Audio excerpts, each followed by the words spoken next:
The House will be in order. The chair lays before the House a communication from the Speaker. The Speaker's Rooms, Washington, D.C., May 23, 2024. I hereby appoint the Honorable Celeste Malloy to act as Speaker pro tempore on this day. Signed, Mike Johnson, Speaker of the House of Representatives. The prayer will be offered by Chaplain Kibben. Would you pray with me? Eternal God, we pray to you as we enter this Memorial Day weekend, that you would bless our efforts to honor our fallen heroes. In the fanfare of parades and picnics, barbecues and summer's beginning, may we take time to recall the countless sacrifices that were made to defend our freedoms and uphold our liberty. These noble men and women have stood firm.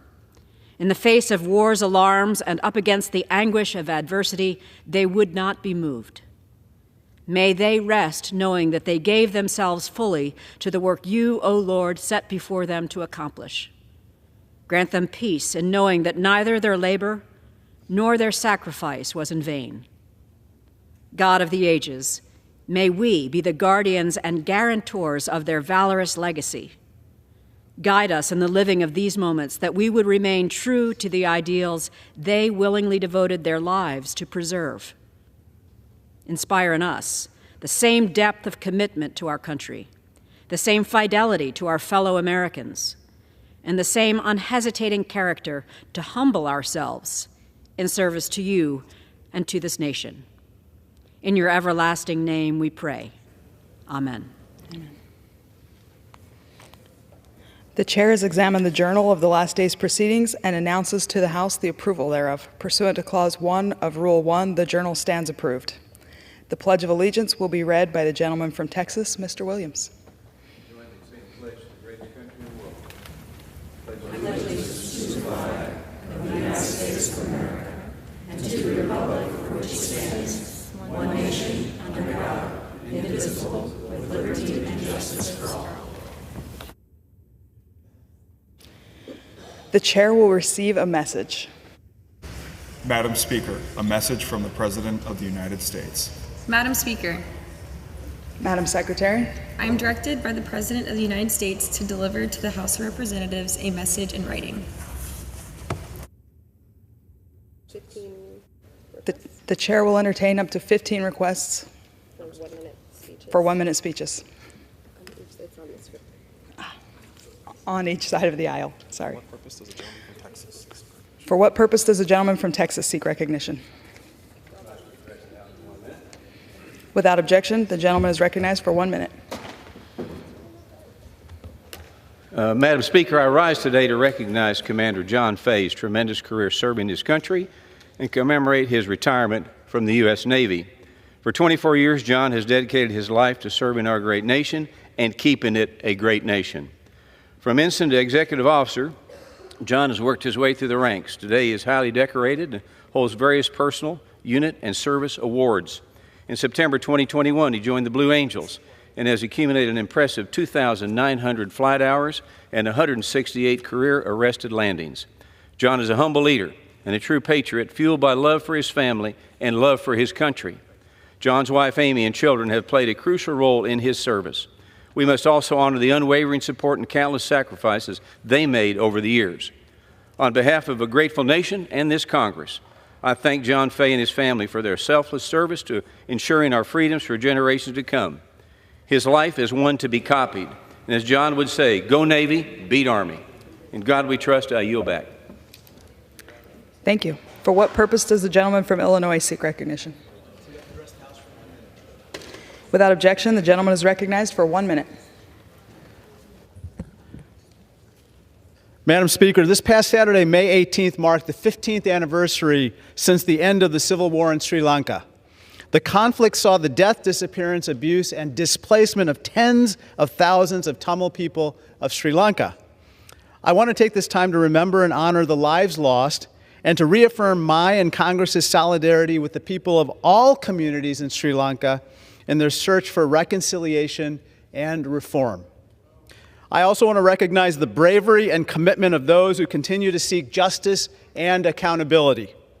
I urge the Sri Lankan government and the international community to advocate for the protection of rights for all peoples of Sri Lanka and to work with all parties toward a sustainable political solution to prevent recurrence of such violence and tragic loss. Thank you, and I yield back. Thank you. For what purpose does the gentleman from Pennsylvania seek recognition? Madam Speaker, request unanimous consent to address the House for 1 minute and revise and extend my remarks. Without objection, the gentleman is recognized for 1 minute. Thank you, Madam Speaker. Madam Speaker, America's farm families work around the clock to feed, fuel, and clothe our nation and the world. Yet their livelihoods are often at the mercy of unpredictable forces beyond their control.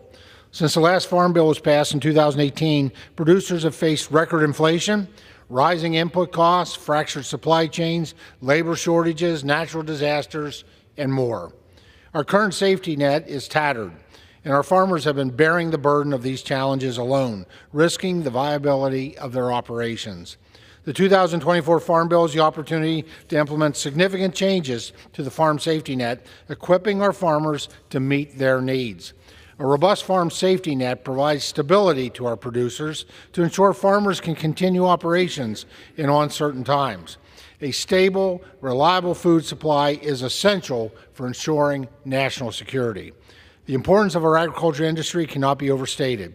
By investing in our farmers and strengthening the safety net, we can ensure that America and American families remain food secure.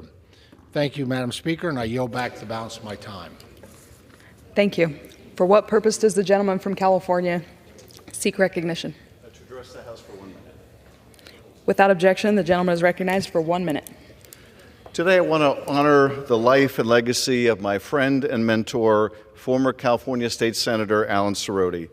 A champion of California's environment, arts, and civil rights, Alan paved the way for the creation of the California Coastal Commission so our beautiful coastlines could remain accessible for all.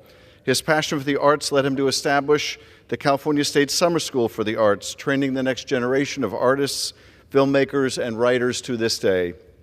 Alan was also a tireless advocate for disability rights, civil rights, and gave back through his work with numerous nonprofits, including those connecting unhoused seniors to shelter. Beyond politics and the arts, Alan was also a lover of jazz. He was a true Renaissance man. I'd like to extend my deepest sympathies to Alan's family, to Michelle, and to all who loved him. As we mourn the loss of an incredible public servant, let us celebrate his enduring legacy. Alan was a model public servant, and I had such admiration and affection for him. May he continue to inspire us all, and may his memory be a blessing. Madam Speaker, I yield back. Thank you. For what purpose does the gentleman from Virginia seek recognition? Unanimous consent to address the House for 1 minute, revise and extend my remarks. Without objection, the gentleman is recognized for 1 minute.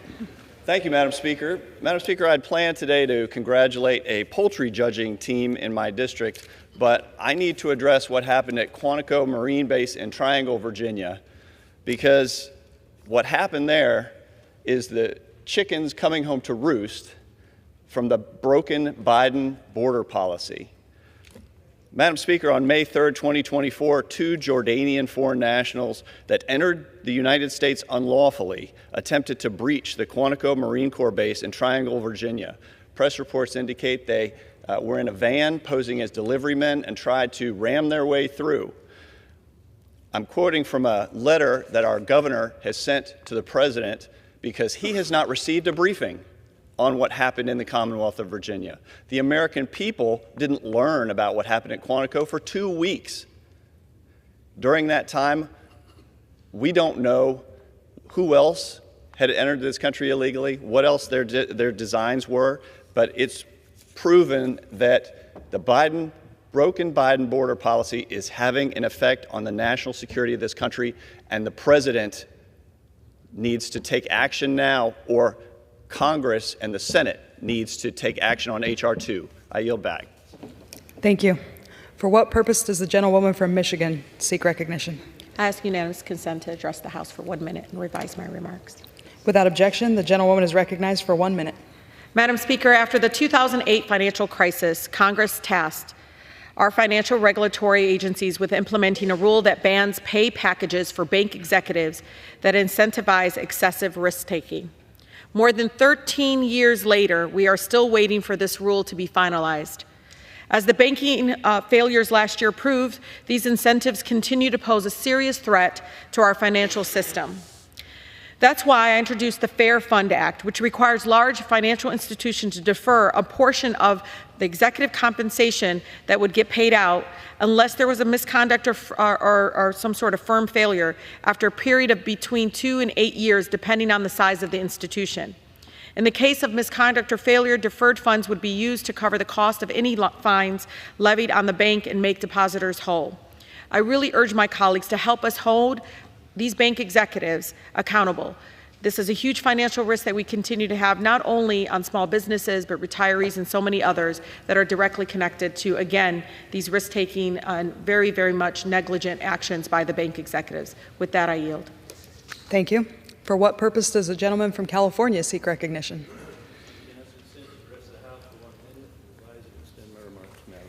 Without objection, the gentleman is recognized for 1 minute. Madam Speaker, as we are on the precipice of another Memorial Day in this country, we have so much to be thankful for and grateful for as we pause to remember those that have fallen to defend our country, our way of life, our Constitution.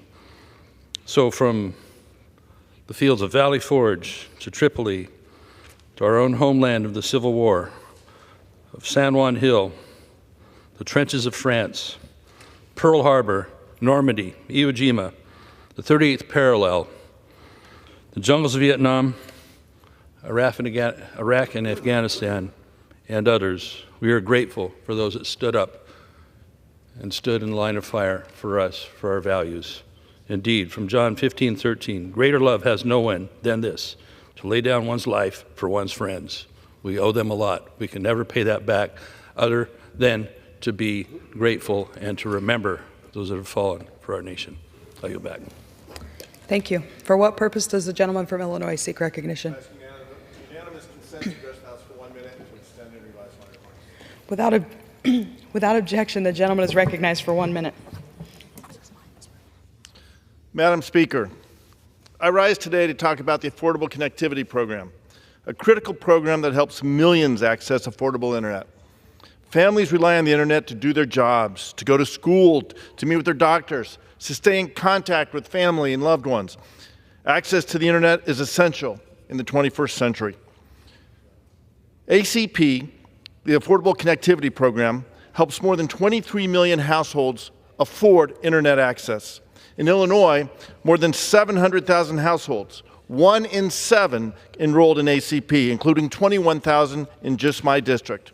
Despite this success, Republicans refuse to extend this program. We cannot delay.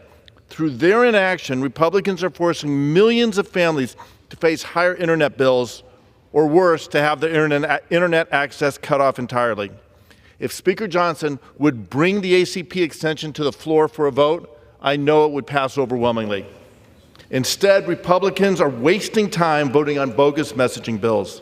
I implore Speaker Johnson, let's save the Affordable Connectivity Program. Let's bring it to the floor for a vote for an extension. We can get this done. Thank you. I yield back. Thank you.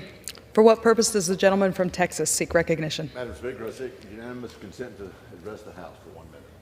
Without objection, the gentleman is recognized for 1 minute. Madam Speaker, Saturday marked the 6-year anniversary of the shooting at Santa Fe High School, where 10 innocent lives were lost at the hands of evil. We will never forget that tragic day that forever changed Santa Fe, Texas. As a community, we have witnessed the resilience of Santa Fe. The community's strength, their courage, and unity have been inspiring. We honor the victims by remembering their lives each and every day. Thank you for the bravery of the first responders and everyday heroes who showed remarkable courage on that day and in the days that followed. 6 years have passed, Madam Speaker. Not a day goes by that I don't think about each life that was taken on May 18th, 2018. That day will be ingrained in my memory and our community until the end of time. Let us continue to work together to ensure that such a tragedy never happens again. Madam Speaker, I yield back. Thank you. For what purpose does the gentleman from Pennsylvania seek recognition? Madam Speaker, requesting Ms. Consent to address the House for 1 minute, to revise or accept my remarks. Without objection, the gentleman is recognized for 1 minute.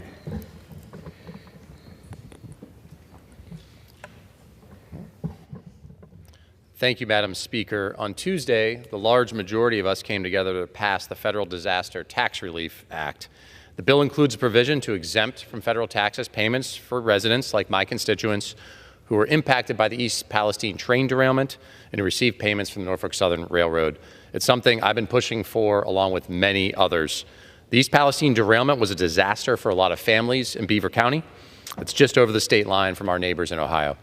It's ridiculous to me that folks who were hurt by this toxic train derailment in their backyard or their farm have to pay taxes on Norfolk Southern's payments to them.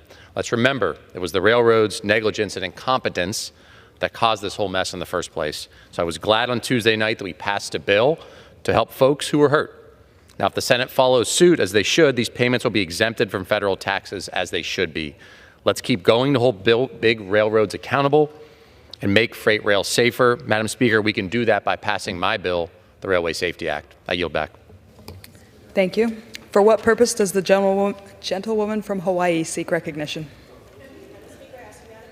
To address the House for 1 minute and to revise and extend my remarks. Without objection, the gentlewoman is recognized for 1 minute. Thank you, Madam Speaker. I rise today in celebration of Asian American, Native Hawaiian, and Pacific Islander Heritage Month.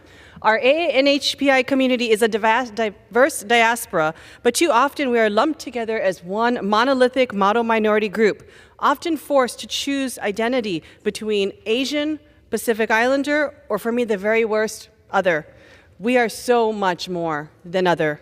We are the fastest growing population in the country. We are made up of 70 ethnic groups. We speak over 100 different languages and dialects.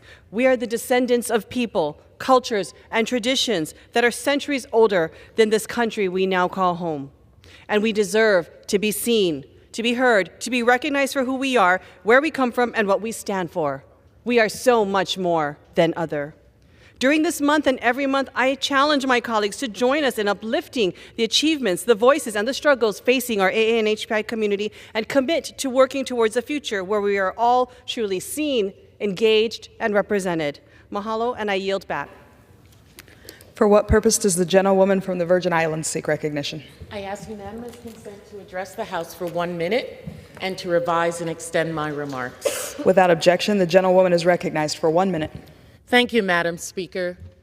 I rise today to thank my colleagues, Congresswoman Sheila Sherfless McCormick, Senator Tim Kaine, and many other members of both chambers who are urging House Foreign Affairs Committee Chair Michael McCaul and Senate Foreign Relations Committee Ranking Member James Risch to lift the hold on the State Department's request for $94 million for the multinational security support mission in Haiti. Congressional Republicans' refusal to support this mission is a serious obstacle to restoring peace, security, and democratic governance in Haiti. As Kenyan President William Ruto visits Washington this week, it is crucial that we find a path forward on these funds.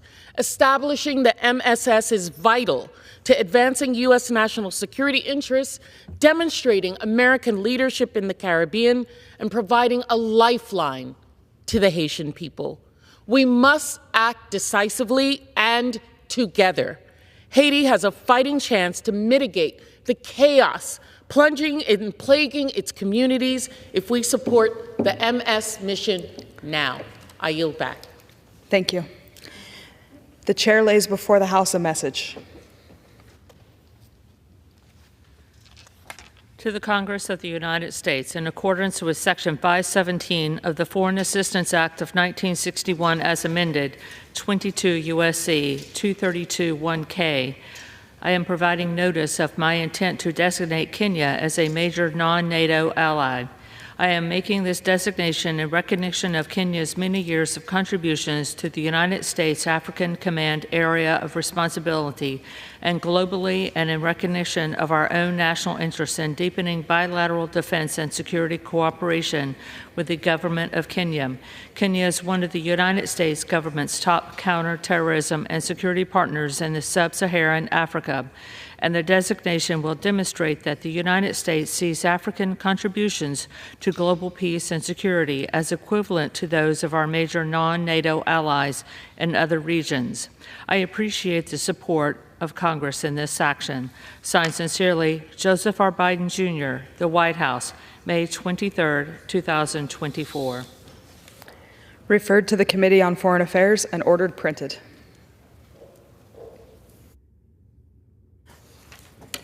For what purpose does the gentleman from Louisiana, Mr. Higgins, seek recognition? Madam Speaker, pursuant to House Resolution 1243, I call up the bill H.R. 192 to prohibit individuals who are not citizens of the United States from voting in elections in the District of Columbia and ask for its immediate consideration. The clerk will report the title of the bill. Union Calendar Number 118, H.R. 192, a bill to prohibit individuals who are not citizens of the United States from voting in elections in the District of Columbia. Pursuant to House Resolution 1243, the amendment in the nature of a substitute recommended by the Committee on Oversight and Accountability, printed in this bill, is adopted, and the bill, as amended, is considered read. The bill as amended shall be debatable for 1 hour, equally divided and controlled by the chair and ranking minority member of the Committee on Oversight and Accountability or their respective designees. The gentleman from Louisiana, Mr. Higgins, and the gentleman from Maryland, Mr. Raskin, each will control 30 minutes. The chair recognizes the gentleman from Louisiana, Mr. Higgins. Madam Speaker, I ask unanimous consent that all members have 5 legislative days to revise and extend their remarks and include extraneous material on the measure under consideration. Without objection. Madam Chair, I yield myself such time as I may consume. The gentleman is recognized. Thank you, Madam Chair. I rise in support of H.R. 192, an act to prohibit individuals who are not citizens of the United States from voting in elections in the District of Columbia, our nation's capital. In reporting out H.R. 192, the House Committee on Oversight and Accountability holds that Congress must act to exert its constitutional responsibility to oversee the District of Columbia and make certain necessary amendments to the district's law. Since the voters entrusted Republicans with control of the House in the 118th Congress, the Oversight Committee has conducted long overdue oversight of our nation's capital city, including holding hearings on the District of Columbia. Specifically to the topic we're discussing today, the Oversight Committee held a joint hearing with the Committee on House Administration on election integrity in the district.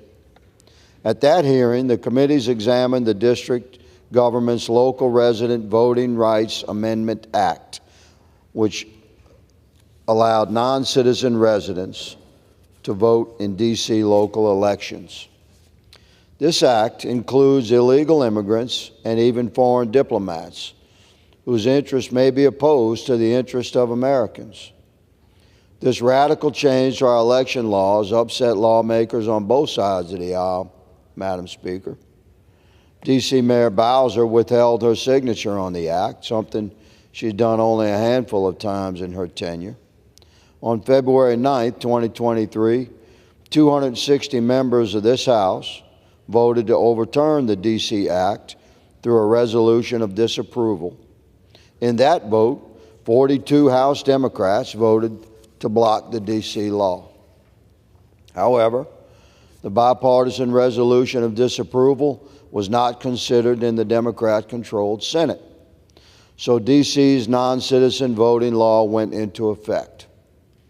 This, in my opinion, and the opinion of many Americans across the country, is unacceptable. The primary factor that differentiates American citizens from non-citizens is the right to vote. D.C. residents should be confident that their local government vote is not being diluted by non-citizen residents or illegal immigrants casting votes. Article 1 of the Constitution grants Congress exclusive jurisdiction over the nation's capital, and the rules of the U.S. House charge the Committee on Oversight and Accountability with the duty to oversee the municipal affairs of the District of Columbia. I urge my colleagues to support Representative Pfluger's common sense bill to ensure that only United States citizens have the right to vote in local D.C. elections, and to support the repeal of D.C.'s radical law. Madam Speaker, I reserve the balance of my time. The gentleman reserves. The gentleman from Maryland is recognized. Thank you, Madam Speaker. I yield myself such time as I may consume. Gentleman's recognized. And I rise today to oppose H.R. 192, yet another attack on home rule in the District of Columbia. I wish we were here today talking about climate change, which is a dagger at the throat of humanity. We've seen record drought in the Midwest, record forest fires in the West, record flooding in the East, hurricanes of record velocity in the distinguished gentleman from Louisiana's beloved Gulf Coast. There were mosquitoes in the North Pole last summer. The sea levels are rising everywhere. But we're not here to talk about that emergency. I do have a book for my friend, Mr. Higgins, called Bayou Farewell, written by one of my constituents about what's been taking place on the Louisiana coast that I'm going to offer to you today. But we're not talking about climate change. We're not talking about gun violence, despite the fact that America now has rates of gun violence and gun-related mortality 20 times higher than the nations of the European Union. Gun violence is now the leading cause of death among children and young people under 18 in America. It's out of control. But we're not talking about that. We are exercising our constitutional authority, as my distinguished colleague from Louisiana says, to oversee the District of Columbia. And here today, what's caught our eye is that they have legislation which passed, which has become law in the District of Columbia, which allows permanent residents and other non-citizens to register to vote. So they have nearly 500,000 registered voters in the District of Columbia. 512 of them are non-citizens. Around a little bit more than 0.1% of registered voters are non-citizens. Their primary election in 2024 has already begun. The D.C. voters got their ballots or began receiving ballots in the mail on April 29th, and the district has already begun accepting ballots. The D.C. Council had transmitted the Local Resident Voting Rights Amendment Act of 2022 to Congress for the required review period on January 10th, 2023. The House passed a disapproval resolution, as my friend mentioned, on February 9th, 2023. The Senate did not pass the disapproval resolution there. The act became law in March of 2023. So what we're talking about now is passing legislation to overturn a practice that is literally taking place as we speak within the District of Columbia. Now, the critical point everybody needs to understand is that the District of Columbia has no voting representation in the House of Representatives, nor does the District of Columbia have any voting representation in the United States Senate. And their legislation doesn't apply even to their non-voting delegate in the House, nor does it apply, of course, to presidential elections. So what we're talking about is, should these 500 or so people in the District of Columbia be allowed to vote for Advisory Neighborhood Commission, school board, and members of the D.C. Council and mayoral elections? Now, the practice of non-citizen voting, my friend may be interested to learn, is one that actually was adopted in the vast majority of American states at different points in American history, including, I checked, in Louisiana, where it existed for around a decade. It started, as far as I could tell, with this basic premise that when the country began, there was a race qualification, there was a gender qualification, there were property, wealth, and religion qualifications in different places. But the basic logic of it was that if you are a white male property owner, it doesn't make any difference what your citizenship status is. And that lasted really up until the Civil War.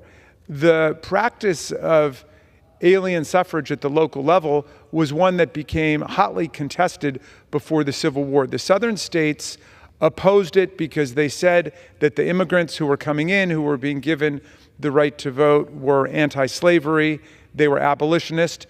The northern states, and specifically the Republican Party and Abraham Lincoln, defended the practice of non-citizen voting. This was a major bone of contention geographically, sectionally in the country, with legislation like the Kansas-Nebraska Act and other statehood admission struggles. Well, when the South seceded from the Union and wrote their own Constitution, the very first article of the Confederate Constitution banned the practice, which we're discussing in a very modified form today. They banned anybody from voting in the Confederacy who was not a citizen of the Confederacy. When the Union won the war and the secession was put down, alien suffrage spread across the country. Again, the Republican Party championed it, and they championed it in the form of something called declarant alien suffrage, which is for people who were permanent residents of the country who were on the pathway to citizenship. They were given the right to vote, especially in a lot of the western states, as those states tried to attract population westward. The practice appears to have been diminished and eliminated in a lot of places around the turn of the 20th century and before World War I.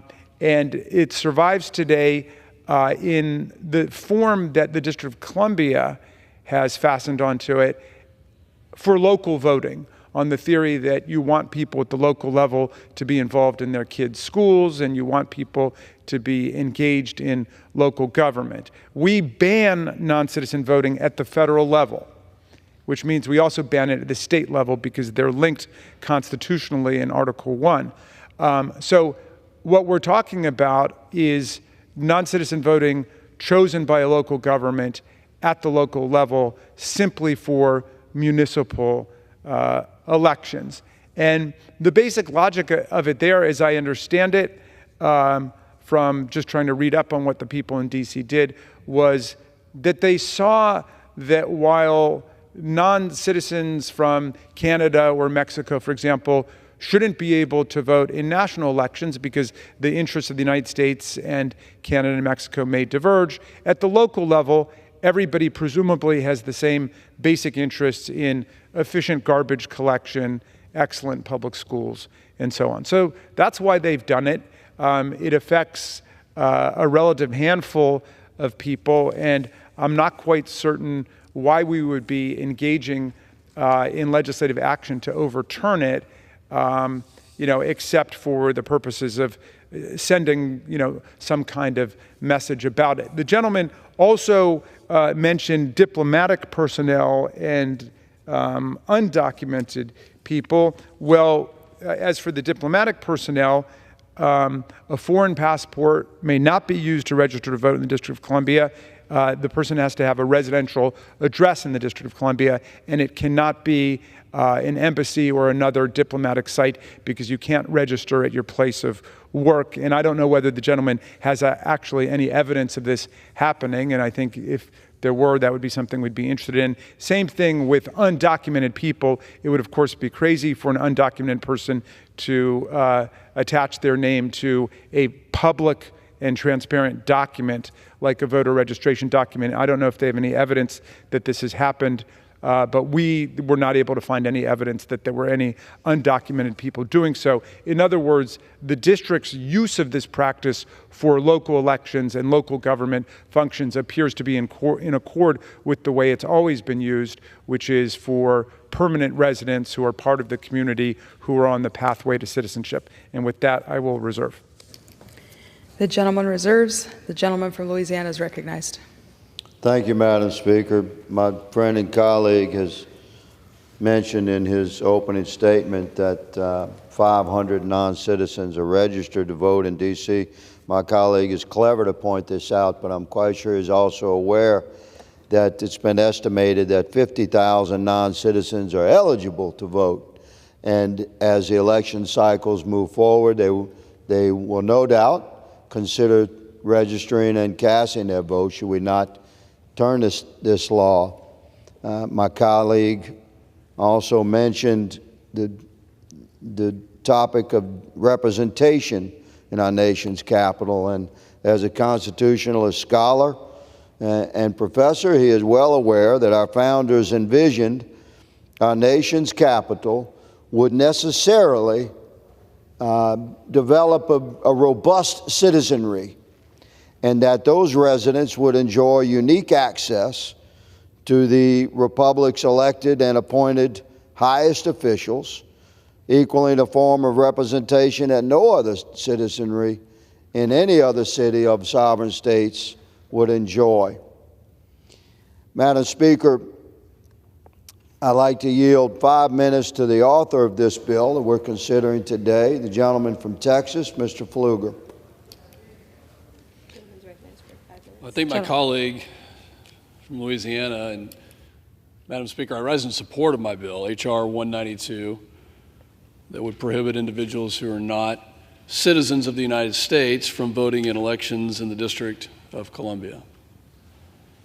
And I think there has been a lot of talk about our founding fathers, and I'd just like to point out that I think one of the things that they envisioned was a healthy, functioning republic with accountability, but with D.C. at the epicenter, and D.C. not being a state, but being a district, because they knew that that would change the dynamics of this place. And so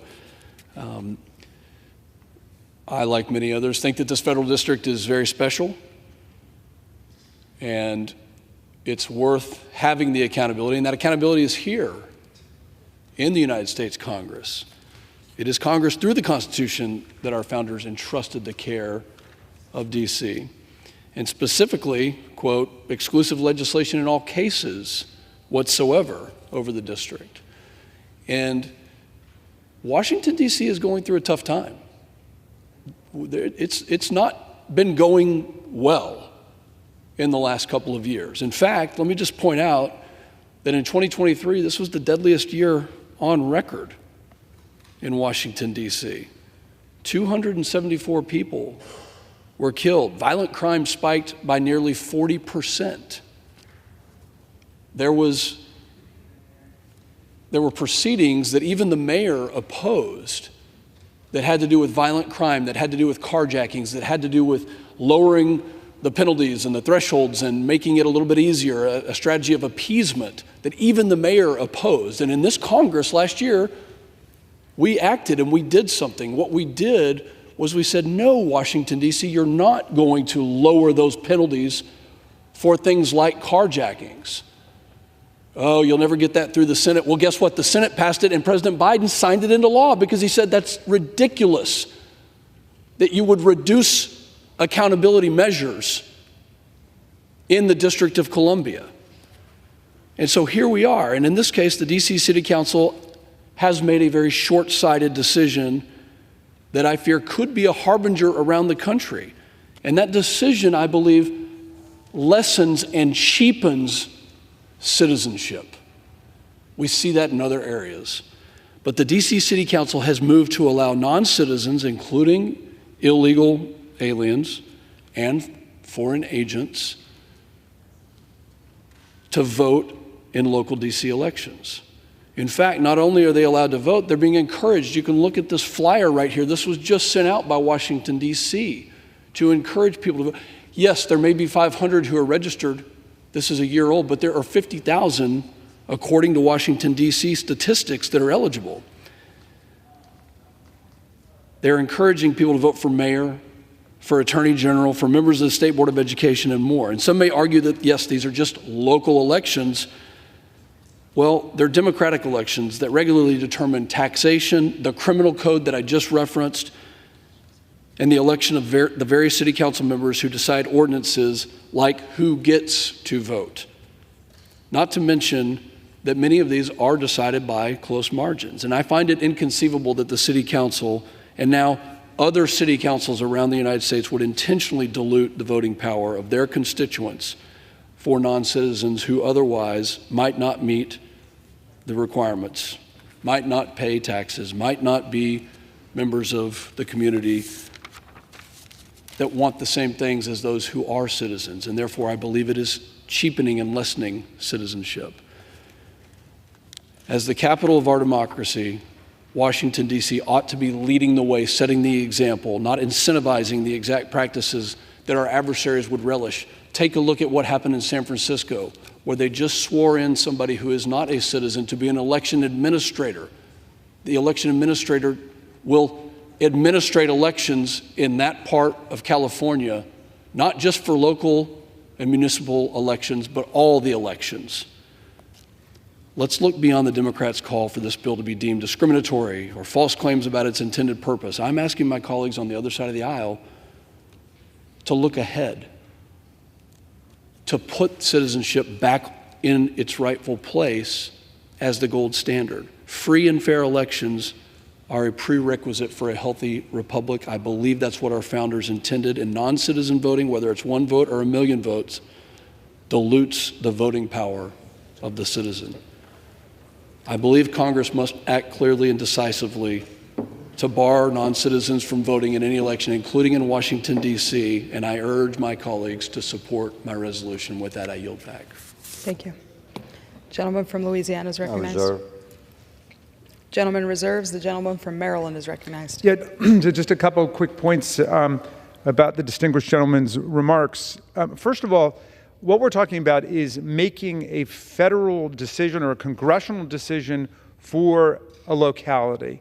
Now, the gentleman's native Texas had non-citizen voting from 1869 to 1921. For a half century, Texas had it. And that policy is one that was completely up to them. It was never overruled by the federal government. The gentleman says that foreign agents could vote under this legislation. Of course, foreign agents can vote all across the country today. People who register under the Foreign Agent Registration Act or fail to register under FARA and are convicted for that still have the right to vote. I believe Michael Flynn is still voting despite the fact that he failed to register under FARA. Paul Manafort is still voting. Other people who have been foreign agents don't automatically lose their right to vote because of that. But in the District of Columbia, if somebody wants to register from a foreign country, they effectively have to renounce their right to vote in the foreign country because the District of Columbia says you can't be voting in another country. Incidentally, that's not the rule all over the world. Under the Maastricht Treaty, Americans who are living in European countries and are effectively domiciled there, which is defined as having physical residence plus the indefinite intention to remain, are given the right to vote in European localities. Again, just European local elections, not in EU elections or national elections, but if you are an American living in Barcelona or Spain indefinitely, you get to vote in local elections there, and they've adopted basically the same logic that the people in D.C. adopted, which is they want people who are living there indefinitely to be engaged in local government. With that, I'm going to yield 5 minutes to the distinguished gentlelady from the District of Columbia, Congresswoman Eleanor Holmes Norton. The gentlewoman is recognized. I thank my friend for yielding, and I strongly oppose this undemocratic, paternalistic bill. This Congress, Republicans have introduced 22 bills to overturn District of Columbia election laws. Yet Republicans have refused to make the one and only change to D.C. election laws that D.C. residents have requested. which is to be giving voting representation in the House and Senate. I ask unanimous consent to enter into the record a letter from the D.C. Council, Chairman Phil Mendelson, and D.C. Attorney General Brian Schwab opposing H.R. 192. Without objection. Before I discuss the substance of H.R. 192, I want to discuss democracy and the lack of it in D.C. The nearly 700,000 district residents have no voting representation in Congress, and Congress has the ultimate say, even on local D.C. matters. My Republican colleagues are correct that Congress has the constitutional authority to legislate on local D.C. matters, but they are wrong that Congress has a constitutional duty to do so. Instead, legislating on local D.C. matters is a choice. In Federalist 43, James Madison said of the residents of the future D.C., and here I'm quoting, "A municipal legislature for local purposes derived from their own suffrages will, of course, be allowed them," end quote. The Supreme Court held in 1953 that, quote, "there is no constitutional barrier to the delegation by Congress to the District of Columbia to full legislative power," end quote. D.C.'s local legislature, the council, has 13 members. The members are elected by D.C. residents. If D.C. residents do not like what the members vote, they can vote them out of office. That is called democracy. Congress has 535 members. The members are elected by residents of their states. None are elected by D.C. residents. If D.C. residents do not like how the members vote on local D.C. matters, they cannot vote them out of office. That is the antithesis of democracy. The merits of H.R. 192 should be irrelevant, since there is never justification for Congress legislating on local D.C. matters. However, I will discuss H.R. 192.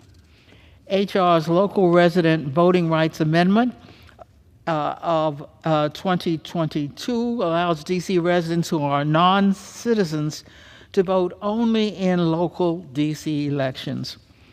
D.C.'s law is not unique.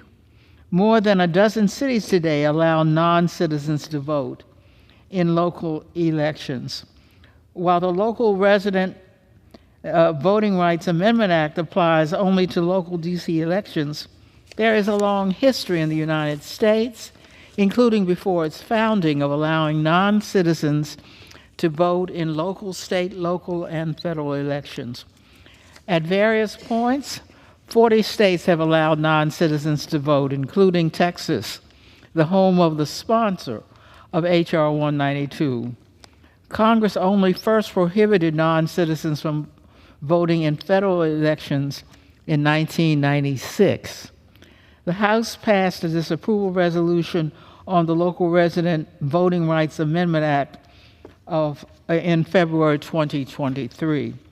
The Senate did not vote on the disapproval resolution, and the Local Resident Voting Rights Amendment Act became law in March 2023. Voting, including non-citizens, started earlier this month in D.C. primary elections. Why did Republicans wait to bring H.R. 192 to the floor until voting had already started? They did so to disrupt the elections. The Revolutionary War was fought to give consent to the governed and to end taxation without representation. Yet D.C. residents cannot consent to any action taken by Congress, and they pay full federal taxes without being denied voting representation in Congress. Indeed, D.C. pays more federal taxes per capita than any state and more total federal taxes than 20 states. If House Republicans cared about elections or D.C. residents, they would bring to the floor the D.C. statehood bill, H.R. 51, the Washington, D.C. Admissions Act, which would give D.C. But I grant the gentlelady another 20 seconds. would give D.C. residents Gentlelady is voting recognized. representation in Congress and full local self-government. Congress has the constitutional authority to admit the state of Washington, D.C. It simply lacks the will. D.C. residents, a majority of whom are black and brown, are worthy and capable of self-government. I urge members to vote no on H.R. 192. Gentleman from And I Maryland is reserve. recognized. Gentleman reserves. The gentleman from Louisiana is recognized. Thank you, Madam Speaker. I have not heard my Democrat colleagues address the fact that even one non-citizen's vote will, in fact, dilute the votes of American citizens. And the gentlelady mentioned that Republicans' efforts to disrupt D.C. elections. Quite to the contrary, good lady, we seek to restore the integrity of D.C. elections. We have stood in support of an American's right to have their vote fully counted, including most certainly in our nation's capital. When you have 50,000 potential non-citizen voters in the nation's capital, poised to cast a vote, that is the disruption of the D.C. voting process for the American citizens of D.C., whom we do indeed care for and love and hope to represent. Madam Speaker, I'd like to yield to the gentleman from California, Mr. McClintock, 3 minutes to speak on this bill. The gentleman from California is recognized. Madam Speaker, in America, the citizens are the sovereign, and we govern through the votes we cast. Allowing foreign nationals to cancel out the votes of American citizens makes a mockery of our democracy, and it robs Americans of our sovereign right to direct our own government and decide our own destiny. The fact that Democrats enacted such a law into the capital city of our nation and in other jurisdictions across the country and defend it today on this floor speaks volumes of how far that party has drifted to the left and what a grave threat their policies now pose to the most fundamental institutions and rights that we cherish as Americans. And only the American people can change that, and only if the sanctity of our elections can be protected. One more point. Washington, D.C. is unlike any other town or community in our nation. Washington, D.C. belongs to the American people, who retain through their Constitution the exclusive right to govern it through their elected representatives.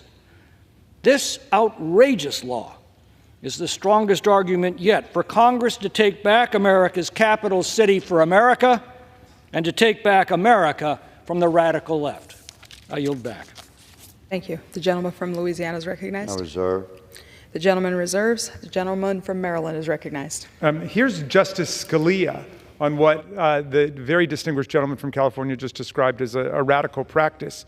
In general, non-citizen voting has been open, widespread, and unchallenged since the early days of the Republic, says Justice Scalia. What they would like to portray as some kind of outlandish practice is one that has been used at various points in our history by a majority of the states, certainly at the local level. And it was the Republican Party, again, I reemphasize, which was the great champion of non-citizen voting and stood up for it against the states that ended up seceding from the Union in the Civil War. We were debating the very point the gentleman fastened upon when we talked about the census.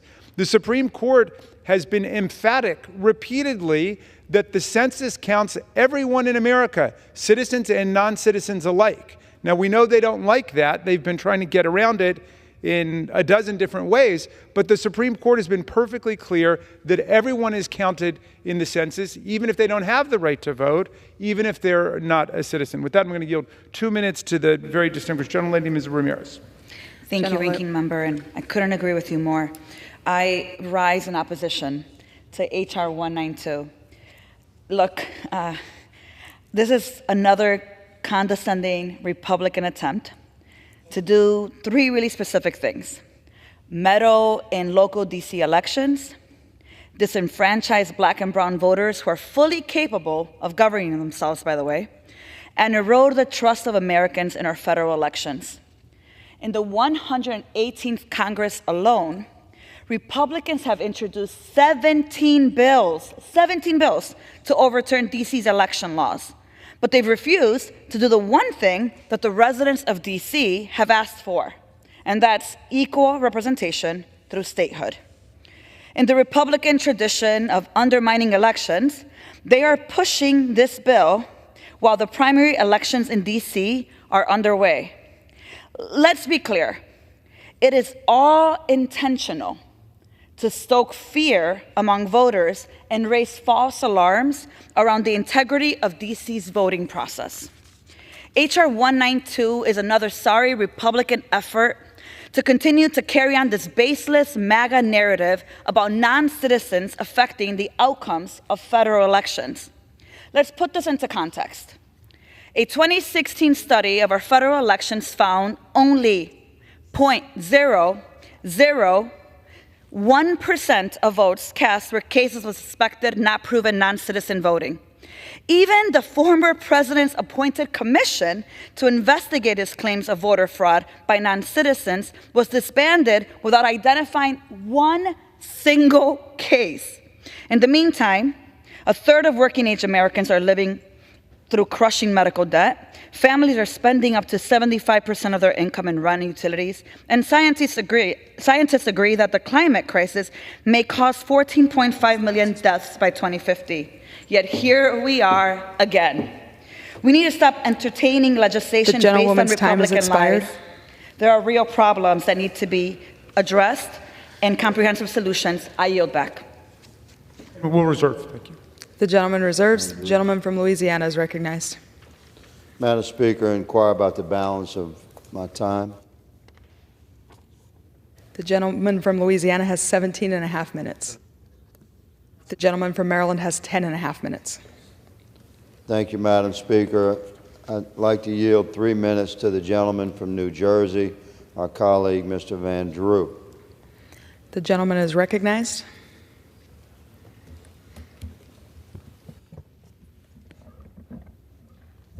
Thank you, Madam Speaker. You know, in what other country than Joe Biden's America can illegal immigrants waltz over an unsecure border? In what other country can an illegal immigrant get immediate housing, free food, legal counseling, free educational subsidies? In what other country can illegal immigrants get free flights and bus rides and transportations to the city or the town of their choosing? There's none that I know of. There's none that most Americans would know of. No country in the world would be that stupid. They'd be stupid enough to allow so many unknown people with unknown desires, with unknown intentions to cross their border. So why is it in our country the only one dumb enough to offer incentives after incentive after incentive to the millions of illegal immigrants pouring over our border every single year? To truly understand what's happening here, you have to see the big picture. When you realize the border policy that we have now isn't about bad policy or dumb policy. In fact, the policy is working exactly as the orchestrators want it to work. The left knows they can flood this country with millions of people. If the left can promise those millions of people that the Democrats are the party that will feed them, will house them, will transport them, will educate them for free at the American taxpayer's back, and that Republicans will take that away, then the Democrats can use the millions of illegal immigrants as political pawns to increase their power. It's shameless. It's wrong. It's un-American.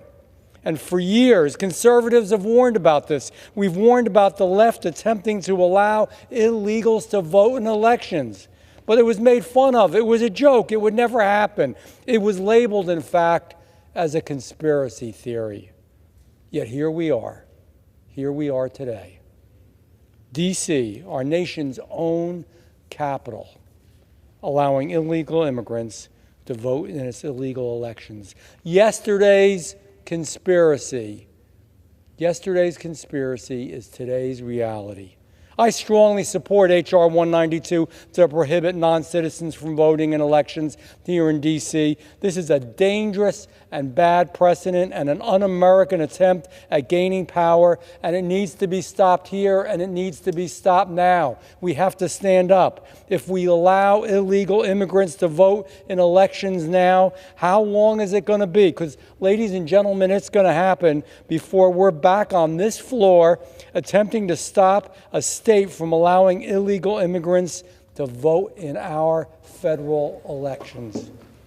American elections should be voted on by American citizens. I yield back. Thank you. Gentleman from Louisiana is recognized. Thank you, Madam Speaker. Madam Speaker, H.R. 192, quite simply, prohibits non-citizens from voting in D.C. local elections and repeals the Local Resident Voting Rights Amendment Act. This is common sense. Congress has a constitutional duty to oversee our nation's capital.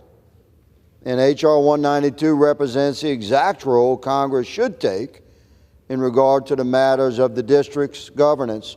Under the United States Constitution, Congress is granted exclusive legislation in all cases whatsoever regarding our nation's capital.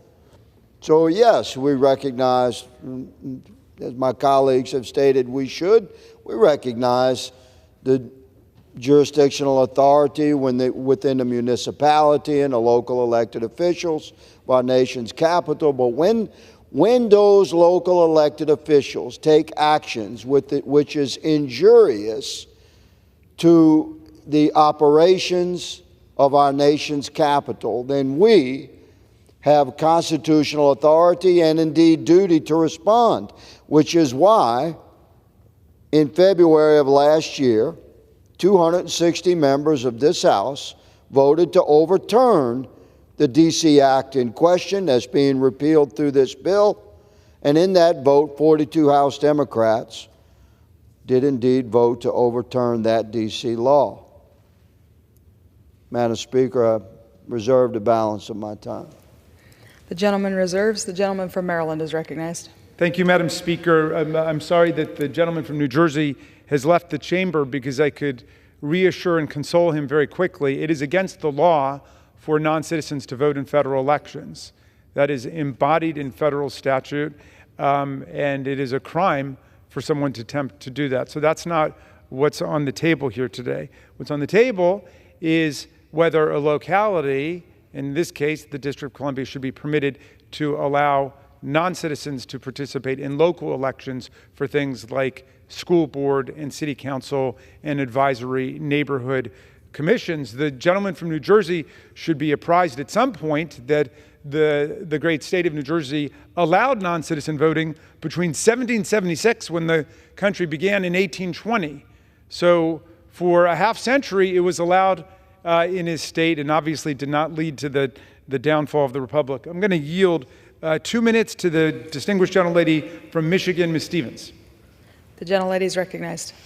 Thank you, Madam Speaker, and thank you to the distinguished ranking member of the Oversight Committee, and also thank you to my colleague, the representative from Washington, D.C., who tragically and outrageously does not have full voting rights here in this chamber, but whose arguments and points are very well received. My friends, I am rising in stark opposition to H.R. 192. Another unbelievable attempt by my colleagues on the other side of the aisle to legislate specifically on the District of Columbia. We are individual representatives duly elected by our constituents to legislate for this country.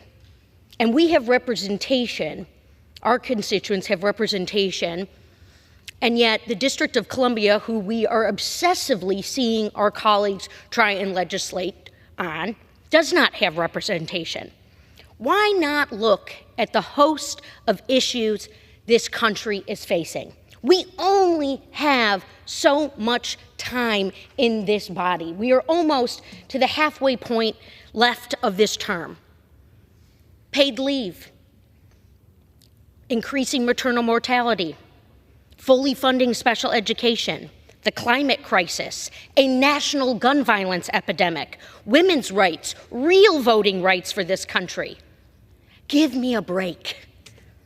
This is how we're choosing to use our time, a fifth effort to legislate specifically to the nation's capital, the only capital of a country that does not have full voting rights in a federal chamber.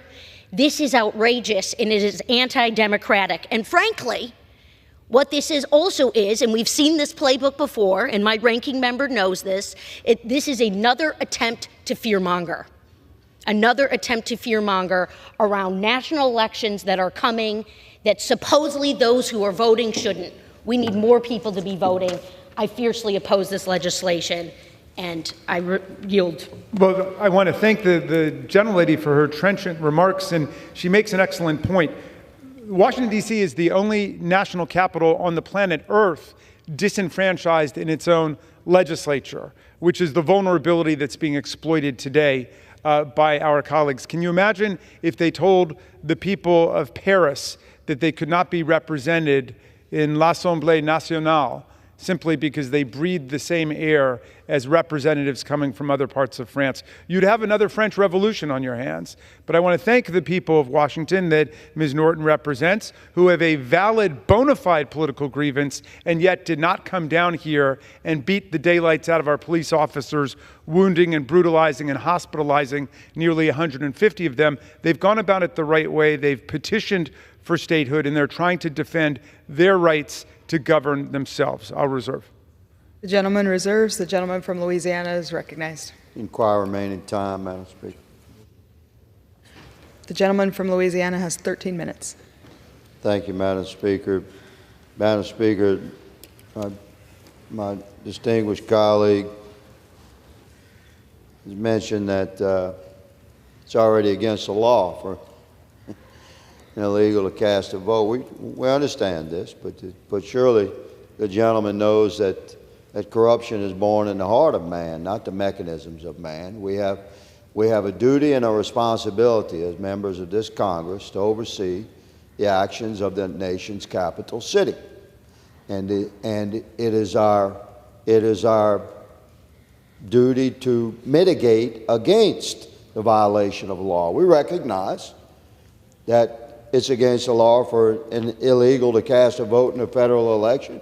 We know this, but we also we know that corruption being born of man, burglary is against the law, yet we have fences and gates and doors and locks. We mitigate against the actions of man, though we know that some of those actions may be indeed against the law. The existence of the statute itself does not overcome the corruption born of the heart of man. So we have an obligation as a body to exercise our constitutional jurisdictional authority in the one municipality in the entire country that falls under that constitutional jurisdictional authority.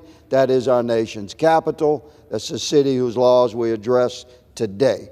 Madam Speaker, I'd like to yield 3 minutes to the gentleman from Louisiana, my friend and colleague, Mr. Graves. Gentleman is recognized. Thank you, Madam Speaker. Madam Speaker, to the folks at home, I want to just clearly communicate what it is that we're doing here. What we're doing is we are talking about passing a law that prohibits citizens of foreign countries from voting in elections in D.C. It prohibits people that are here illegally from voting in elections. It prohibits spies from China from voting in elections. It prohibits people that are here from Russia that have wishes of ill will on the United States from voting in the elections in D.C.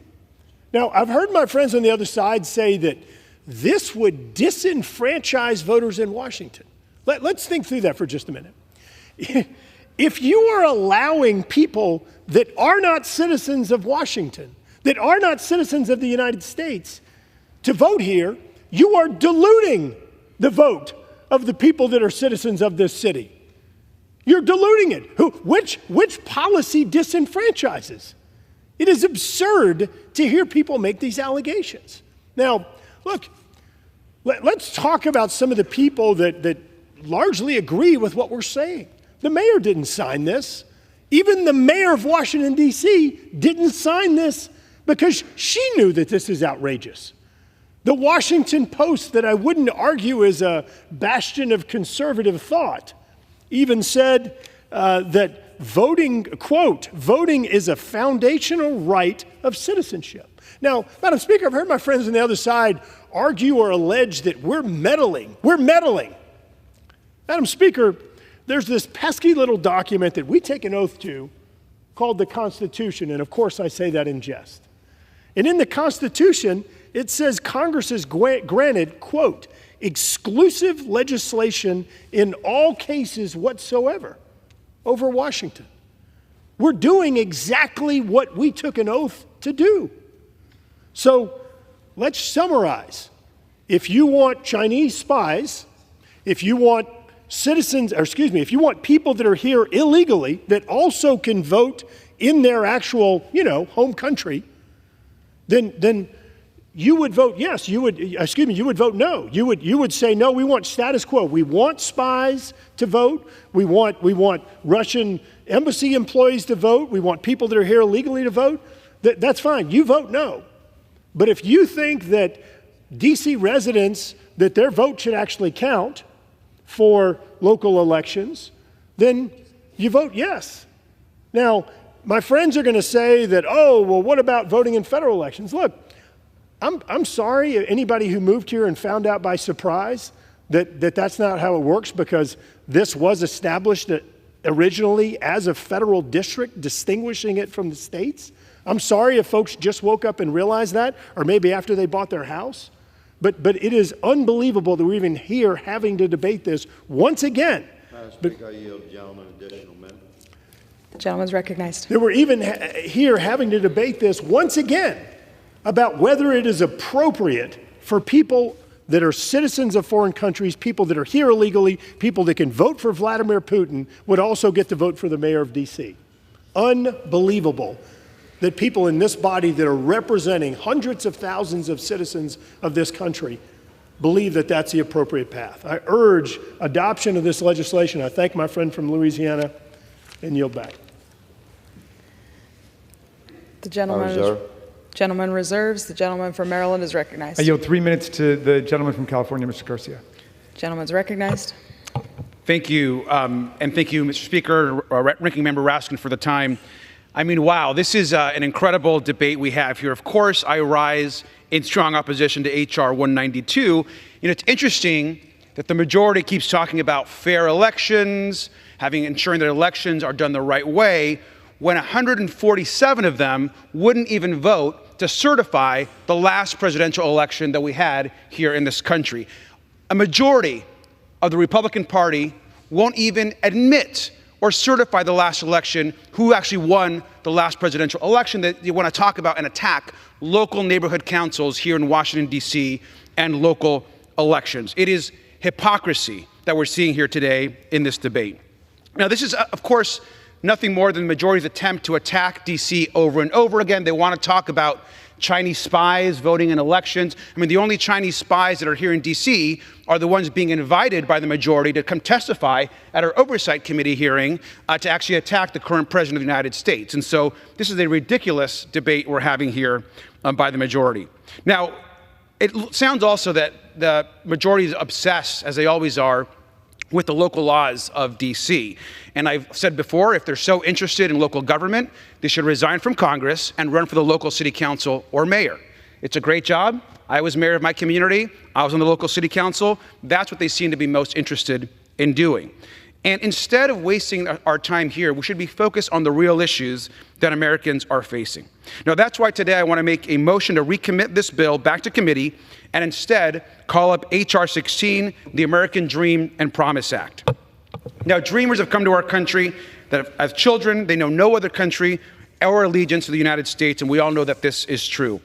The American Dream and Promise Act is a landmark bipartisan piece of legislation that would give these children and young adults a pathway to lawful permanent residency. This is actually a transformational law that could impact our country. It would change the lives of nearly 2.3 million people in all 50 states. And I want to thank the countless members who have worked to pass the DREAM Act, the advocates, the community members, including this year's sponsor, Congresswoman Sylvia Garcia. You know, our Dreamers are our friends, our family members, our classmates, our co-workers. They estimate about $45 billion a year to the American economy, $13 billion in taxes every single year, and the data is clear. Dreamers, like all immigrants, make our country stronger. I want to offer this amendment today. I want to get this back on track and get this legislation through. Let's let the DREAM Act come to the floor today and vote to protect these 2.3 million people.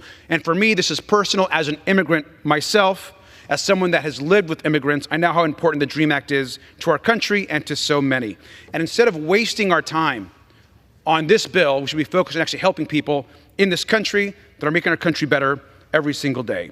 And today, Republicans and Democrats once again have the chance to work across the aisle and protect millions of people who have put down roots and invested in our country and economy, and it's a right thing to do. So, Mr. Speaker, I ask unanimous consent to insert the text of my amendment in the record and immediately prior to the vote on the motion to recommit. Without objection. Today, I hope my colleagues will join me in voting for this motion. The gentleman's time has expired.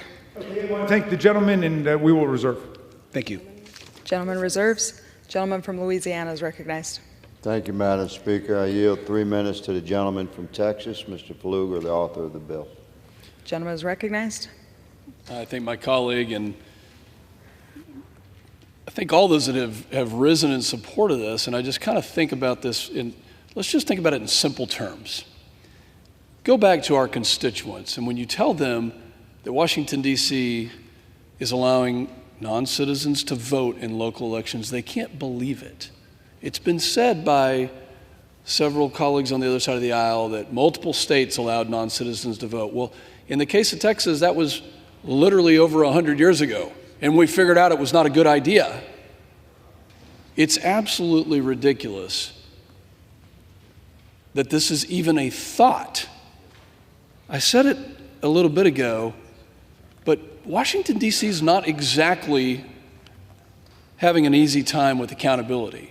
When you look at the crime rates, violent crime spiking by 40%, 2023 being the deadliest year on record here, 274 people killed, and you look at what Congress had to do, what President Biden signed into law to maintain the penalties on violent offenders, specifically in carjackings, because the city council in Washington, D.C. decided to lessen those penalties. This Congress voted on that last year, and the president signed it into law. That's the kind of accountability that Americans are wanting. They want that accountability. And to think that Americans are in favor of having non-citizens vote in Washington, D.C. is ludicrous. That's why this legislation is so important. Washington, D.C. should be the standard. It should be the standard. It's a unique case. It's a unique case in our country because it's not a state. Congress has jurisdiction constitutionally authorized to us, and we are acting because the city council has overstepped. They have done something that even the mayor is not in favor of. I urge my colleagues to vote in favor of this legislation, to put citizenship on the pedestal that it deserves, and to stop lessening and cheapening citizenship in this country. I urge support of H.R. 192, and I yield back. Thank you. Gentleman reserves. The gentleman from Maryland is recognized. How much time do we have? The gentleman from Maryland has 3.5 minutes remaining. Okay, we'll reserve. Gentleman reserves. The gentleman from Louisiana is recognized. Madam Speaker, I have no further speakers. I'm prepared to close. The gentleman is recognized. Gentleman reserves. Gentleman reserves. Sorry. Gentleman from Maryland is recognized. Thank you very much, Madam Speaker. I want to start by thanking my friend from Louisiana for a very substantive and dignified debate on this subject, which I know attracts strong views across the aisle. I just want to restate some essential points for people to keep in mind. One is that what we're talking about is local elections in the District of Columbia. So the question is who will get to vote for the school board members and the council members, who will get to vote for the advisory neighborhood commissioners, which is an institution which I think is unique to the District of Columbia, which is neighborhoods that have elected representatives who get to weigh in on things like the bar time closings and restaurant licenses and stuff like that. That's really what we're talking about here. The people in D.C. only have one non-voting delegate to the District of Columbia, no voting representation here, no voting representation in the Senate. So the non-citizens, the 500 or so who are registered today, can't even vote for Eleanor Holmes Norton. So it goes to the question of local elections. I'm certain that most members of Congress and most Americans certainly didn't expect that the House of Representatives would be spending so much time debating this relatively minute matter, and I dare say trivial matter, in the context of all of the national emergencies and crises we're facing today. But it does seem to be part of an election year assault on the District of Columbia.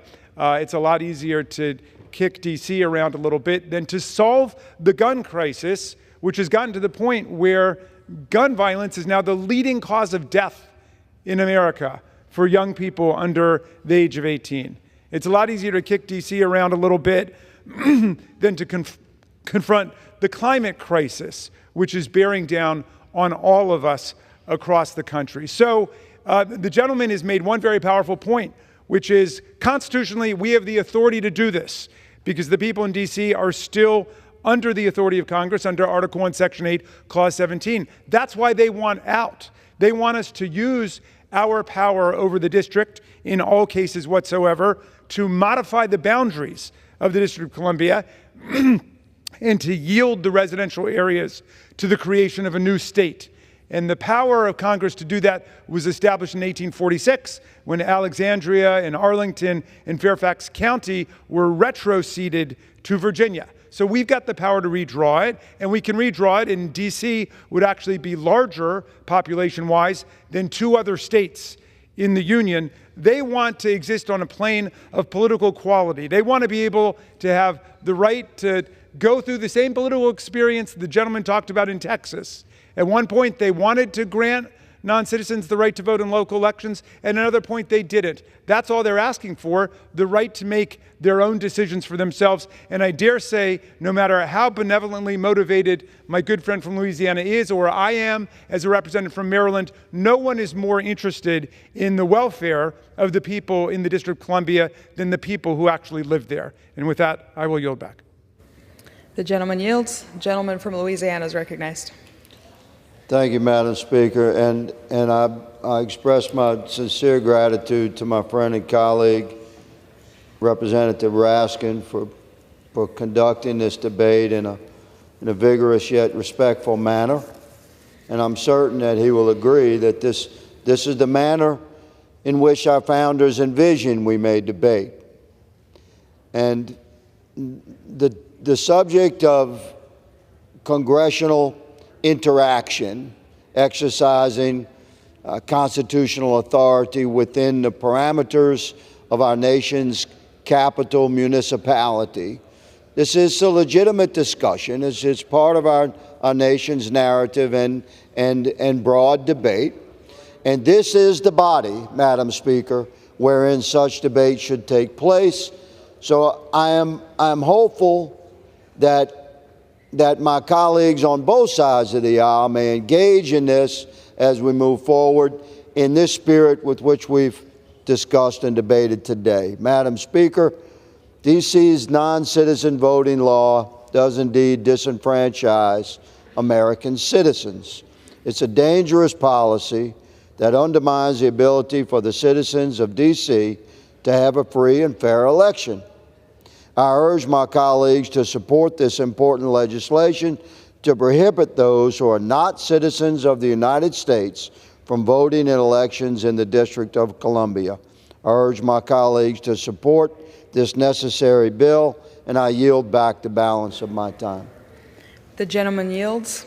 All time for debate has expired. Pursuant to House Resolution 1243, the previous question is ordered on the bill as amended.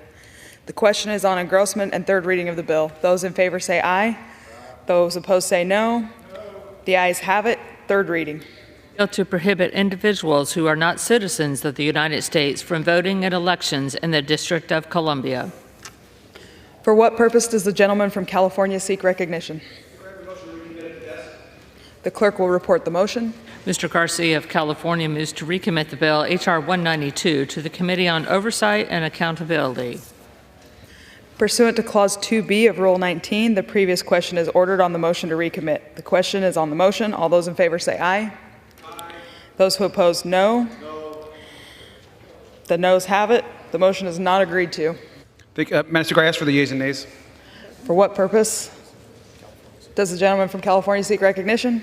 I ask for the yeas and nays. The yeas and nays are requested. Those favoring a vote by the yeas and nays will rise. A sufficient number having risen, the yeas and nays are ordered. Pursuant to Clause 8 of Rule 20, further proceedings on this question are postponed.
From North Carolina rise.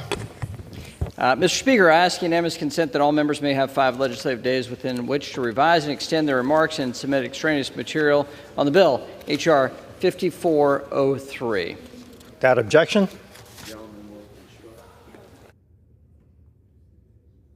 Pursuant to House Resolution 1243 and Rule 18, the Chair declares the House of the Committee of the Whole House of the State of the Union for the consideration of H.R. 5403.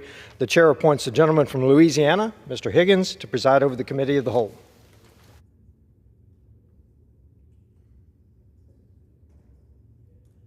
The House is in the Committee of the Whole House on the State of the Union for the consideration of H.R. 5403, which the clerk will report by title. A bill to amend the Federal Reserve Act to prohibit the Federal Reserve banks from offering certain products or services directly to an individual, to prohibit the use of central bank digital currency for monetary policy and for other purposes. Pursuant to the rule, the bill is considered read the first time.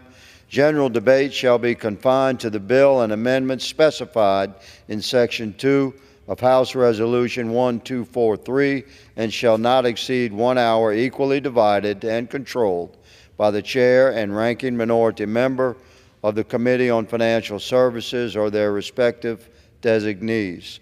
The gentleman from North Carolina, Mr. McHenry, and the gentlewoman from California, Ms. Waters, each will control 30 minutes. The chair recognizes the gentleman from North Carolina, Mr. McHenry. Mr. Chairman, I yield myself such time as I may consume. Today we are considering Majority Whip Tom Emmer's H.R. 5403, the CBDC Anti-Surveillance State Act. This bill is straightforward. It halts unelected bureaucrats from issuing a central bank digital currency, or CBDC. We believe that a central bank digital currency would be detrimental to Americans' rights to financial privacy.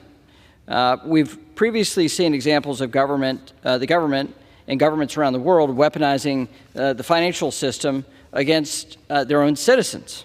For example, the Chinese Communist Party used a central bank digital currency to track spending habits of its citizens. This data is being used to create a social credit system that rewards or punishes people based on their behavior. This type of financial surveillance has no place in the United States. After all, we have the Bill of Rights, and they do not. Concerningly, it appears that the current administration does not agree that financial surveillance has no place in the United States. In 2022, the White House issued an executive order pushing for CBDC research and development. The corresponding report and the data related to the executive order the president issued it does nothing to ease the concerns about financial snooping on citizens. This is why the CBDC Anti-Surveillance State Act is necessary. The bill requires authorizing legislation from Congress for the issuance of any central bank digital currency, ensuring that it must reflect American values and civil liberties protections. If not open, permissionless, and private, a central bank digital currency is no more than a CCP-style surveillance tool waiting to be weaponized. I want to thank my friend Whip Emmer for his work on spearheading this legislation, along with Representatives Hill and Mooney for their leadership on this issue. I'd also like to thank Representative Davidson for his commitment to financial privacy in a larger context. I urge my colleagues to support this common sense legislation, and I reserve the balance of my time. The gentleman reserves. The gentlewoman from California is recognized. The gentlewoman from California is recognized. Madam Chair, I yield myself much time as I may consume. Again, I yield myself as much time as I may consume.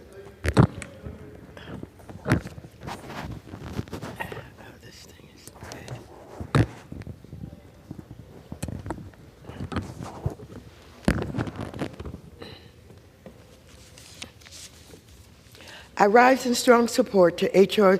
5403, which would not only prohibit the issuance of a central bank digital currency, or CBDC, but would go so far as to prohibit the Federal Reserve from holding bank reserves that are critical to operating payment systems and combating inflation.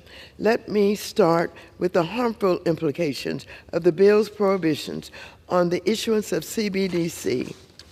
A CBDC is a type of digital asset issued by a country's central bank, which in the United States is the Federal Reserve.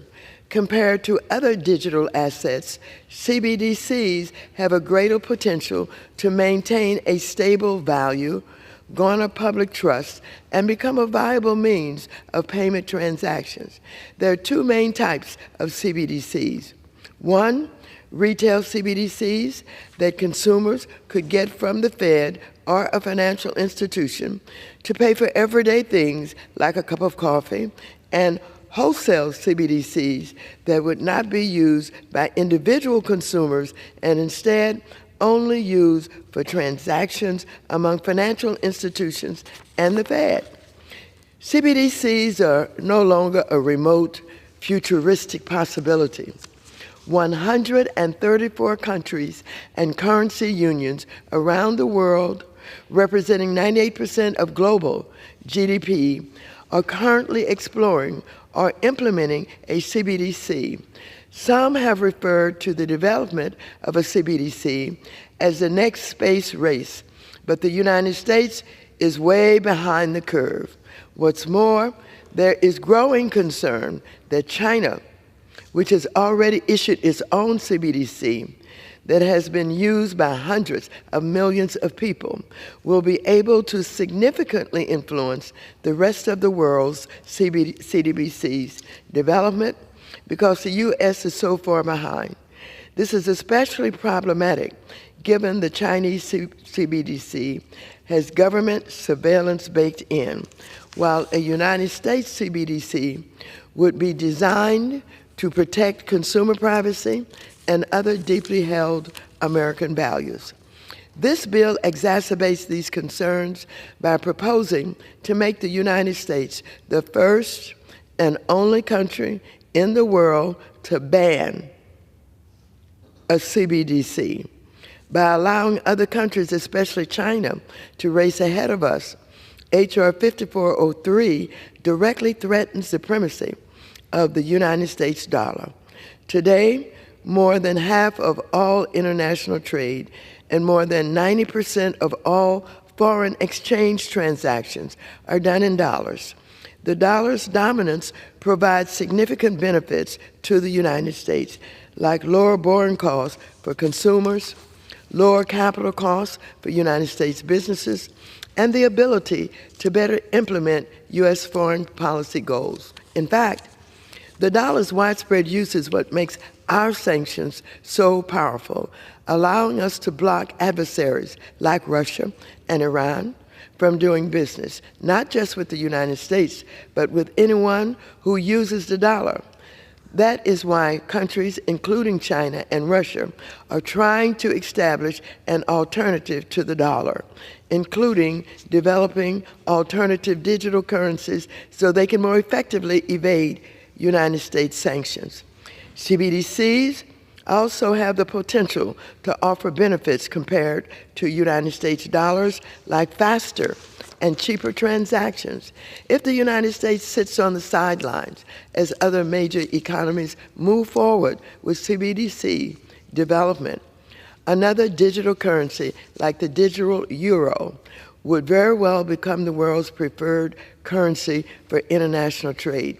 If this weren't bad enough, the Nonpartisan Congressional Budget Office, or CBO, has pointed out that the ban on CBDCs in this bill can be interpreted to encompass the Federal Reserve Bank's reserves.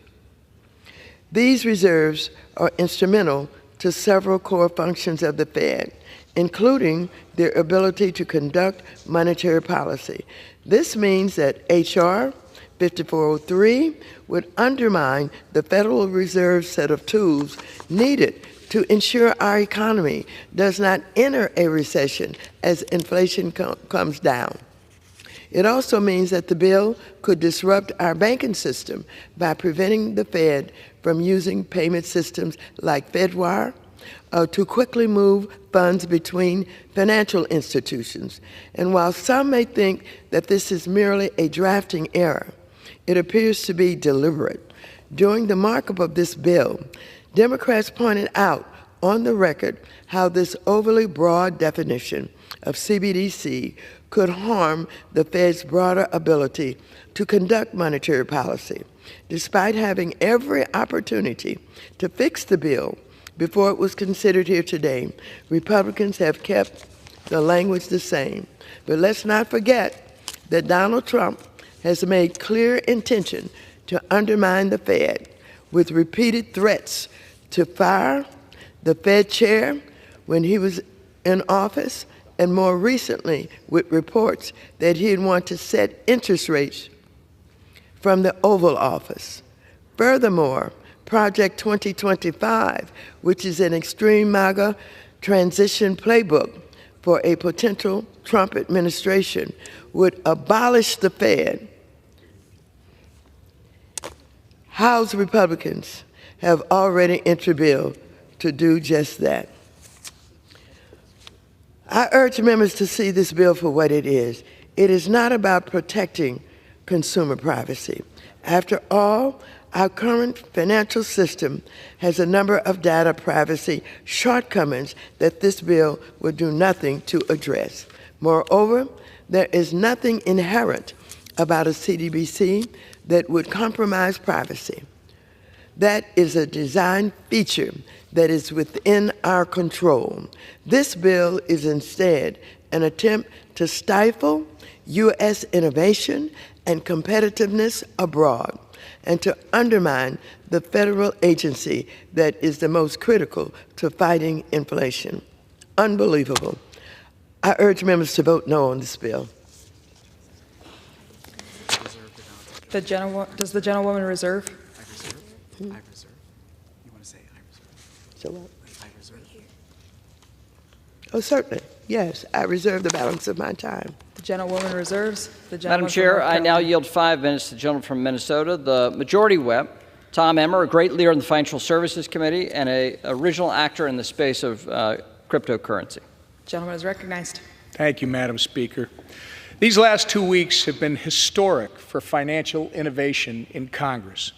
Adoption of SAB 121, the resolution by both chambers, and bipartisan passage of the Financial Innovation and Technology for the 21st Century Act just yesterday shows that digital asset policy is no longer a back burner issue in Congress.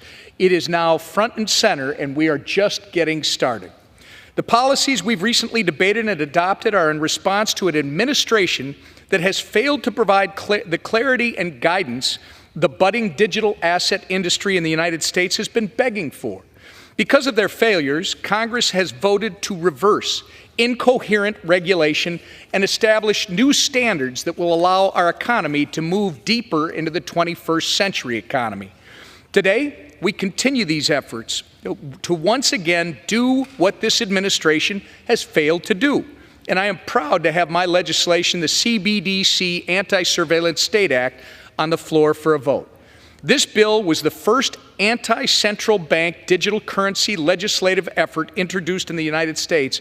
And for the past 2 Congresses, I've worked with my colleagues to update, improve, and grow support for it. The bill is simple.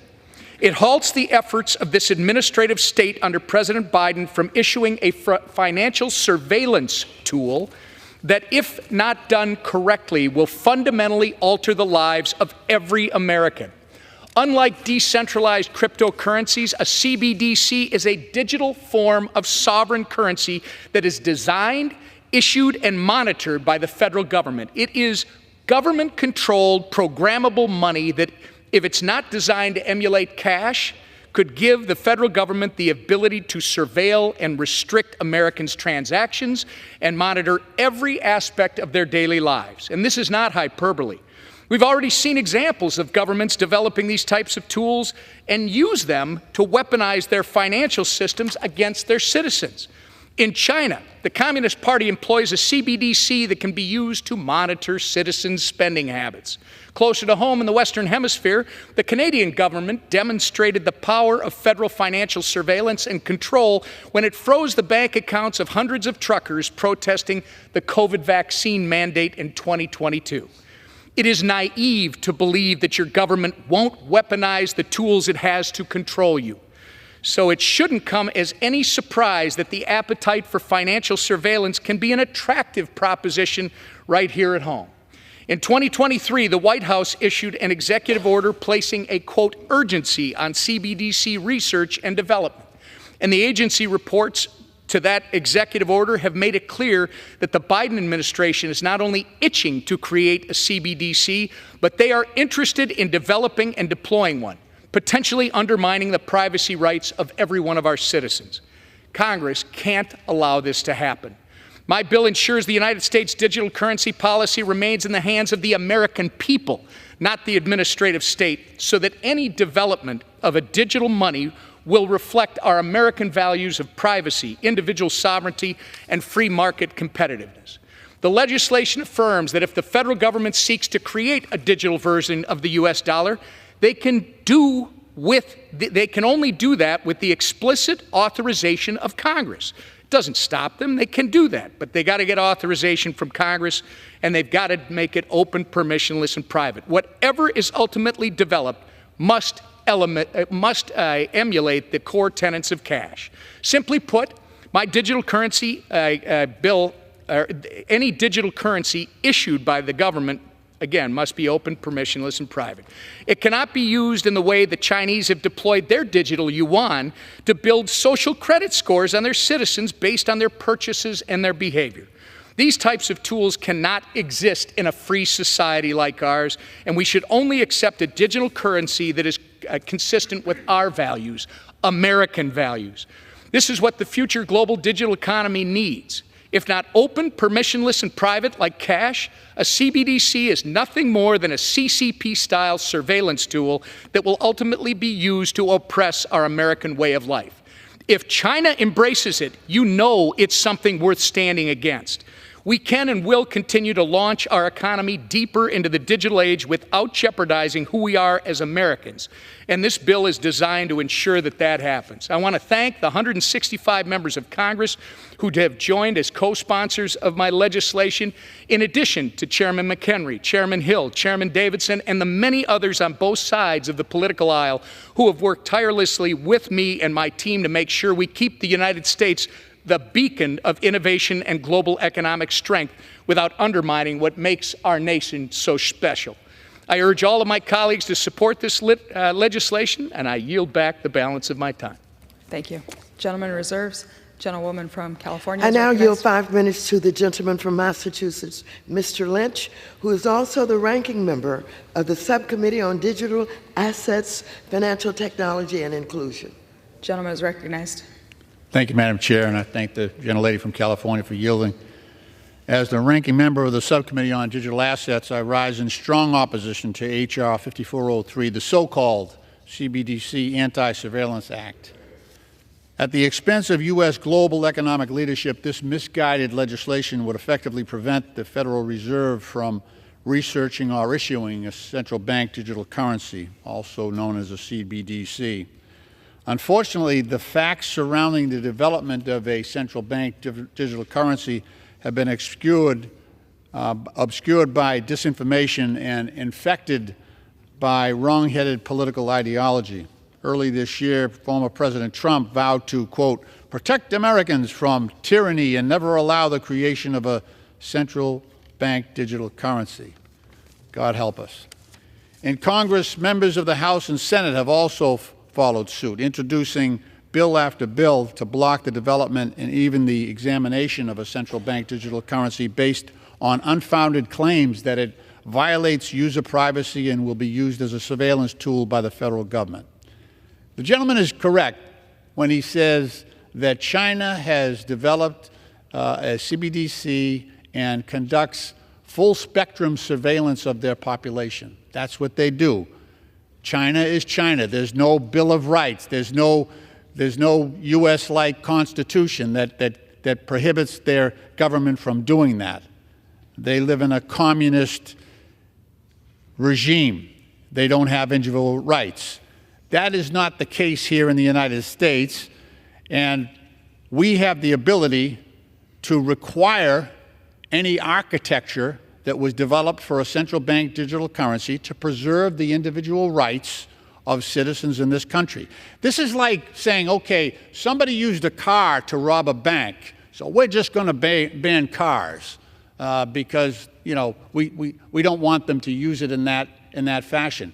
This is a technology. There's an architecture that underlies every CBDC. China does use their CBDC to conduct that surveillance, but we don't want that to be the dominant model. We would like to have the Federal Reserve have the ability to develop a CBDC that actually protects the privacy of American citizens. In my own congressional district, the Boston Federal Reserve recently partnered with the Digital Currency Initiative at MIT on Project Hamilton, an initiative to build a potential CBDC whose architecture maximizes privacy, cybersecurity, and infrastructure resilience. And according to researchers, CBDC architecture can serve as a rigorous privacy-preserving tool. I've also introduced legislation called the eCash Act that would require the incorporation of the same security features associated with physical cash, which today is anonymous, into the development of a digital dollar that would be also the goal of a CBDC. Currently, there are more than 130 countries representing 98% of the global GDP that are currently exploring the implementation or going forward with the implementation of a central bank digital currency. There is a widening gap between the U.S. and its G7 peers, all of whom have stronger privacy laws and personal data laws than the United States, and who are far more advanced in this development of a CBDC. This bill would halt research in the U.S., but offshore, researchers would continue to draw the talent necessary to develop a CBDC to our detriment, and I think to the detriment of the primacy of the U.S. dollar. My Republican colleagues often argue that the U.S. cannot afford to fall behind in digital currency, but they insist on the U.S. shutting down a central bank digital currency before we even begin to explore or to research. The best researchers will move to other countries to conduct that research. And even if we did not want to deploy a central bank digital currency, we should want to know what the other 130 countries that are deploying central bank digital currencies are doing. We should yearn to understand it. We should be exploring the potential of a digital dollar to serve as an alternative to existing forms of payment and have benefits including instant payment settlement, provide a medium for cross-border transactions, and for greater financial inclusion. I urge my colleagues on both sides of the aisle to vote against this wrong-headed bill. I yield back the balance of my time. Gentlewoman reserves. The gentleman from North Carolina. I'd like to yield 2 minutes to the gentleman from Arkansas, the chairman of the Digital Assets Subcommittee. Gentleman had a great victory yesterday with 71 Democrats voting for his bill. Gentleman from Arkansas, Mr. Hill. Gentleman is recognized. I thank Chairman McHenry. Thank you, Madam Speaker. I rise in support of the Central Bank Digital Currency Anti-Surveillance State Act. The Constitution and the Federal Reserve Act of 1913 create the foundation of our money and our economic policy in this country. Article 1, Section 8 of the Constitution states that only Congress has the authority to coin money and regulate the value of such money. Today, Congress is exercising its Article 1 authority to state clearly that the Federal Reserve does not have the authority to create a central bank digital currency. This shouldn't be controversial. It shouldn't be partisan. We know that's the case. And so we'll see how the vote falls today, Madam Speaker. But this legislation is necessary, as you've heard this morning, because we live in a world where government can abuse the tools that they have. As noted by the whip, Canadian Prime Minister Justin Trudeau freezing bank accounts of people protesting COVID-19 in his country. We've read reports from the Select Committee on the Weaponization of the federal government about how FinCEN, a bureau of the Treasury Department, pressured banks to screen private transactions of their customers for words like MAGA or Trump on behalf of federal law enforcement. Is that really the country we want to live in? They even tracked people, according to that subcommittee, if you shopped at Bass Pro Shop. I shop at Bass Pro Shops all the time in my district. This kind of Big Brother-style surveillance of our financial lives by government is alarming to Americans because it represents the political targeting of citizens in this country. So we don't need a retail central bank digital currency. We have a payment system that could capitalize on the private sector. For example, private sector payment stablecoins are a terrific innovation that will become a ubiquitous way for people to transact and expand and enhance the dollar dominance of our currency around the world. Madam Speaker, a vote for this bill is to vote to safeguard our freedom, protect our privacy, and preserve the integrity of our financial system. I urge a yes vote, and I yield back the balance of my time. Gentleman reserves. The gentlewoman from California is recognized.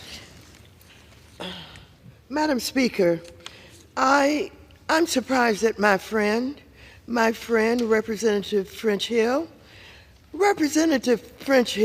and Bill Foster sent Fed Chair Jay Powell a letter on CBDCs stating, and I quote, "The Federal Reserve, as the central bank of the United States, has the ability and the natural role to develop a national digital currency with the potential for digital currencies to further take on the characteristics and utility of paper money. It may become increasingly imperative that the Federal Reserve take up the project of developing a U.S. dollar digital currency.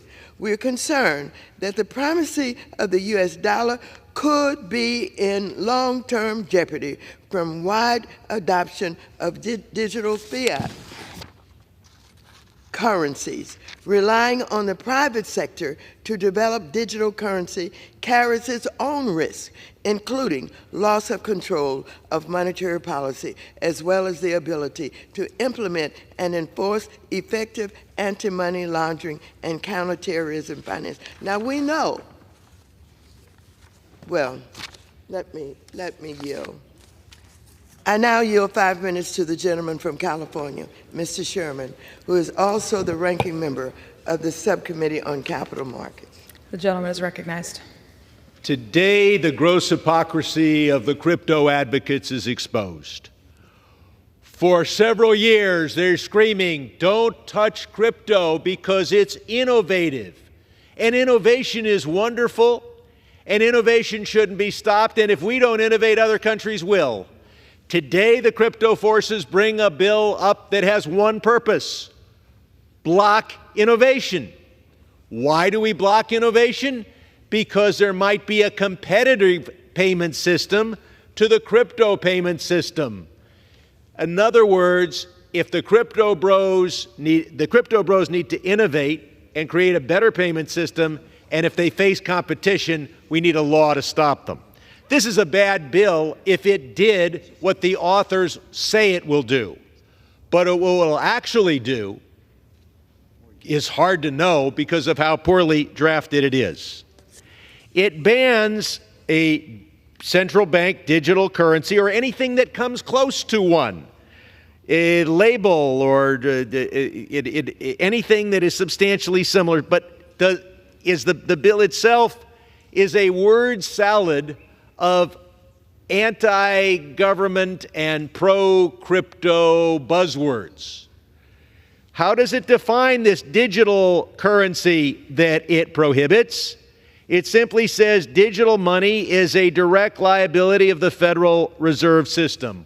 Well, all our money is a direct liability of the Federal Reserve System. It bans that, presumably if it's electronic. So it bans 20th century technology. When the Fed buys $100 million of Treasury bills from a large bank, do you think that they put it all in armored cars and send it to J.P. Morgan? No, it's electronic. They're paying for it with a digital liability, a direct liability of the Federal Reserve System.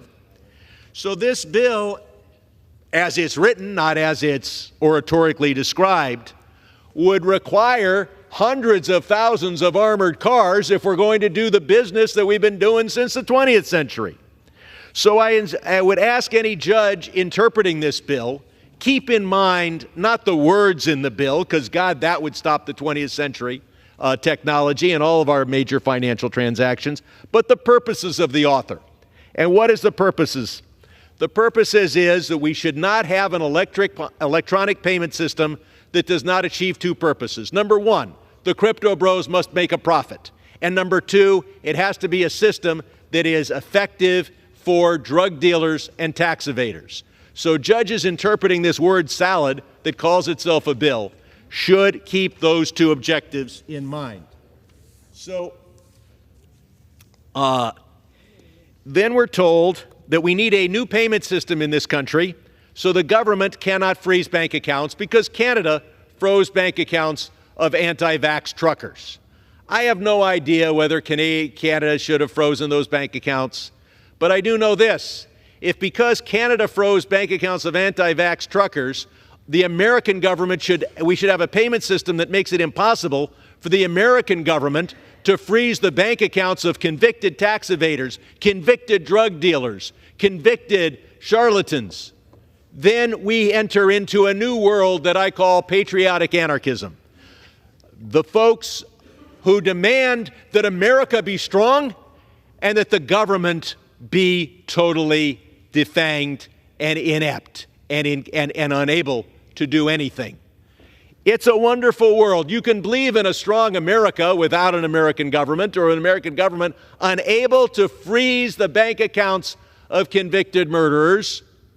You want a strong America, but not a government that is able to do that. Now, this world of a surveillance state, if we had a central bank digital currency, keep in mind the use of that currency is entirely voluntary, just as the use of a credit card is voluntary. If you use a credit card to buy a gun and then you kill somebody, there's a record. You're also free to use cash. Cash has some disadvantages. Now, though, in the example I just gave, those disadvantages are not apparent, but those disadvantages include that it's not electronic, that it's bulky, and that if you have over $10,000 you want to deposit in a bank, a report is made. So we are offered a chance to...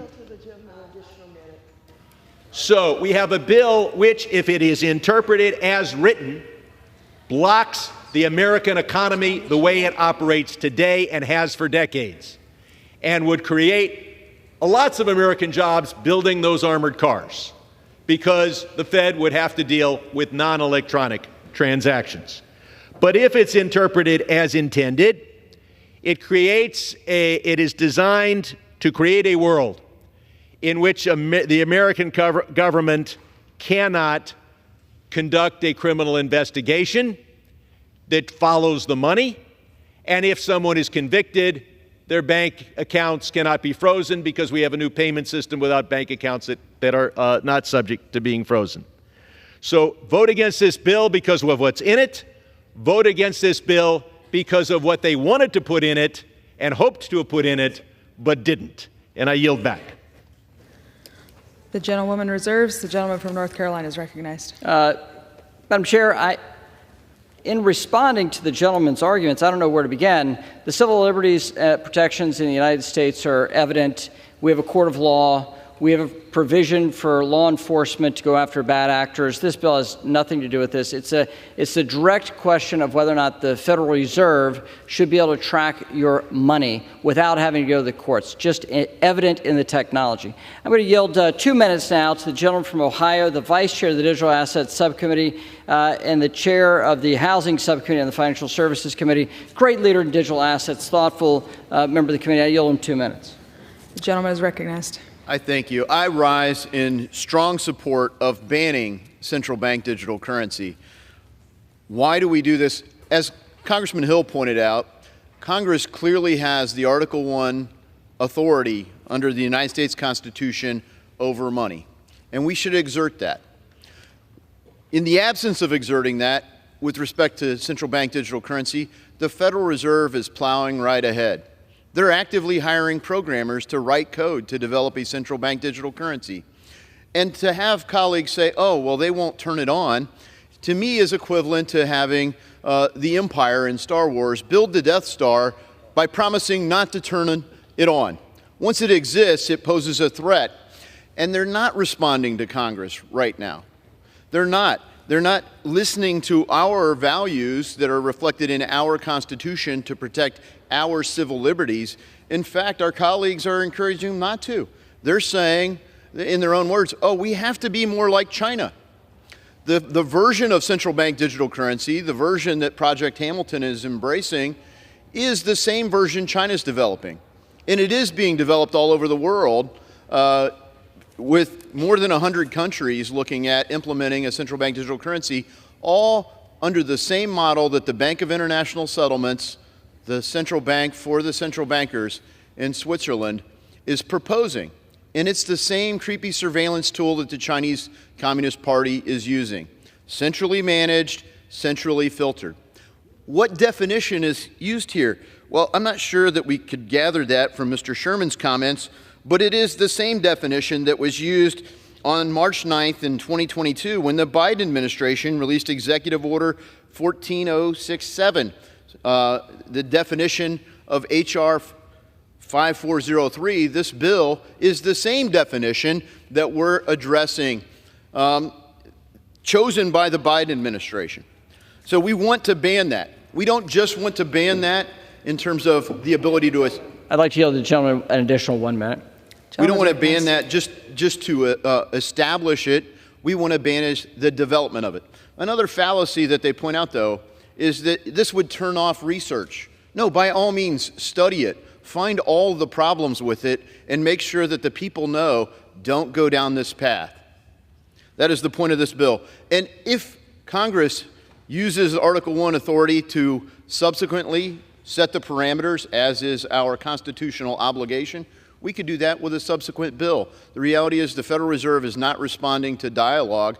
They need to respond to a law. And with that, I yield. The gentleman reserves. The gentlewoman from California is recognized. I now yield 1 minute to the gentleman from Massachusetts, Mr. Auchincloss. The gentleman is recognized. Much time? Sorry. Gentlewoman from California, how much time are you yielding? 1 minute. Thank you. Thank you, Madam Speaker. The framers of the Constitution understood the importance of a strong and stable national currency, which is why Article 1, Section 8 grants Congress the exclusive power to coin money and regulate its value. Congress must not forfeit this power to the Federal Reserve or the Department of Treasury when it comes to issuing a CBDC. CBDCs are digital liabilities issued by a central bank and made available to the public.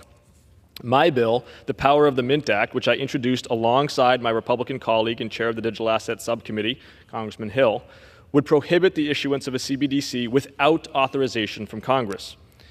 The Rules Committee, though, controlled by Republicans, refused to consider my amendment, which would have made the text of the Power of the Mint Act the base text of this bill. Instead of voting on a bipartisan bill that I'm confident would have secured a robust majority and achieved functionally consonant ends, we are voting on one now that was thrown together haphazardly, ignoring the advice of ledge counsel, and combining our bills with no regard for duplicative sections. It was voted out of committee on a party line vote. I urge my colleagues to vote no on this legislation. I yield back. The gentlewoman reserves. The gentleman from North Carolina is recognized. I'd like to yield 1 minute to the gentleman from Pennsylvania, Mr. Perry. Gentleman's recognized. Thank you, Madam Chair. Thank the chairman of the committee. And a rarity for Congress, the title of this bill actually reflects both the content and the gravity of the subject at hand. Many of my constituents, my bosses, were rightfully concerned when the president's administration announced its intention to surveil their pocketbooks over transactions as low as $600. A central bank digital currency would be infinitely worse. It would give the government unprecedented visibility and control into Americans' transactions. What does that mean in practice? It means that it's much easier to track purchases of things that the government doesn't like firearms or other items disapproved by the government. It's much easier for the government to shut down dissenting voices, and it's much easier for the government to control Americans. Now, people on the other side say, well, that would never happen.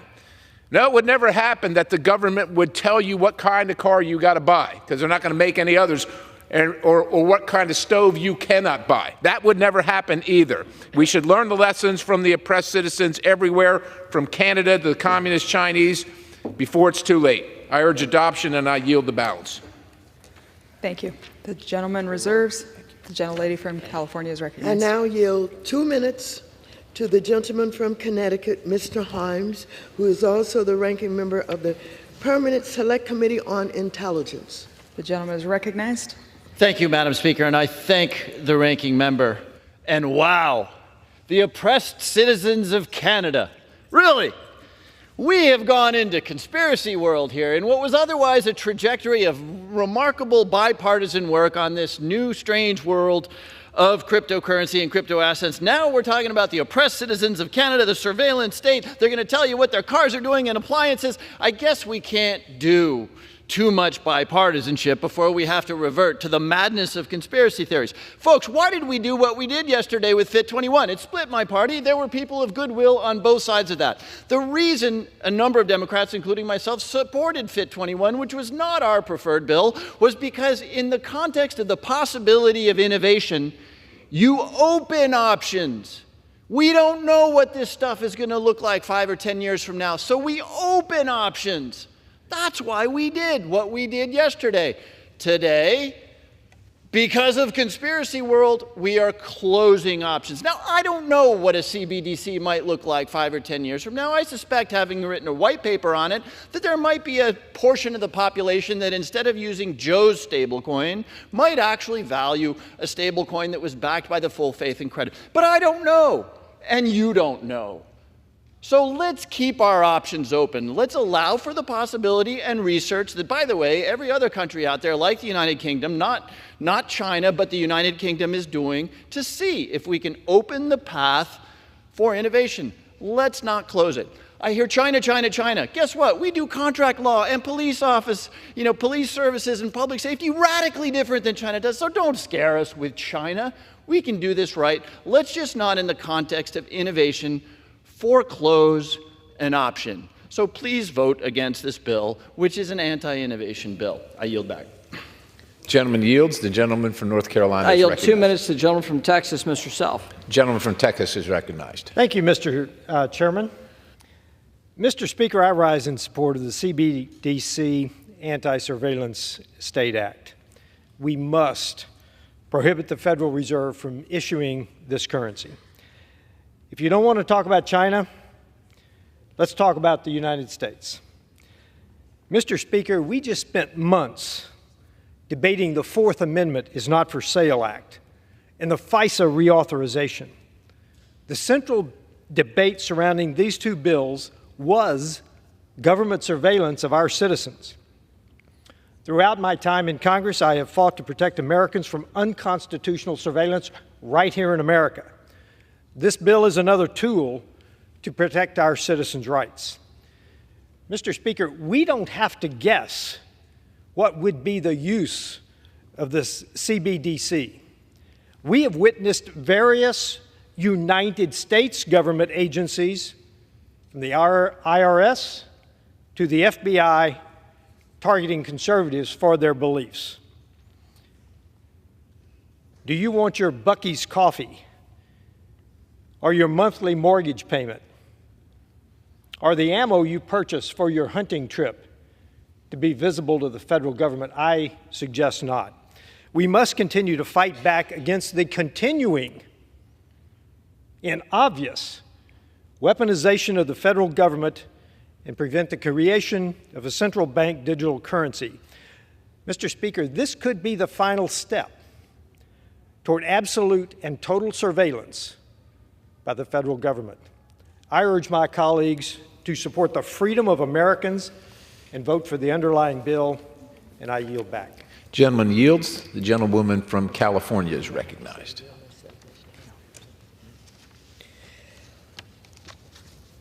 The bill's sponsor has warned that a U.S. CBDC would mirror the surveillance tactics that are baked into the Chinese CBDC without explaining why the United States would ever choose to design its CBDC in a manner that mimics Chinese surveillance. Privacy protections can be incorporated from the earliest development stages of a CBDC. This is what other privacy-focused jurisdictions have been doing with their CBDC development, like the European Union, because their constituents care about privacy too. In fact, research from the Atlantic Council has noted that CBDCs can be designed in a way that offer cash-like privacy through the use of zero-knowledge proofs, encryption, and other design features where a payment validator processes transactions but does not learn the identities of those involved without the permission of the parties. I reserve the balance of my time. Gentlewoman reserves. The gentleman from North Carolina is recognized. I'd like to inquire the chair, time remaining on both sides. Gentleman from North Carolina has 14.5 minutes remaining. The gentlewoman from California has 6 minutes remaining. The gentleman from North Carolina I'd like is to now recognized. yield 90 seconds to the gentlewoman from Georgia, Representative Green. Gentlelady is recognized. Thank you, Mr. Speaker. I rise in support of the CBDC Anti-Surveillance State Act.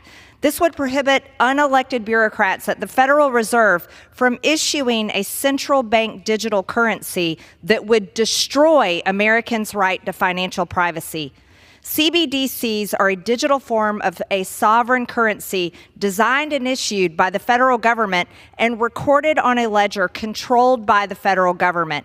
In other words, if a political enemy of the deep state or, say, a Democrat regime says or does something that is not approved, the government could prohibit them from using their digital, government-controlled financial assets or simply take them away. We're talking about Americans' money.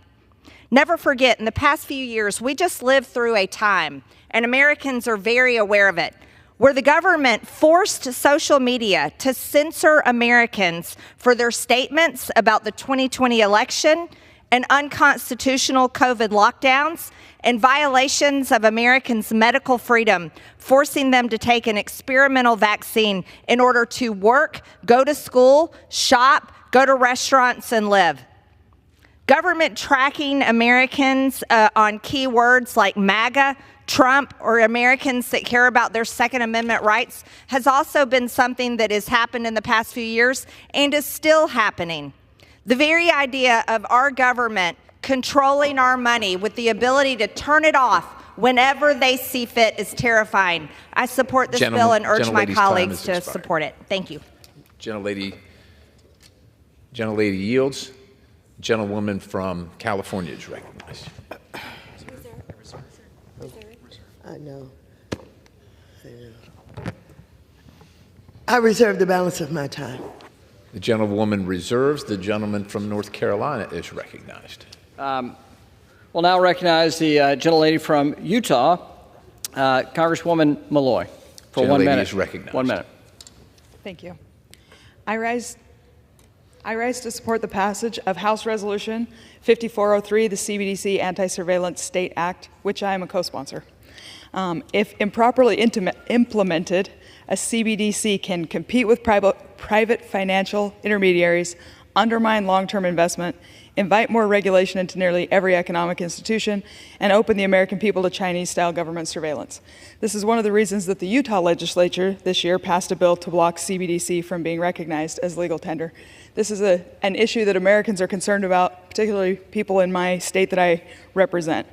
We don't need to be more like China. Americans demand the right to participate in the economy without giving up our privacy.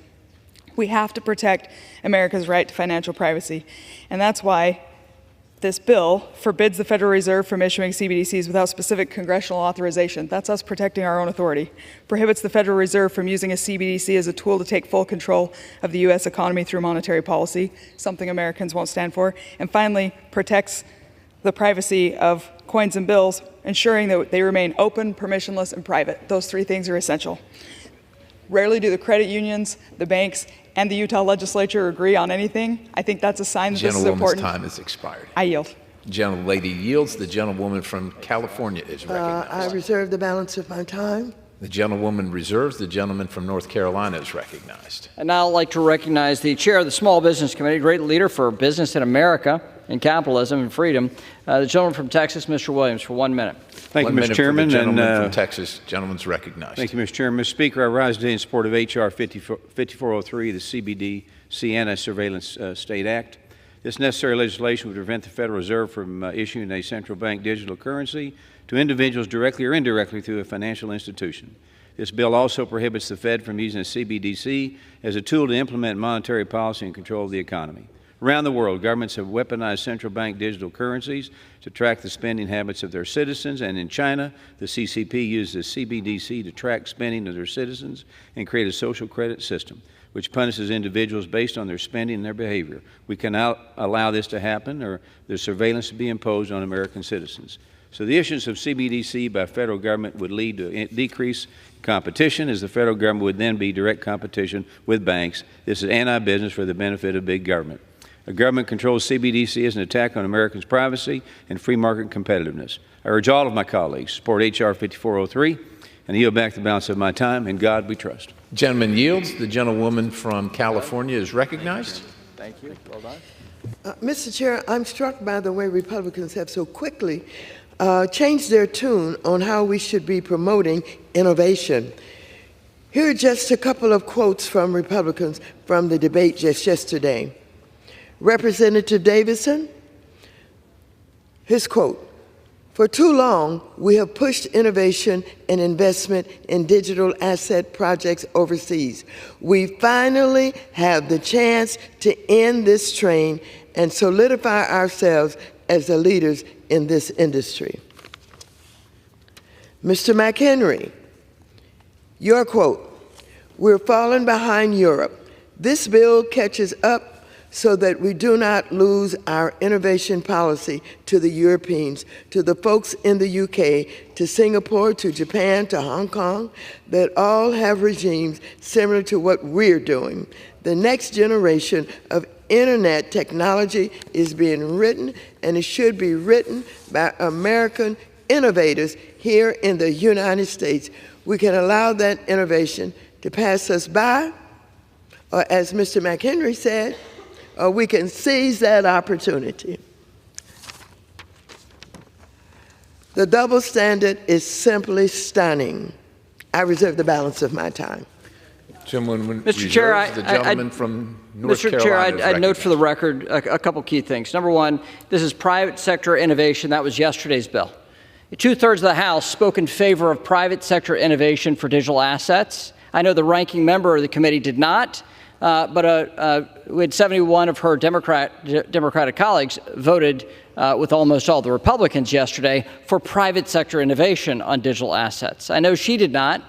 But today, what they want to do is have a public sector innovation. The regimes I spoke of yesterday fostering private sector innovation are not going down the route of a central bank digital currency. So just want to note that for the record. With that, I'd like to yield 1 minute to the chair of the Science Committee, and a great leader on the Financial Services Committee, the gentleman from Oklahoma, Mr. Lucas. Gentleman is recognized. I want to thank Chairman McHenry and Whip Emmer for being leaders in the digital asset policy, and specifically for this legislation preventing a Federal Reserve Bank from offering central bank digital currency to an individual. As advances in technology drive changes in the payments landscape, it is the responsibility of Congress to foster innovations while protecting consumers. Today, a Federal Reserve note, physical currency, is the only kind of central bank money available to the public. But a CBDC would be a new form of money, a digital dollar, which raises significant financial stability, privacy, and consumer protection concerns. This legislation clarifies that the Fed cannot offer direct products or services or maintain accounts on behalf of an individual, and specifies that congressional authority is needed for the Fed to set up a CBDC. During the past 15 years, Congress has transferred a significant amount of authority to the Federal Reserve. In the case of CBDC, congressional approval is essential for embarking on transferring policy changes with broad implications. I want to thank Mr. Emmer and Mr. McHenry for offering this legislation, and I yield back. Gentleman yields. The gentlewoman from California is recognized. If privacy is the main concern motivating the supporters of this bill, then it is woefully unclear why the bill would ban wholesale CBDCs, which do not pose privacy concerns because they would not be used by consumers at all.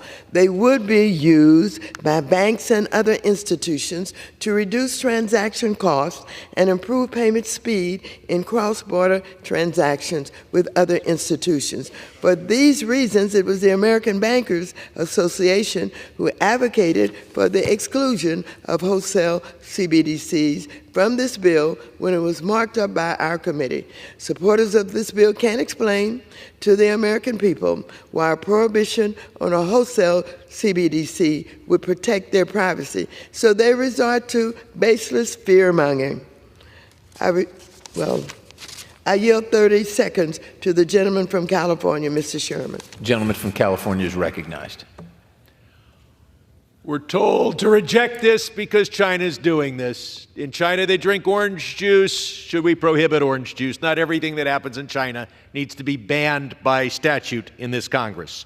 We're told we need to protect privacy, but this bill is designed. Does not prohibit or does not require anybody to use a digital currency. You're still going to have cash. You're still going to have a credit card. It's just one more option. You may say the use of the credit card doesn't give you privacy because my wife then finds out I spent too much on a tie. So what do? I spend cash. You're going to have debit cards, credit cards, cash, and maybe a digital currency. Gentleman's time has expired. Want to keep private? Don't use it. It's not mandatory. Gentleman yields. The gentleman from North Carolina is recognized. I would note for the record that bow ties are cheaper than the long ties, and I suggest the same for the gentleman. With that, I'd like to yield 1 minute to a great Michigander, the chair of the Oversight Subcommittee on Financial Services, Bill Huizenga. The gentleman is recognized. Thank you, Chairman McHenry. Mr. Speaker, last Congress, as a member of the Digital Assets Working Group, we established clear principles on how any proposed CBDC proposal should be evaluated. First, the U.S. dollar must remain the world's reserve currency, and our payment systems must continue to be the envy of the world. American taxpayers should benefit, not be disadvantaged by any legislation that Congress enacts. Second, the private sector must lead the way. Digital asset policies must promote private sector innovation and foster competition. That's what the bill was about yesterday, Mr. Speaker. Further, we must maintain privacy and security protections consistent with other currency transactions utilized today. That is in danger based on what the Fed is proposing. Lastly, it should come as no surprise that many Americans view a Fed-developed central bank digital currency with great skepticism, and I include myself in that category. Congress has not granted the Fed this authority, nor should it. And with that, I yield back the balance of my time. Gentleman yields. The gentlewoman from California is Serve the recognized. balance of my time. Gentlelady reserves. The gentleman from North Carolina is recognized. At this point, I'd like to recognize the gentleman from Nebraska, a leader in digital assets, Mr. Flood, for 1 minute. Gentleman is recognized for 1 minute. Thank you, Mr. Speaker. Thank you, Chairman McHenry. This bill is necessary because a retail central bank digital currency would be a terrifying and powerful tool in the hands of any government entity.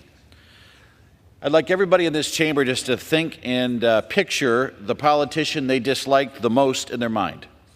Now imagine that person and all the ill intentions you ascribe to them with the power to monitor, restrict, or even halt the financial transactions of their political opponents. It's actually a horrifying thought, and it cuts to the core of why we need to reject a retail CBDC in this country.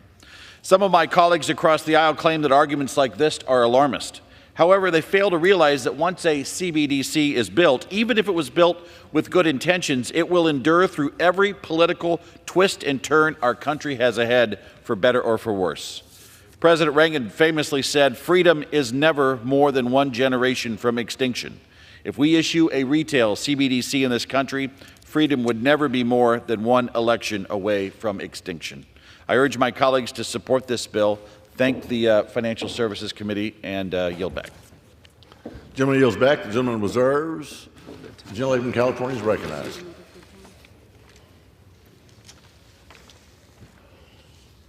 According to an analysis written by Jared Seisberg with T.D. Cohen, published today, May 23rd, 2024, we do see risk in the House looking today to pass a related bill that would ban the United States from launching a digital dollar. We view such a ban as negative for the global dominance of U.S. banks and for the global role of the U.S. dollar. This is because the ban would apply to wholesale as well as consumer use. That could give the euro or other currencies that are digitalized an edge over being used for global trade as stablecoin digital dollars, could lose value if there is a redemption run, while a digital euro would not face that threat. I reserve the balance of my time.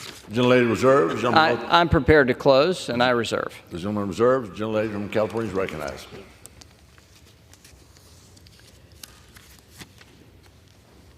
I yield myself the balance of the time. Yesterday, we debated a Republican bill that would substantially deregulate the crypto industry, allowing most crypto to operate without a primary regulator and with virtually no regulation. Where was the concern about a consumer's privacy then? Just yesterday, Republicans threw all of the existing protections for consumers, including privacy, out the window in the name of so-called crypto innovation and U.S. competitiveness. But when it comes to the one crypto innovation that could impact our national security interests and economy, they want to stop that innovation in its tracks. There is simply no reason to unilaterally tie our own hands in this respect and risk undermining the primacy of the U.S. dollar in the process. And it would be harmful to every American to make it harder for the Federal Reserve to combat inflation. The stakes with this bill are incredibly high. The strength of the United States dollar, our ability to innovate and compete globally, our ability to enforce sanctions and protect our interests abroad, and our ability to stop inflation are all well on the line. And so, I certainly urge a no vote on this bill, H.R. 5403, and I yield back the balance of my time. North Carolina is recognized. I yield myself remainder of my time. The gentleman is recognized. I just want to reiterate that this bill protects Americans' right to financial privacy. That's the core of this. It was my hope that this bill would be the base text for an amendment process by which we'd get my Democratic colleagues in committee to agree with that principle. But nonetheless, we brought this bill to the floor.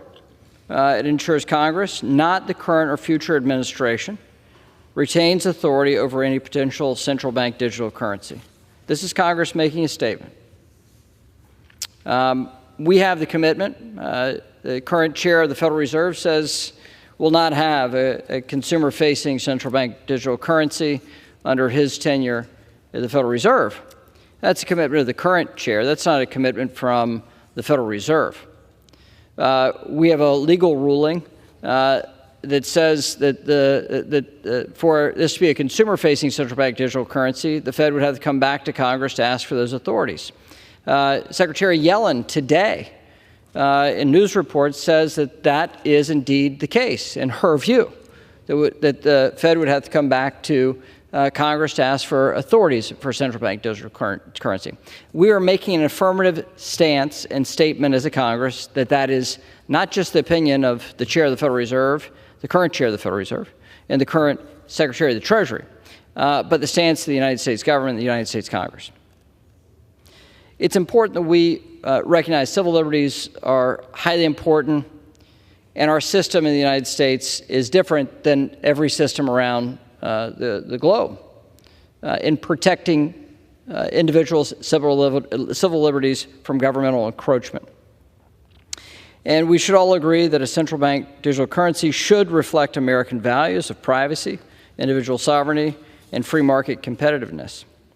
So I urge my colleagues to support this bill, a very important statement for us, just like the important statement we made yesterday when 71 of my Democratic colleagues voted with almost all the Republicans to put forward a regulatory framework for digital assets and cryptocurrency. Great bipartisan outcome. Huge number of Democratic support, even though the administration said they don't want the bill, even though the minority leader voted against this, even though the ranking member on financial services whipped hard against the bill. We had 71 of my Democratic colleagues saw innovation, consumer protection was at the core of that piece of legislation. They voted in favor of it. And it's my hope today that they'll see that we need civil liberties protections from any governmental encroachment in the financial realm. And I hope we can make a nice bipartisan statement today as well. And so with that, I urge adoption of this bill and yield back the balance of my time. Gentleman yields back. All time for general debate has expired. Pursuant to the rule, the bill shall be considered for amendment under the 5-minute rule. The amendment in the nature of a substitute recommended by the Committee on Financial Services printed in the bill shall be considered as adopted. The bill as amended shall be considered as the original bill for the purpose of further amendment under the 5-minute rule and shall be considered as read. No further amendment to the bill as amended shall be in order except those printed in Part C of House Report 118-516.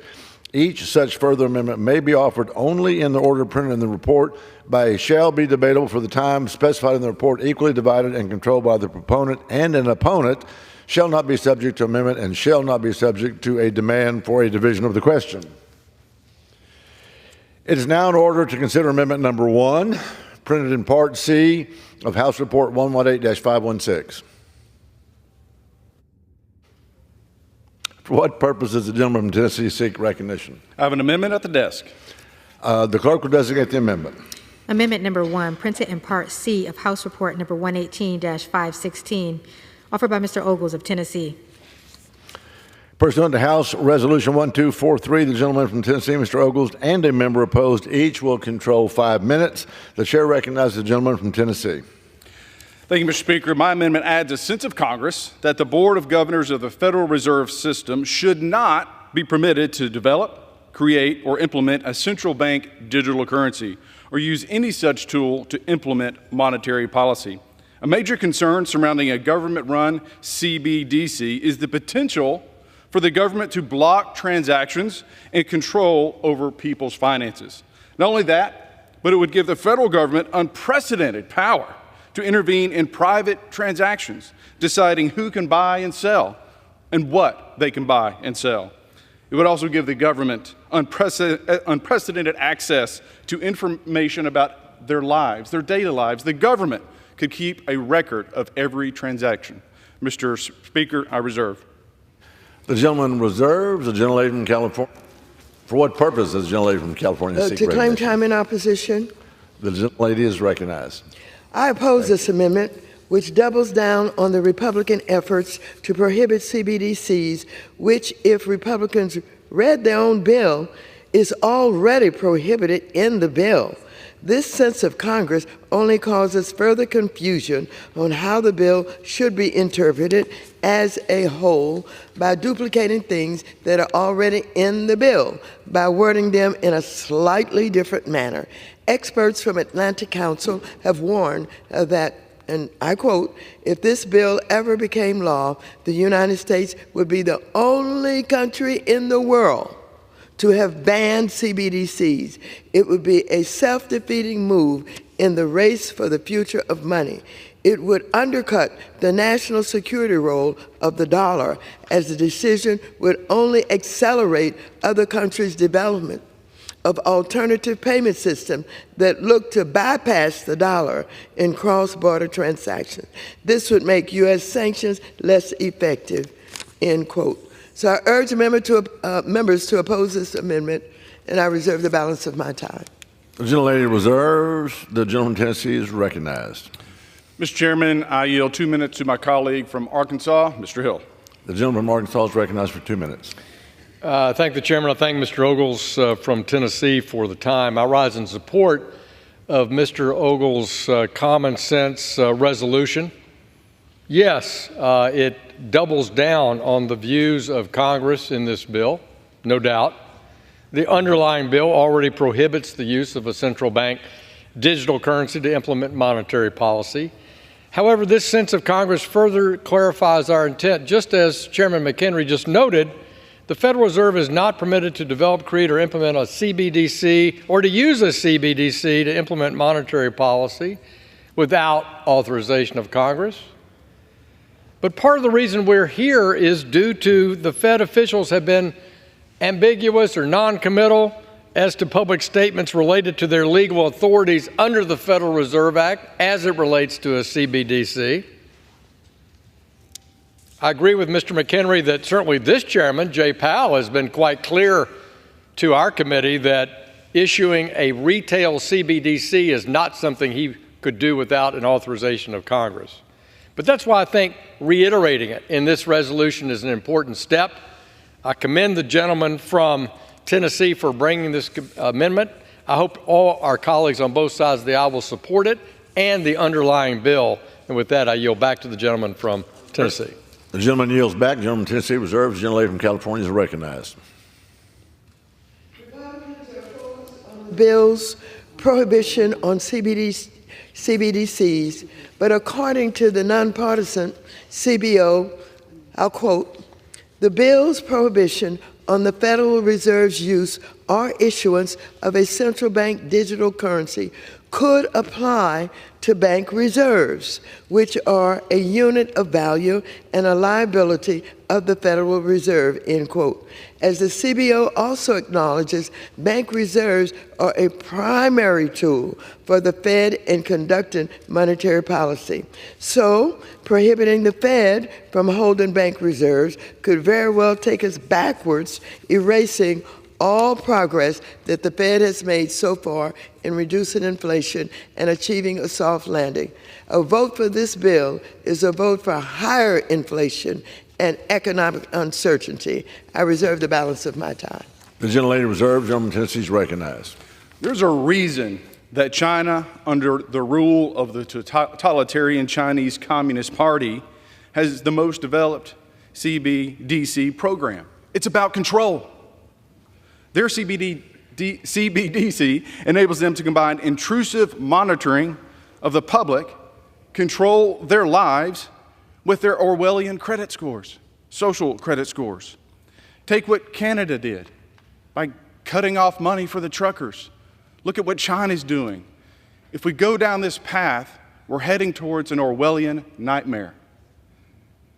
My sense of Congress doubles down on the fact that the greenback is the reserve currency of the world. A CBDC undermines that, and it should not be pursued. I reserve. The gentleman from Tennessee reserves. The gentlelady from California is recognized. This bill is opposed by the following organizations: Americans for Financial Reform, Demand Progress, Public Citizen, and Take on Wall Street. I reserve the balance of my time. Gentlelady reserves. The gentleman from Tennessee is recognized. My amendment is simple. Because it underscores that the Federal Reserve should not move forward with implementing a CBDC or use any policy that would forward that action.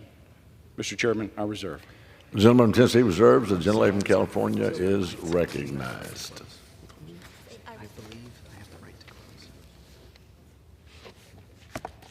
I believe I have a right to close. And what do I use for my close? Just that. The gentlelady from California does have the right to close. I urge my colleagues The gentleman from to oppose this amendment and the underlying bill, and I yield back the balance of my time. The gentlelady yields back the balance of her time. The gentleman from Tennessee is recognized. Thank you, sir. I urge adoption of my amendment. It is clear, it is concise, it is simple, and it's just good policy. I yield back. The gentleman from Tennessee yields back. The question is on the amendment offered by the gentleman from Tennessee. Those in favor say aye. Those opposed say no. In the opinion of the chair, the ayes have it. The amendment is agreed to. Is requested. This is the gentlelady from California. Seek recognition. A recorded vote is requested. Pursuant to Clause 6 of Rule 18, further proceedings on the amendment offered by the gentleman from Tennessee will be postponed. It is now in order to consider amendment number 2, printed in Part C of House Report 118516. For what purpose does the gentleman from West Virginia seek recognition? Mr. Chairman, I have an amendment at the desk. The clerk will designate the amendment.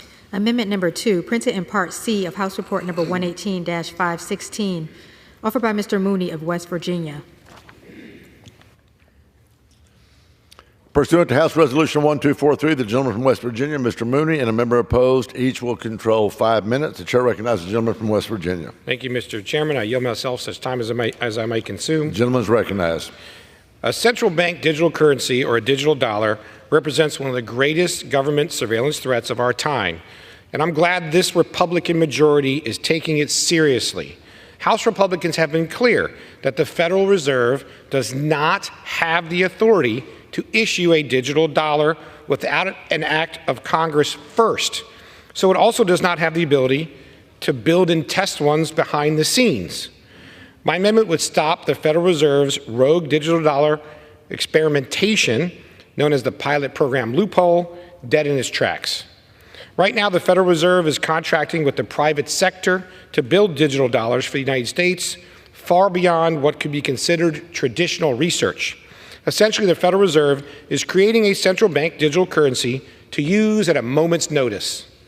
In communist China, the digital yuan is being used to spy on its citizens and crack down on pro-democracy dissent. Soon, Chinese citizens will not even have a choice whether or not to use the digital yuan. In America, the Biden administration could use the digital dollar to track your gun purchases, for example. Chairman Jerome Powell has said the Federal Reserve would not issue a digital dollar without an act of Congress, but doing so as a so-called pilot program is the same thing. That is why my amendment is important, because Congress cannot give an inch when it comes to the central bank digital currency. My amendment would simply block the Federal Reserve from establishing, carrying out, or approving any program intended to test the feasibility of issuing a digital dollar. If the federal government wants to experiment with a surveillance tool that the overwhelming majority of American citizens oppose, that direction must come from a vote in Congress. Make no mistake, central bank digital currency are not about innovation, they're about control. My amendment prevents the Federal Reserve from bypassing the will of the legislative branch by closing the pilot program loophole once and for all, and I urge my colleagues to support it. Thank you, and I reserve the balance of my time. The gentleman reserves. From purpose does the gentlelady from California seek recognition? To claim time in opposition. Ladies recognized. I urge members to oppose the Mooney Amendment, which explicitly bans CBDC pilot programs. Like the last amendment we just considered, this amendment bans something that H.R. 5403 already bans. Oddly, this amendment would exacerbate the confusing drafting in H.R. 5403 by prohibiting something in two places, but in slightly different ways. In fact, all three of these amendments that we're considering for this bill overlap with existing provisions in the underlying bill, which leads me to believe that Republicans simply don't understand what their own bill does. So let me again try to explain their own bill. This amendment and the bill both prohibit the Fed from conducting a study on how to design a central bank digital currency using a pilot program. In case the public is wondering, the New York Fed is currently conducting a pilot through its New York Innovation Center to test the benefits and drawbacks of a wholesale CBDC in collaboration with U.S. banks and the Monetary Authority of Singapore. This bill does not mean that at the end the Fed will issue a CBDC or that Americans will have one. In fact, the Fed has made it abundantly clear that it wants Congress to authorize it to do so. But how is Congress going to be able to make this decision if we don't have any research as to how a CBDC could be designed that reflects our values? Again, importantly, to counter misinformation from the other side of the aisle, wholesale CBDCs are not used by individual consumers. They're only used by institutions to transfer funds. So there are no consumer privacy issues with wholesale CBDCs because consumers are not directly involved. If the point of this bill is to protect consumer privacy, the sponsor should have directed the Fed to ensure that it only tests a CBDC that does that. I urge members to oppose this harmful amendment and H.R. 5403, and I reserve the balance of my time. Gentlelady reserves. The gentleman from West Virginia is recognized. Thank you, Mr. Chairman. I yield such time as he may consume to my colleague, the gentleman from Ohio. The gentleman from Ohio is recognized. I thank the chairman. I rise to support Mr. Mooney's amendment. The CBDC Anti-Surveillance State Act demonstrates House Republicans' unwavering and thorough conviction that the Federal Reserve must not issue or develop a central bank digital currency without express authorization from Congress. While I support this bill wholeheartedly, I think it can go further with this amendment by being clear. Word weasels want to come up with phrases like pilot. Oh, we're not really doing that. Yes, you are. The pilot project represents a first step that we could take, and this, as you see the Federal Reserve spending time and resources building a team, actively hiring and staffing and outsourcing for this, it's logically consistent that this pilot could be developed to something further.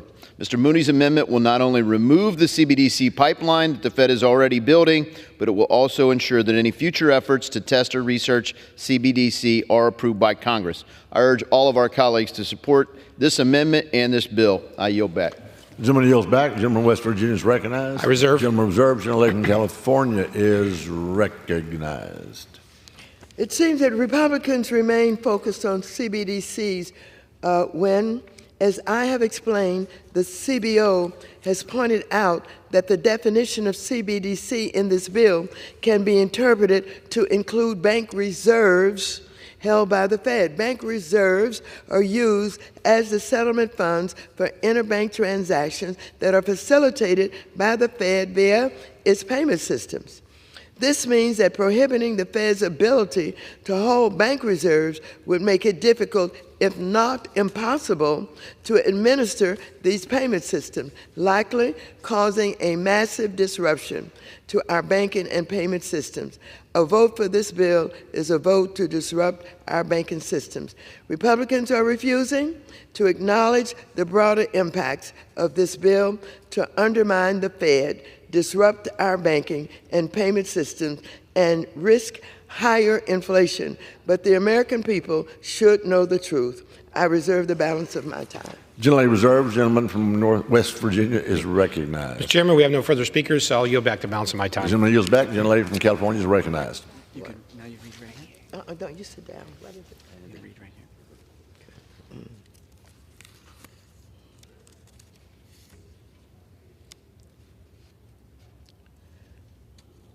Like the underlying bill, this amendment closes off opportunities for innovation and harming our influence around the world before we have even had a chance to fully study, test, and understand CBDCs. This bill and amendment represents the wing of the Republican Party that is anti-science and, ironically, scared of the innovation they claim to lack. Again, this amendment does not prohibit the issuance of a CBDC. It is prohibiting the research on how CBDCs work. I can't stress how irresponsible it is for Congress to be passing blanket prohibitions on research based on unwarranted fears. I can understand fears about potential outcomes, but I cannot understand fear of research. So I urge my colleagues to vote no on this amendment in H.R. 5403, and I yield back the balance of my time. The questions on the amendment offered by the gentleman from West Virginia. Those in favor say aye. Those opposed, no. In the opinion of the chair, the ayes have it. The amendment is agreed to.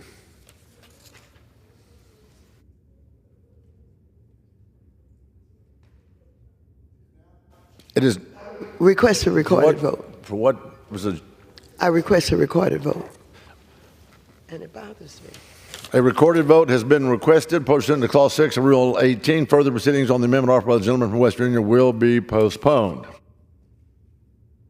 Now, in order to consider amendment number 3, printed in Part C of House Report 118-516, for what purpose does the gentleman from Ohio seek recognition? Chairman, I have an amendment at the desk. The clerk will designate the amendment. Amendment number 3, printed in Part C of House Report number 118-516, offered by Mr. Davidson of Ohio. Pursuant to House Resolution 1243, the gentleman from Ohio, Mr. Davidson, and a member each opposed, each will control 5 minutes. The chair recognizes the gentleman from Ohio. I thank the chairman. I applaud Congressman Emmer's hard work on getting this important piece of legislation to where it is today. I'm encouraged that so many of my colleagues, like Mr. Hill, Mr. McHenry, Mr. Huizenga, Mr. Barr, Ms. Wagner, the subcommittee chairs on financial services are united in this. I wish that extended across the aisle because central bank digital currency is the creepiest surveillance tool known to man. Every dystopian fiction out there, whether Brave New World, 1984, what I consider scripture, the book of Revelation, shows the corruption of money from its proper use as a store of value and a means of exchange into a tool for coercion and control, something that can filter people's access to their own money and their ability to use it in a free society. Why would we enable it? Everywhere it's depicted as evil, why would we even tolerate that? But our own government is doing it. Frankly, the underlying text prevents the Federal Reserve from establishing a central bank digital currency, and this amendment's important because we should be clear. We don't want them to design it, we don't want them to build it, we don't want them to do development work on it, and we certainly don't want them to issue it. That authority is reserved for Congress. And there may become a point where our form of money looks different than it does today, but it should always have the characteristics of permissionless peer-to-peer payments, like cash.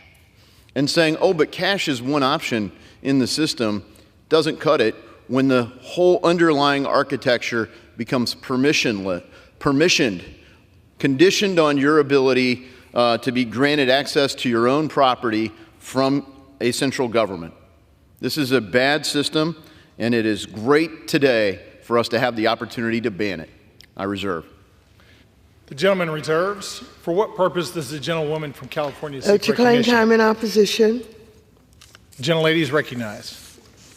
With this amendment, my Republican colleagues are really piling on to ensure the Fed is prohibited from even thinking about CBDCs. Yet again, this amendment is not adding anything substantive that isn't already in the bill. Instead, it is making worse the internal draft inconsistencies in H.R. 5403. So I urge members to oppose this amendment and the underlying bill, and I reserve the balance of my time. The gentlelady reserves. The gentleman from Ohio is recognized. I thank the chairman. The gentlewoman correctly recognizes that we are piling on. We want it to be absolutely clear to the word weasels in the executive branch that try to find a way to scheme and maneuver, and even in spite of Supreme Court rulings, come up with new executive orders, whether it's forgiving student debt, launching climate change initiatives, banning bump stocks, pistol braces, warrantless searches, you name it. They've got a way to get past the clear intent of Congress, and we want to close every possible venue. Absolutely. Reserve. The gentleman from Ohio reserves. The gentlelady from California is recognized. I reserve the balance of my time. The gentlelady reserves. The gentleman from Ohio is recognized. Is the gentlewoman prepared to close? I have the right to close.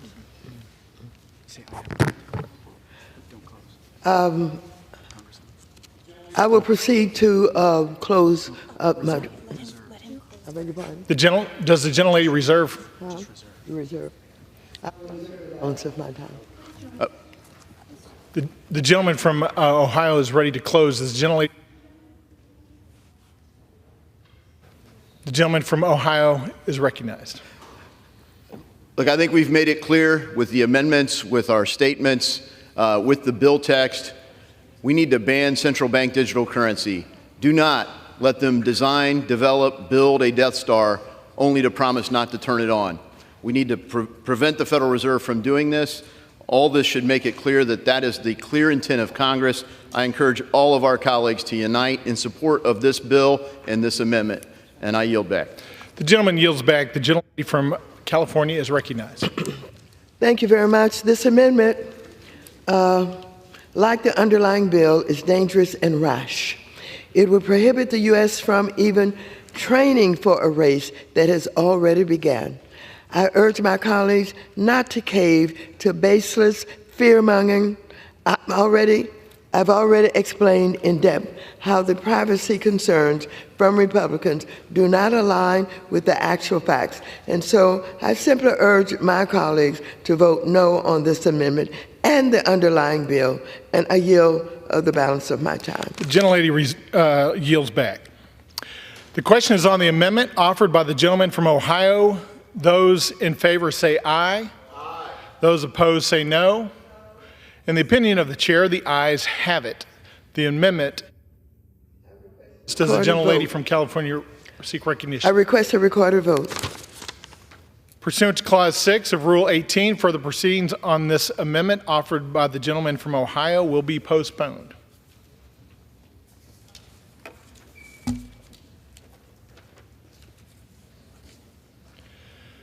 Pursuant to Clause 6 of Rule 18, proceedings will now resume on those amendments printed in Part C of House Report 118-516, on which further proceedings were postponed in the following order.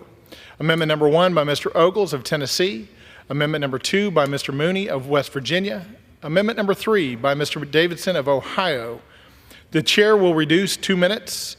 The minimum time reduced to 2 minutes, the minimum time for any electronic vote after the first vote in this series. The unfinished business is the request for a recorded vote on the amendment number 1 printed in Part C of House Report 118-516 by the gentleman from Tennessee, Mr. Ogles, on which further proceedings were postponed and on which the ayes prevail by voice vote. The clerk will redesignate the amendment. Amendment number 1, printed in Part C of House Report number 118-516, offered by Mr. Ogles of Tennessee. A recorded vote has been requested. Those in support of the request for a recorded vote will rise and be counted. A sufficient number having risen, a recorded vote is ordered. Members will record their votes by electronic device. This will be a 15-minute vote.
Yeas are 204, the nays are 176.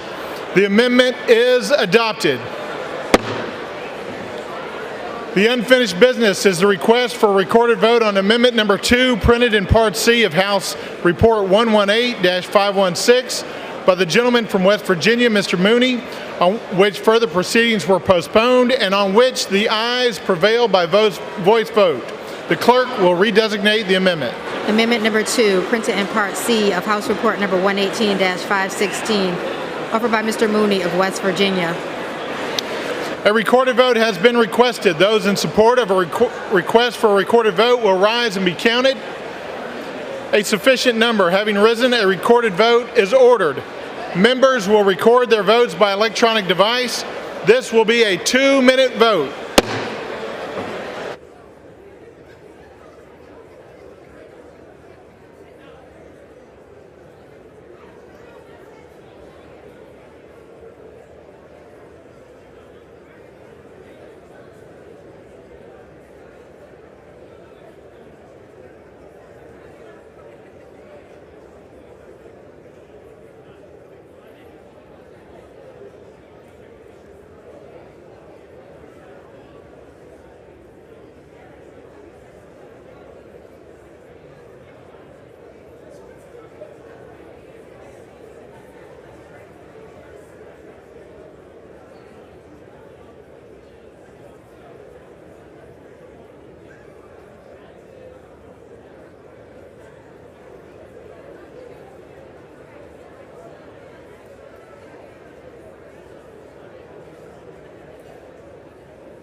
On this vote, the yeas are 206, the nays are 193. The amendment is adopted. The unfinished business is a request for a recorded vote on Amendment Number 3, printed in Part C of House Report 118-516 by the gentleman from Ohio, Mr. Davidson, on which further proceedings were postponed and on which the ayes prevailed by voice vote. The clerk will redesignate the amendment. Amendment number 3, printed in Part C of House Report number 118-516, offered by Mr. Davidson of Ohio. A recorded vote has been requested. Those in support of the request for a recorded vote will rise and be counted. A sufficient number having risen, a recorded vote is ordered. Members will record their votes by electronic device. This will be a 2-minute vote.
On this vote, the yeas are 212, the nays are 195.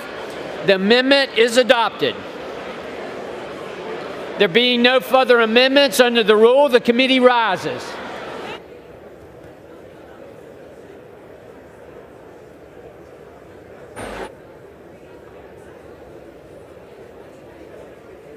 Mr. Chairman.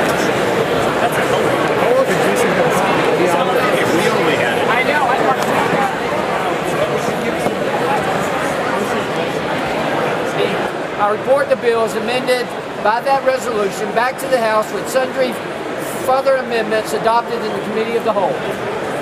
Did you get that? The chair of the Committee of the Whole House on the State of the Union reports that the committee has had under consideration the bill H.R. 5403 and pursuant to House Resolution 1243, reports the bill as amended by that resolution back to the House with sundry further amendments adopted in the Committee of the Whole. Under the rule, the previous question is ordered. Is a separate vote demanded on any further amendment reported from the Committee of the Whole? If not, the chair will put them in gross. The question is on the adoption of the amendments. Those in favor, please say aye. Those opposed, please say no. The ayes have it. The amendments are adopted. The question is on engrossment and third reading of the bill. Those in favor, please say aye. Those opposed, please say no. The ayes have it. Third reading. A bill to amend the Federal Reserve Act to prohibit the Federal Reserve banks from offering certain products or services directly to an individual, to prohibit the use of central bank digital currency for monetary policy and for other purposes. The question is on passage of the bill. Those in favor, please say aye. Those opposed, please say no. The ayes have it. It's requested. A recorded vote is requested. Those favoring a recorded vote will rise. A sufficient number having risen, a recorded vote is ordered. Members will record pursuant to Clause 9 of Rule 20. This 5-minute vote on passage of H.R. 5403 will be followed by 5-minute votes on adoption of the motion to recommit H.R. 192 and passage of H.R. 192 if ordered. This is a 5-minute vote.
All members voted. Does any member wish to change their vote?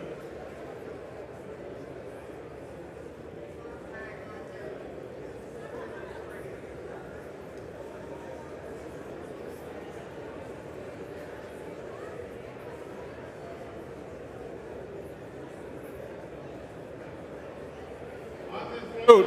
The yeas are 216 and the nays are 192. The bill is passed. Without objection, a motion to reconsider is laid on the table. Pursuant to Clause 8 of Rule 20, the unfinished business is the question on agreeing to the motion to recommit on H.R. 192, offered by the gentleman from California, Mr. Robert Garcia, on which the yeas and nays were ordered.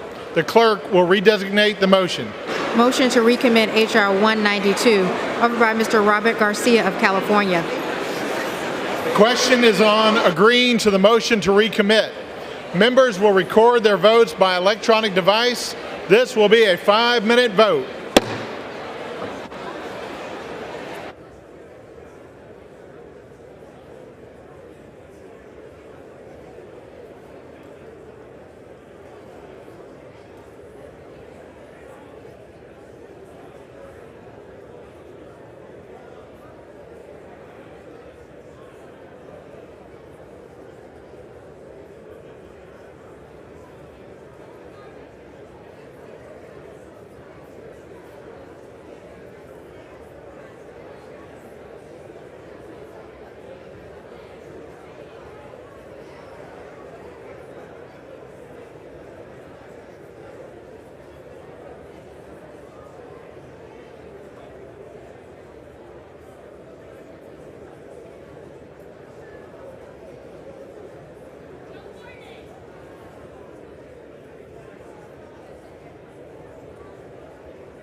all members voted? Does any member wish to change their vote?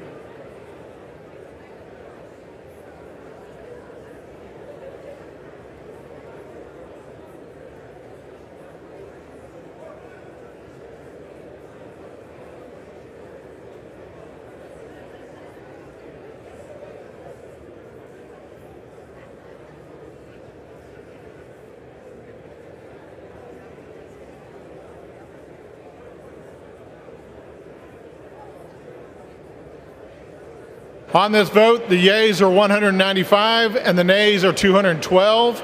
The motion is not adopted.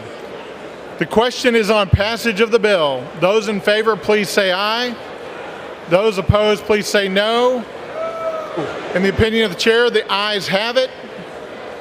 For what purpose does the gentleman from Louisiana seek recognition? A recorded vote is requested. Those favoring a recorded vote will rise.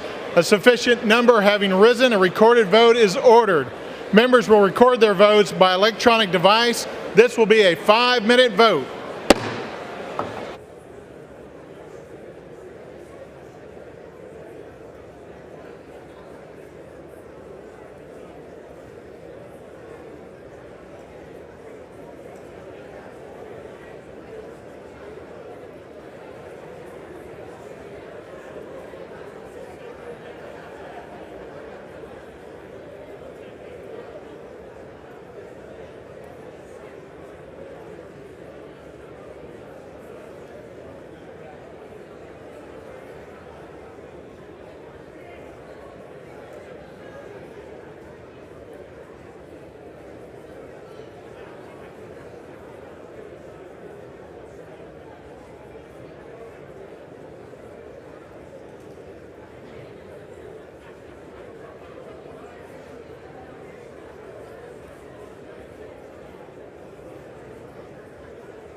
1 minute.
Have all members voted? Does any member wish to change their vote?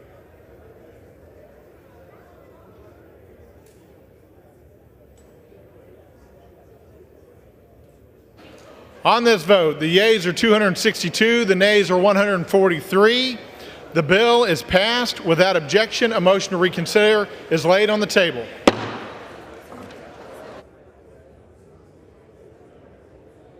For what purpose does the gentleman from Ohio seek recognition?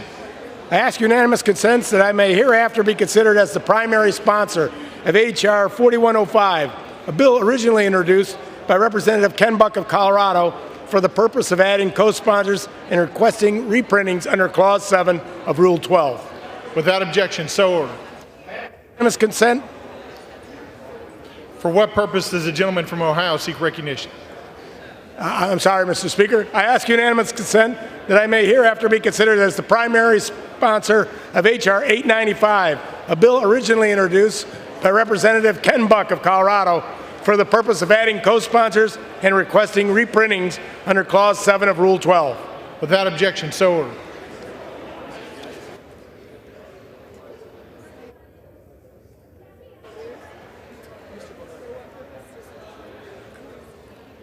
For what purpose does the gentleman from Illinois seek recognition? Mr. Speaker, I ask unanimous consent that I may hereafter be considered as the primary sponsor of H.R. 1402, a bill originally introduced by Representative Higgins of New York for the purpose of adding co-sponsors and requesting reprintings under Clause 7 of Rule 12. Without objection, so ordered. Without objection, the title of H.R. 192 is amended.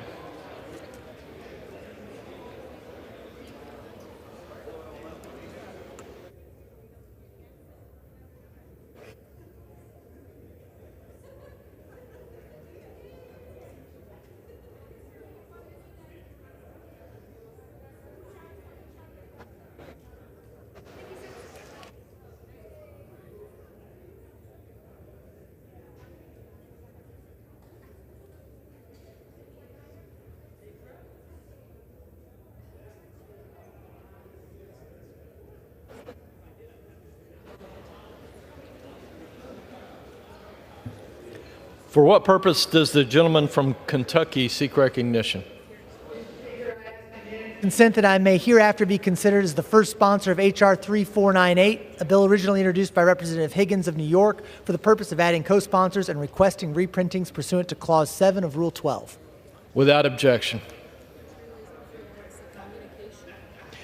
The chair lays before the House a communication. The Speaker's Rooms, Washington, D.C.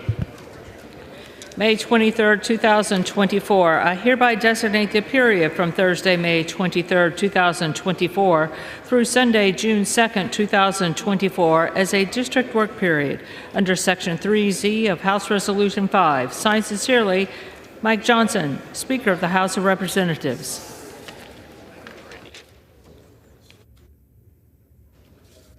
The chair will now entertain requests for 1-minute speeches.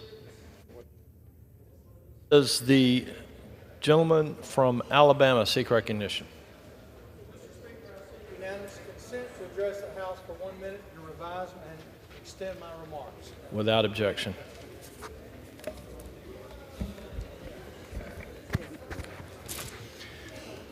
Mr. Speaker, I rise to share my displeasure with the Mexican government. We have an Alabama-based company, Vulcan Materials, which has faced continuous harassment and intimidation from the Mexican government since Mexico illegally invaded and shut down their operations 2 years ago. The President of Mexico has unlawfully seized Vulcan's port, undermining trust in the Mexicans' commitment to foreign trade agreements. If this is the way Mexico wants to do business with us, then we should look long and hard at all the businesses dealing with them.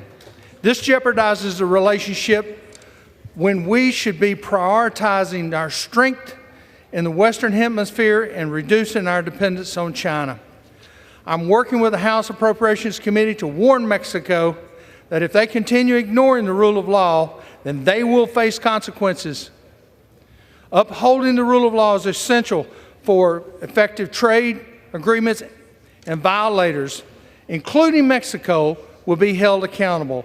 We will investigate and potentially sanction any private citizen involved in the illegal scam of providing Vulcan from the profits they have been stolen from them. With that, Mr. Speaker, I return my time. The gentleman yields. For what purpose does the gentleman from Kentucky seek recognition? Thank you, Mr. Speaker. I ask unanimous consent to address the House for 1 minute. Without objection. Mr. Speaker, I rise today to recognize 100 years of the legendary Mike Lenig's restaurant in Louisville, Kentucky. Mike Lenig's is a cultural institution. New York City has Katz's Deli. New Orleans has Cafe Du Monde. Louisville has Mike Lenig's.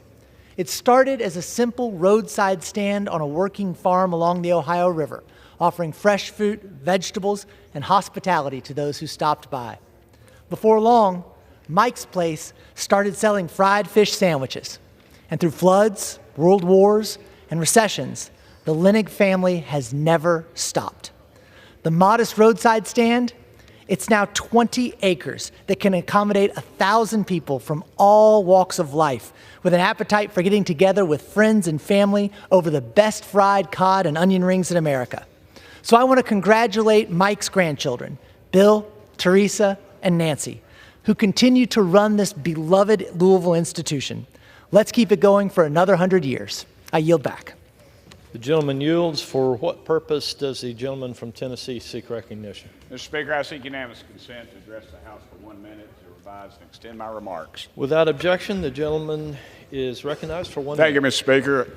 I'd remind some of the members in the back that's crowded back there, there's a few more seats down front if y'all want to come down here.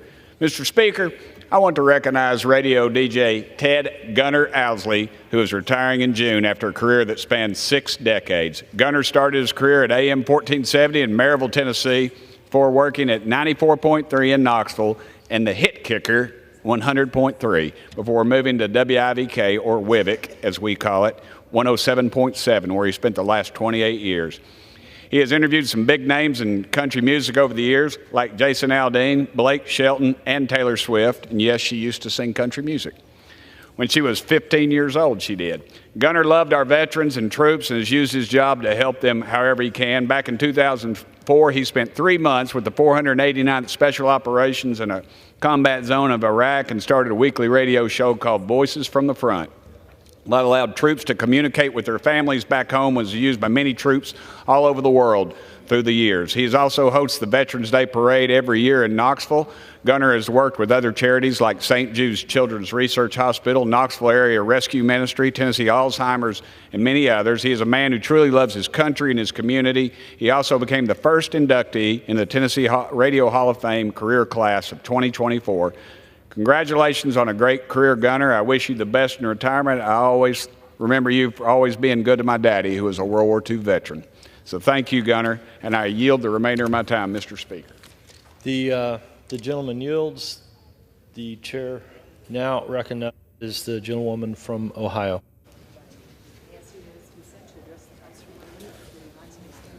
Without objection, the gentlewoman is recognized for 1 minute.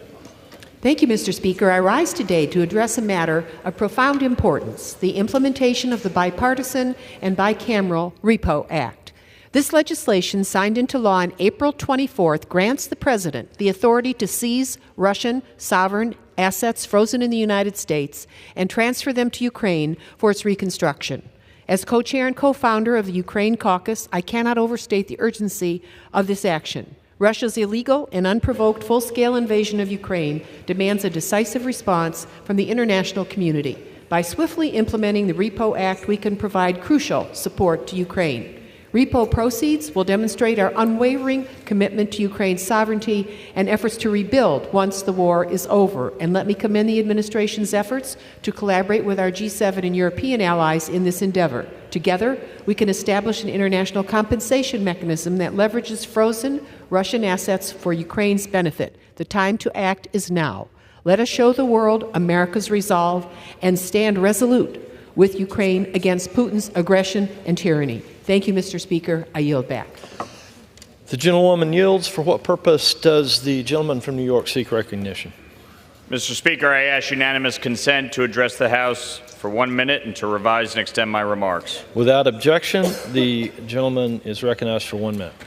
Mr. Speaker, today I stand before you to honor the memory of Luke Rathschmidt, a dedicated veteran, community leader, and beloved father who tragically passed away this past weekend. Luke's sudden departure leaves a void in the hearts of all who knew him.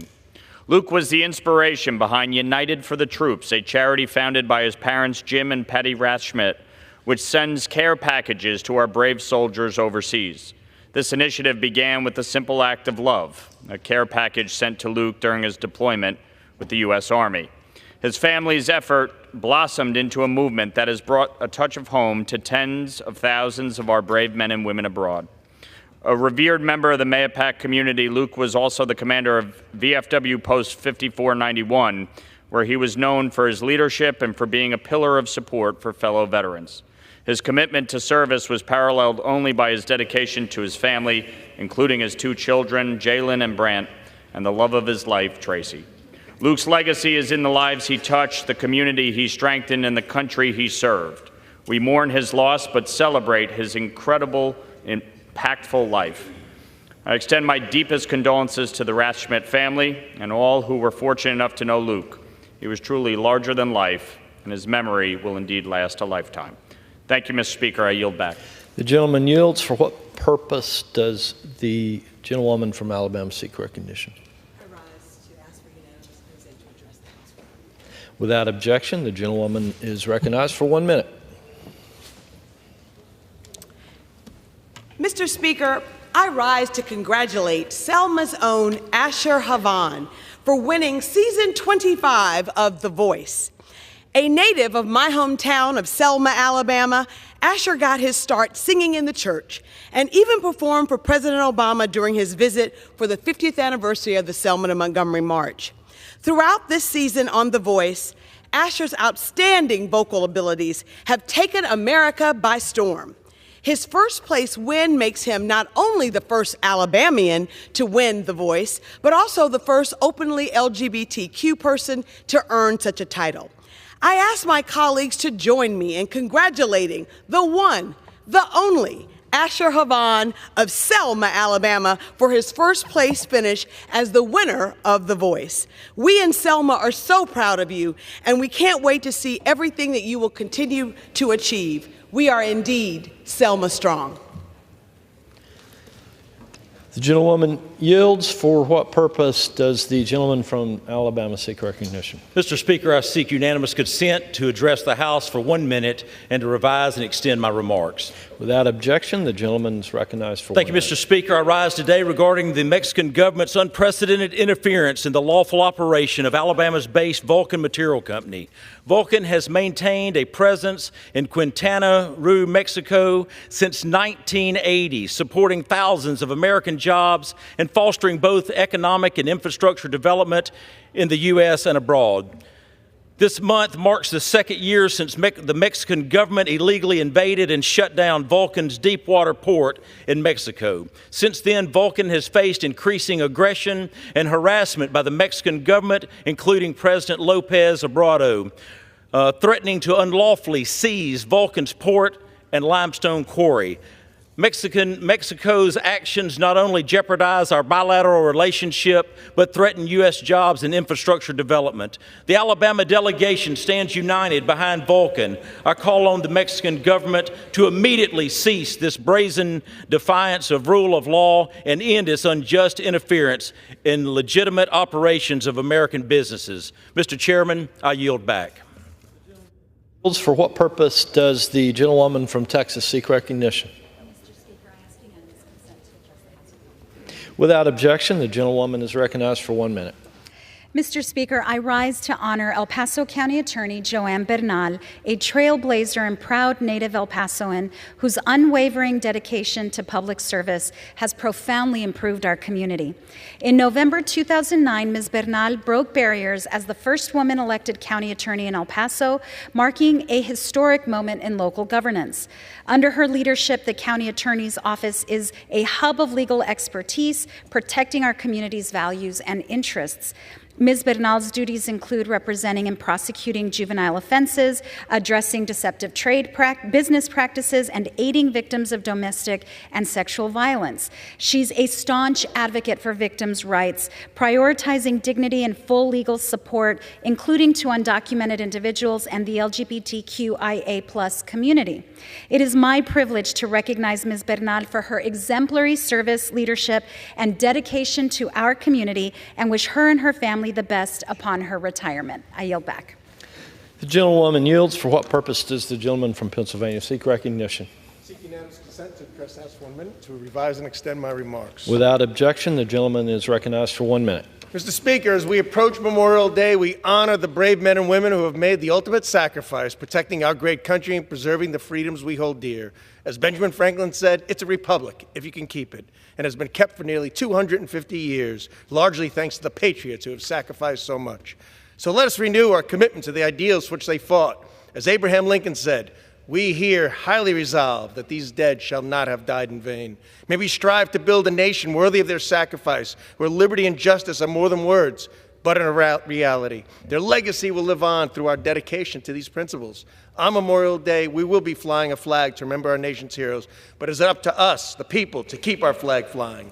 And we do this by continuing to strengthen our faith in America, our patriotism, our economy, and our national security. May God bless America and those who died protecting it.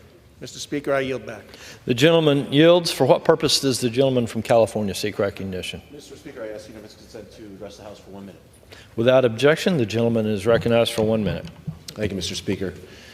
The Supreme Court recently circulated guidelines to its employees that cautioned against anything, quote, that might signal a political display, end quote. Those guidelines for employees are apparently lost on some of the justices themselves, who fly upside-down American flags, display symbols of insurrection and Christian nationalism, and take gifts from political operatives. Supreme Court justices should set the highest standard and avoid even the appearance of conflicts of interest. Mr. Speaker, I'm increasingly concerned about attacks on the American system of justice from the inside and out. As an attorney, I'm bound by a code of ethics that states a lawyer should demonstrate respect for the legal system and for those who serve it, including judges, other lawyers, and public officials, which is why it is so shocking to see colleagues who've practiced law standing outside of the trial of the former president in an attempt to undermine those proceedings as they're going on. They should know better, and they do know better. But loyalty to Donald Trump is apparently the only loyalty some attorneys serving in elected office adhere to these days. As members of the House and members of the bar, we must do better. Thank you. I yield back. The gentleman yields. For what purpose does the gentleman from Mississippi seek recognition? Without objection, the gentleman is recognized for 1 minute. Mr. Speaker, I rise today to honor 100 years of the United States Border Patrol. What began as a small unit of mounted watchmen has become one of our nation's most important law enforcement agencies. The Border Patrol is tasked with protecting the American people, securing our borders, and enhancing our nation's economic prosperity. The mission has become increasingly more difficult because of the open door policies enacted by this administration. And while I condemn the policies that have led to the border crisis, I continue to stand with the frontline men and women of the United States Border Patrol. These men and women place themselves in harm's way to stop the flow of illegal immigration, to stop human trafficking and drug trafficking into our country. These officers deserve our thanks, our support, and most importantly, our prayers. Thank you, Mr. Speaker, and I yield back. The gentleman yields. For what purpose does the gentlewoman from North Carolina seek recognition? Mr. Speaker, I ask unanimous consent to address the House for 1 minute and revise and extend my remarks. Without objection, the gentlewoman is recognized for 1 minute. Mr. Speaker, I rise today during Mental Health Awareness Month, a time to reflect on the stark reality that more than 1 in 5 adults in America live with a mental illness. But adults aren't the only ones who struggle with their mental health. Children, teens, and young adults face unprecedented mental health challenges every day, but are far less likely to get the support that they need. And while mental health is important all year long, during May, we raise awareness, educate others, and remind those struggling, you are not alone. I was proud to secure $6 million in federal funding for Wake Med's new mental health and well-being hospital to improve access to mental health care in my community. Let's continue to fight for a future where every American has access to the resources that they need to live a healthy and fulfilling life. Thank you, and I yield back. The gentlewoman yields. For what purpose does the gentlewoman from Pennsylvania seek recognition? Mr. Speaker, I ask unanimous consent to address the House for 1 minute and to revise and extend my remarks. Without objection, the gentlewoman is recognized for 1 minute. Mr. Speaker, the Judicial Code of Conduct advises that a United States judge should uphold the integrity and independence of the judiciary and avoid impropriety and the appearance of impropriety. Just days after January the 6th, the Alitos flew an upside-down American flag, an image that sickened me, an image that was adopted as a Stop the Steal emblem. The United States Flag Code states that an upside-down flag can be displayed only as a signal of dire distress in instances of extreme danger to life or property. Dire distress, not a political dispute, not a political fight with your neighbor. Justice Alito has served on the bench for 18 years. He knows better. No matter why the Alitos flew our flag in this disrespectful way, Justice Alito has failed to avoid impropriety and even the appearance of impropriety itself. I call on Justice Alito to recuse himself from all cases involving January 6th and the 2020 election. This justice knows better. Thank you. I yield back. The gentlewoman's time has expired. For what purpose does the next gentlewoman from Pennsylvania seek recognition? I seek unanimous consent to address the House for a minute and to revise and extend my remarks. Without objection, the gentlewoman is recognized for 1 minute. Thank you, Mr. Speaker. Over 60 million Americans live with a disability, including many of our seniors and veterans. When they travel, these passengers deserve a safe and dignified flying experience. But I've heard all too often from constituents living with disabilities that their air travel experience can be anything but safe and dignified. Inaccessible restrooms and aircraft, damage to wheelchairs, or an absence of assistance devices can make air travel unpleasant or even impossible. So I was proud to vote for the bipartisan FAA Reauthorization Act, which expands the rights of passengers with disabilities and makes important strides for consumer protection and accessibility, including protections for powered wheelchairs, safer handling of assistive devices, new aircraft with accessibility standards, deadlines for DOT to investigate and respond to disability-related complaints, improved accessibility for airline mobile apps, and important updates to emergency medical kits on commercial planes. Many of these measures are key provisions from the Air Carrier Access Amendments Act, which I've proudly fought to advance since coming to Congress and will continue working to include. I yield back.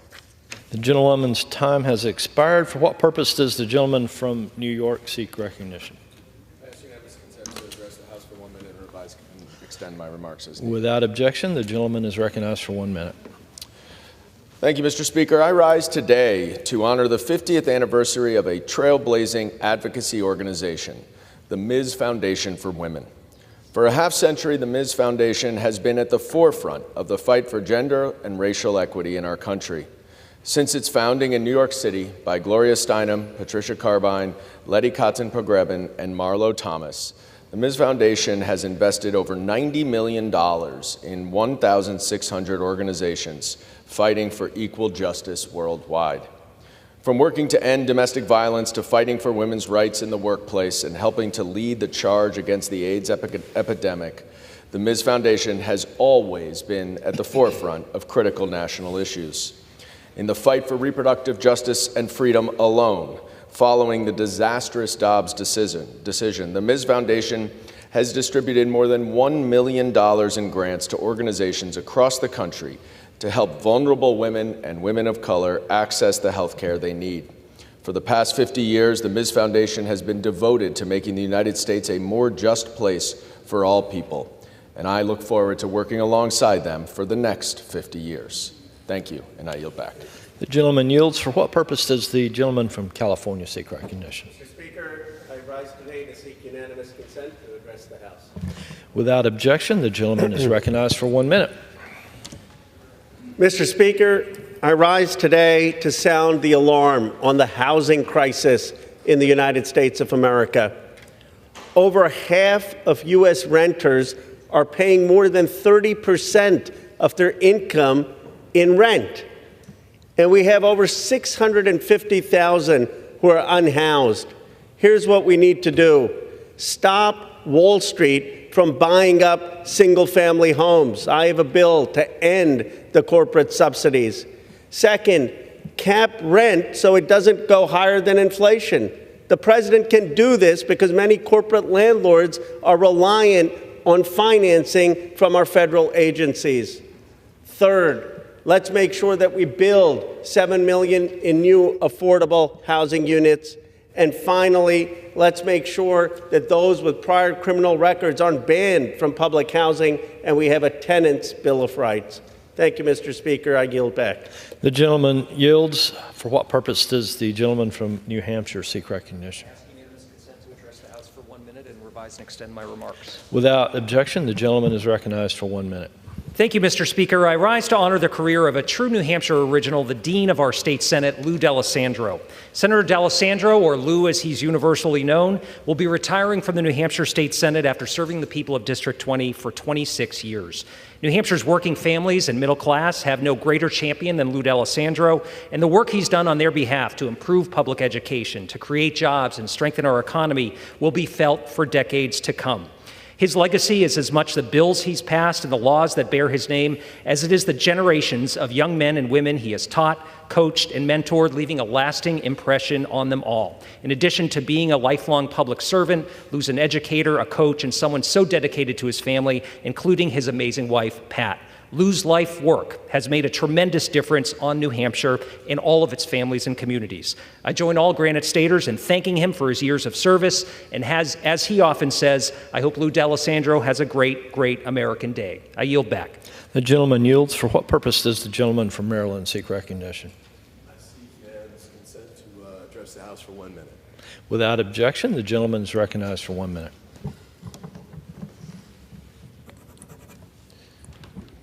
Thank you, Mr. Speaker.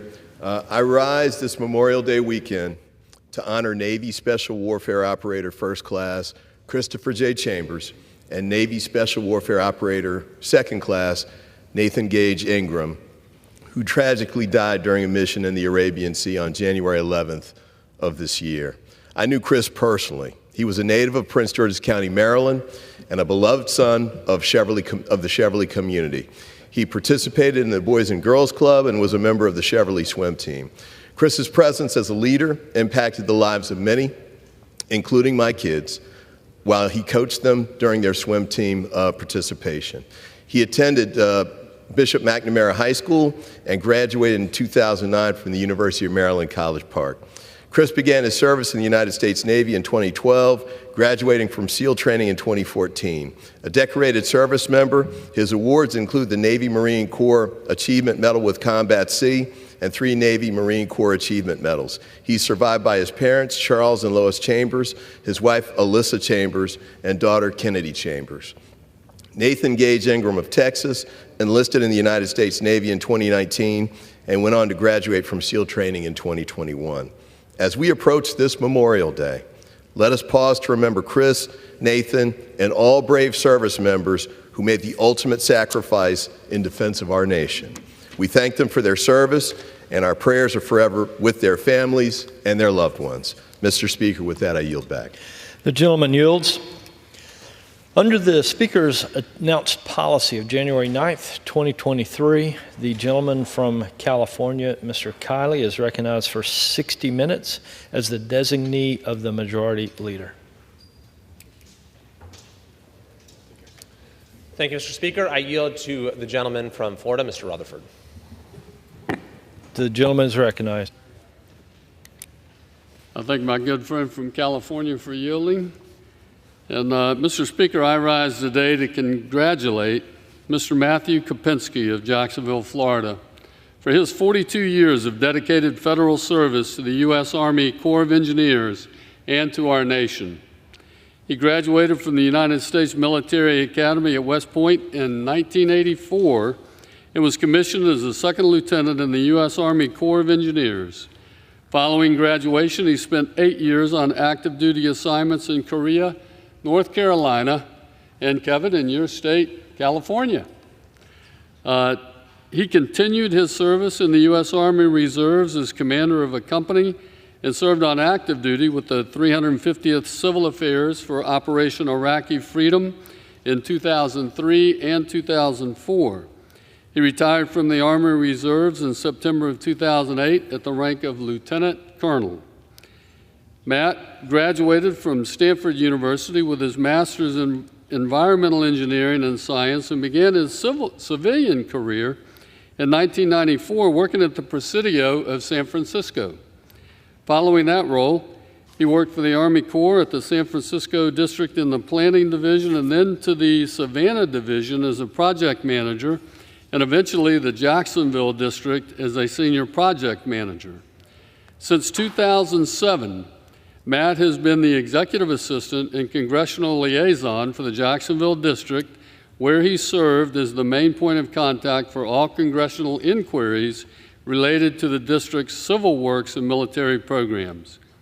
I can tell you in that role, he also supported Jacksonville District commanders, the South Atlantic Division commanders, chief of engineers, and the assistant secretaries of the Army for Civil Works in their annual testimony before Congress and in their written responses to inquiries from Congress.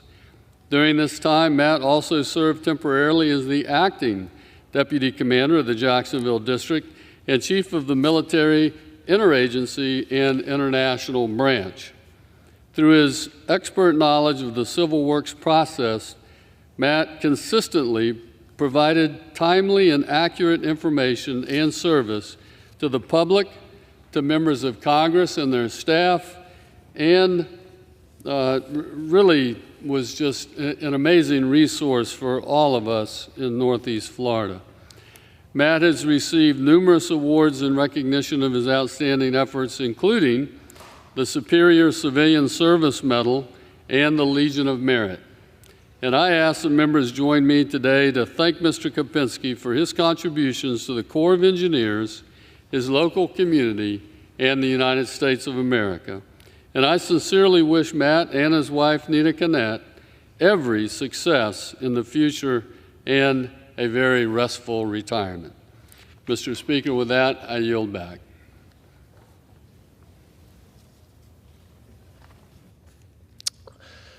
Thank you to my colleague from Florida. Today, the Education and the Workforce Committee held a hearing with the presidents of 3 universities, UCLA, Northwestern, and Rutgers. And at the hearing, I joined the Anti-Defamation League in calling for the resignation of at least one of them. But I want to provide some reflection on what transpired today and what has transpired at several hearings that we've now had. We've had the chance to hear testimony and question 7 university presidents now. In addition to those 3, also Columbia, Penn, Harvard, and MIT. 2 of those presidents from Penn and from Harvard have already resigned following the hearings. And what's striking about these hearings is just how difficult it is for these university presidents to answer in a straightforward way to the clearest questions of right and wrong. And it's striking the way that they have been unable to take the most common sense steps on their campuses to stop lawlessness and to curb this terrible rise in anti-Semitism.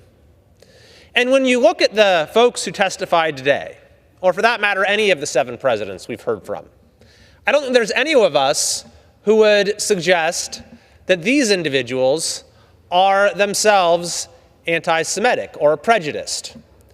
And yet, they seem to believe that appeasing anti-Semites, appeasing anti-Semitic constituencies on their campuses, and thereby institutionalizing, normalizing, to use the word that the Anti-Defamation League does, anti-Semitism at their universities, they seem to believe that's what they have to do in order to keep their jobs.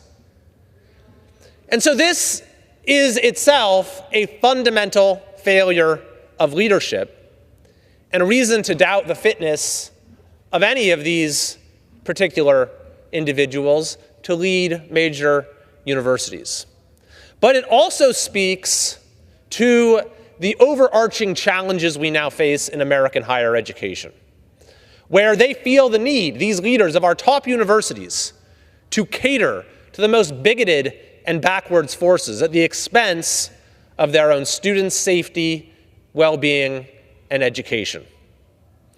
So I think it is vitally important that the Education and the Workforce Committee continues to shine a light on the horrible things that are unfolding at American universities, while at the same time trying to direct our higher education system in the direction of badly needed reforms that have, because we have seen how many long-standing problems have gotten us to this point. But to go into a little more detail about what transpired today, I asked each of the 3 university presidents, the president of Rutgers, the president of Northwestern, and the chancellor of UCLA, if physically blocking a student from entering their campus on the basis of the student's race, ethnicity, or religion is an expellable offense. And I was rather taken aback by the responses. Not one of them could give a simple yes. That is, by its very nature, an expellable offense. Instead, they said it depends upon the circumstances, the context, and so forth. I found that to be a rather shocking response. I think the correct response would have been, well, yes, of course. If the facts show that someone is physically blocking a student from entering campus, is using force to deny them access to our university that they're paying tuition to, and they're explicitly doing so in order to exclude people of that person's race, ethnicity, or religion, that is by its very nature something that would mean you should never be able to set foot on that campus again.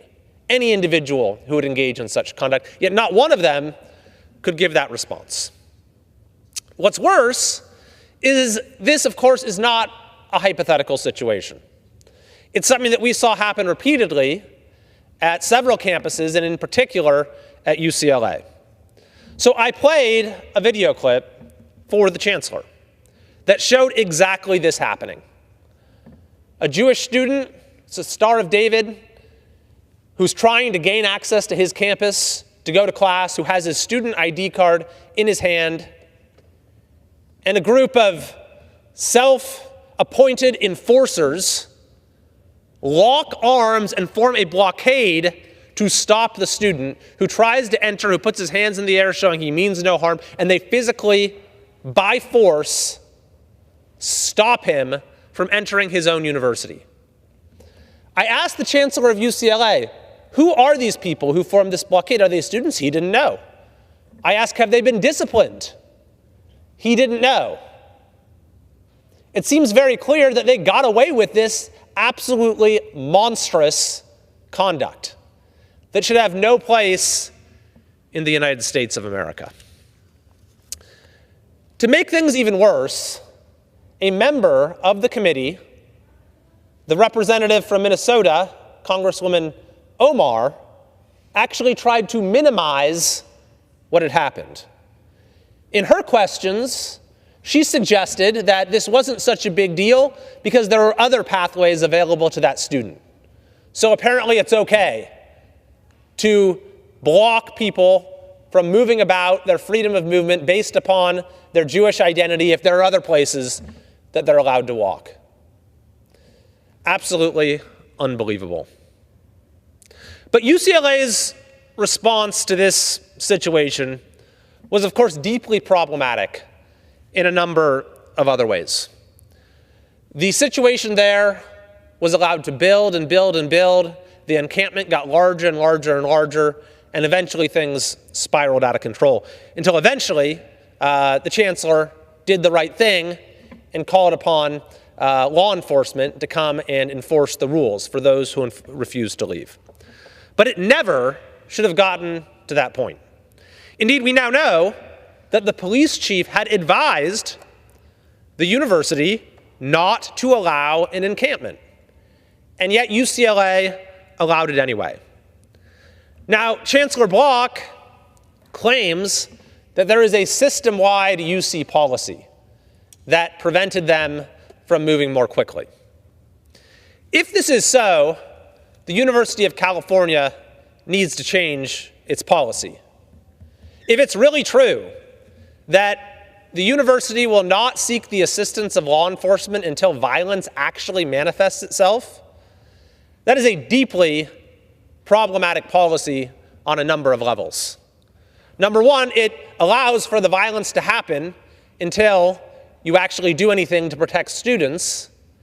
Number two, it allows for all manner of other illegal activity to continue unabated so long as those engaging in it characterize their actions as a protest. We saw all kinds of illegal activity in this anti-Semitic encampment at UCLA. We saw self-appointed students set up checkpoints, as I mentioned before, stopping Jewish students from being able to get to class. And the university did very little, it would seem, to stop this from happening. Indeed, the chancellor couldn't even tell me what happened to the students caught on video who were responsible. Now, this particular university leader, Chancellor Block, has served for 17 years and is retiring and will not be at that university very soon. So I would leave it to the judgment of the UC system to decide what the consequences for him in particular should be, with just a few months remaining in his tenure. But I will say there is now news just today that a new encampment has started at UCLA, and I would suggest that the chancellor needs to learn from what just happened and make sure that that is taken care of in short order. But generally, I don't think it's my role to be deciding which university leaders should stay and which should go. Ideally, that would be decided upon using the appropriate channels, and that when you have clearly fireable conduct, the Board of Regents, the governance boards would take appropriate action. But where I would draw the line on a broad level, on a general level, and say that anyone who crosses that line is unfit to lead a university, is the line that was drawn by the Anti-Defamation League, as well as the Brandeis Institute and others. In the specific case of the president of Northwestern, who also testified today. Now, what was different about what happened at Northwestern from some other universities, and I believe Northwestern was the first prominent university to do this, is that the university president actually ended the encampment by giving the lawless members of that encampment what they wanted. He agreed to their demands. So I want to go through in detail, just to have it on the record, what those demands were. But first, I'll read you the statement from the Anti-Defamation League, as well as the Brandeis Center and Stand With Us.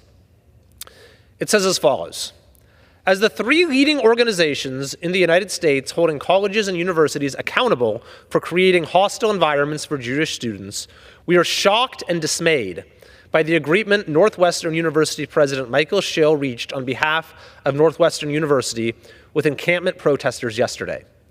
For the last 7 months and longer, Jewish Northwestern students have been harassed and intimidated by blatant anti-Semitism on campus, worsening since October 7th. Yesterday, at the time this was written, President Schill signed an agreement with the perpetrators of that harassment and intimidation, rewarding them for their hate. For days, protesters openly mocked and violated Northwestern's code of conduct and policies by erecting an encampment in which they fanned the flames of anti-Semitism and wreaked havoc on the entire university community. Their goal was not to find peace, but to make Jewish students feel unsafe on campus. Rather than hold them accountable, as he pledged he would, President Schill gave them a seat at the table and normalized their hatred against Jewish students. It is clear from President Schill's actions that he is unfit to lead Northwestern and must resign. President Schill capitulated to hatred and bigotry and empowered and emboldened those who have used intimidation, harassment, and violence to achieve their ends. Instead of issuing fines and suspensions in accordance with university policies, he awarded protest groups with scholarships, professorships, and a renovated community home. Instead of permanently shutting down the encampment and making campus safe for all, he told protesters that they can stay until June 1st. Instead of reaffirming a long-standing university policy rejecting the anti-Semitic boycott, divestment, and sanctions campaign, he created new pathways to its implementation. And instead of holding the perpetrators accountable, he committed Northwestern to actively defend, protect, and shield students from anyone else, such as potential future employers who may choose to hold the protesters accountable for their harassing and discriminatory conduct. The statement concludes, a prestigious institution that is supposed to be preparing our students for the future catastrophically failed to teach responsibility, respect for community values, and the fundamental principle that no one is above the law, regardless of how deeply or passionately they believe in their own cause. They reiterate, we call on President Schill to resign immediately and trust that if he fails to resign, the Board of Trustees will step in as the leaders of the university needs and remove him. Now, that statement was issued a couple weeks ago, of course, before the testimony that we heard today. And President Schill still has not resigned, and the Board of Regents still has not removed him. It can only be concluded that the Board of Regents is endorsing the institutionalization, the normalization of anti-Semitism that President Schill is responsible for by appeasing these demands. Now, there's the substance of the demands, which are deeply rooted in anti-Semitism, and then there's also the means by which they were achieved. Those means being force. And this is what I found particularly upsetting about the agreement reached by this president, President Schill of Northwestern, as well as President Holloway of Rutgers, is they congratulated themselves for it. They said that this was the way to negotiate a peaceful resolution. As a matter of fact, the exact words of the president were that this was a dialogue. They negotiated with their students through dialogue rather than force. through dialogue rather than force, and engaging our students with dialogue rather than force. Every part of that statement is utterly preposterous. First of all, a lot of them weren't students. I believe he even admitted to that. Second of all, this was not dialogue. The president, for one thing, did not even consult with his own anti-Semitism committee to ask if they were okay with this agreement. And in fact, 6 members of that committee resigned after he reached the agreement with the encampment. When he was asked at the hearing today if he had consulted with Jewish students, he said that was impractical. What an utterly preposterous statement. He decides to change university policy in response to the demands of an anti-Semitic encampment, and he says it's impractical to even consult with Jewish students. Engaging our students with dialogue rather than force. It wasn't just students. It was not dialogue. It was one-sided. And the entire negotiation, as it was predicated on force. The only reason he talked to them at all is because they set up an illegal encampment that was used to terrorize students, and they refused to leave when they were ordered to. What precedent does that set? What incentive does that set for others who want to achieve their objectives, even if they're unobjectionable objectives? That the way to get what you want on this campus is to use force, is to defy the rules, defy the law, refuse to leave when you're told to try to be as disruptive as possible. What's worse is that after Northwestern University's president did this, we have seen this chain reaction where other universities are doing the same thing. One of which is Rutgers, whose president, President Holloway, was with us today. And he reached a similar agreement. He said something similar. He said, we engaged our students in a conversation that led to a peaceful resolution. Again, an utterly preposterous statement. The entire negotiation was predicated on force. It was not a conversation. It was a one-sided agreement with only those who are willing to resort to the use of force in order to get their way. I was glad to hear today, by the way, it was confirmed by President Holloway that he is no longer under consideration to be the next president of Yale University, of which I'm an alum. There are many of us who are deeply concerned about the message it would send if Yale, which has had many of its own problems when it comes to anti-Semitism on campus, accepted as its new president someone who was just responsible for institutionalizing anti-Semitism at his own university. But there have been others as well throughout the country, several of which are in my state of California. There has been one instance, at least, where there's been accountability. The president of Sonoma State, after reaching an agreement with the encampment there, with a number of deeply anti-Semitic provisions, like cutting off study abroad to Israel and even scrubbing university materials of any reference to Israel, and then even appointing the encampment as a permanent governing council to enforce that agreement, that university leader was placed on leave and has now resigned. That was the right thing for the leader of the California State University system to do. However, there are other campuses in California, in the CSU and UC systems, that have reached similar capitulation agreements with the lawless encampments on their campuses, who have followed this same script of rewarding the use of force, of institutionalizing and normalizing anti-Semitism, of setting a precedent that the way to get your way on their campuses is to break the rules, break the law, refuse to do what you're asked to do. And they all need to face discipline as well. There were a number of other remarkable statements at today's hearing with the three university presidents, though, of UCLA, of Rutgers, and of course, of Northwestern. In particular, from the president of Northwestern, who said, "I will not be commenting on the speech of our students or faculty or staff." A completely preposterous statement. This individual has commented on all manner of political issues. I was able to find a number of examples, just Googling this on my phone as he said it.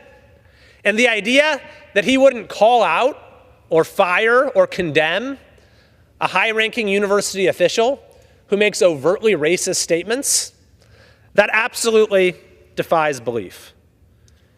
Incredibly, when asked by my colleague Burgess Owens if he would have dealt with a KKK demonstration in the same manner, he said he would not engage in a hypothetical, refusing to even condemn this most offensive of speech, or more than speech, of course, when we're dealing with the conduct that we've seen play out on these campuses. The president also said that, and the president I'm referring to is President Schill of Northwestern, that a police option on that campus was not possible. This is how he justifies just appeasing the demands of the encampment rather than enforcing the law. Well, I find that quite difficult to believe, that there couldn't have been a sufficient police response coordinating with local law enforcement to just ensure that those who were on the encampment left. But it's absolutely hypocritical when you look at the record of this president, President Schill, who actually reduced the police and defunded police when he was the president of the University of Oregon. So the committee, I know, is committed to continuing this investigation of anti-Semitism across American higher education. But it's also important to understand the need for broad reform in higher education based upon what we have learned. And there have been some encouraging signs lately. We saw, for example, MIT just recently said it's no longer going to require so-called diversity statements in the faculty hiring process. And even the Washington Post came out with an op-ed opposing the use of these diversity statements in hiring. I think our work is only just beginning. The hearings that we've seen so far have been deeply disturbing. It's highly important that we continue them and that we continue to keep an eye on every university that is failing to adequately address anti-Semitism in order to protect the students there, to protect their safety, and to protect their right to an education. But we also need to think about fundamental reform when it comes to academic freedom, when it comes to freedom of speech, when it comes to faculty hiring, and when it comes to so many of the other issues related to even the value of a higher education degree in America today. I truly believe this can be a turning point. America's universities have long been national assets that have helped us to become the greatest country in the world, the greatest economy in the world, the nation's leader in innovation on all fronts. And that is now in danger. So I look forward to continuing to work with the committee and colleagues on both sides of the aisle, because I want to say we had a number of colleagues across the aisle who asked very good questions and expressed appropriate concerns today as well, to work together to reclaim our universities as national assets rather than the liabilities that they've increasingly become.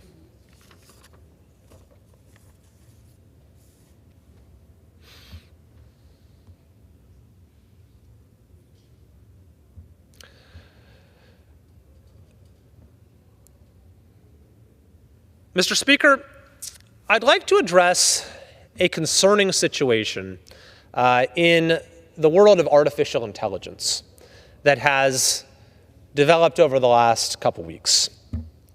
Following the release of OpenAI's newest ChatGPT model, which has demonstrated some truly breathtaking, amazing features and capabilities, that are going to have wide-ranging applications that I think we're only just beginning to understand. But after that release, there has been an exodus from the company of employees who are there to focus on issues related to safety. And the reason for this was stated by Jan Leike, who was the leader of the team at OpenAI responsible for safety and alignment issues. This is what he said. This is what Jan Leike said. I joined because I thought OpenAI would be the best place in the world to do research. However, I have been disagreeing with OpenAI leadership about the company's core priorities for quite some time, until we finally reached a breaking point. I believe much more of our bandwidth should be spent getting ready for the next generation of models on security, monitoring, preparedness, safety, adversarial robustness, super alignment, and confidentiality, societal impact, and related topics. These problems are quite hard to get right, and I am concerned we aren't on a trajectory to get there. Over the past few months, Jan writes, my team has been sailing against the wind. Sometimes we were struggling for compute, and it was getting harder and harder to get this crucial research done. Building smarter than human machines is an inherently dangerous endeavor. OpenAI is shouldering an enormous responsibility on behalf of all humanity. But over the past few years, safety culture and processes have taken a back seat to shiny products. We are long overdue in getting incredibly serious about the implications of AGI, meaning artificial general intelligence. We must prioritize preparing for them as best we can. This is what the outgoing leader of safety and alignment issues at OpenAI recently said on Twitter, on X. Now, I am not intending to criticize OpenAI. I have no basis to assess the veracity of the claims that were just read. I, like everyone else, have been truly dazzled by what the company has been able to accomplish. But I think that this exodus of safety employees and this particular testimonial for the person leading the alignment team should be a wake-up call for many of us who have perhaps not been giving this issue of safety and alignment in the development of artificial intelligence the attention that it deserves. In fact, I don't know if there has ever been a time where the consequences, the stakes of a particular issue are so wildly disproportionate to the small level of attention that's being paid to it.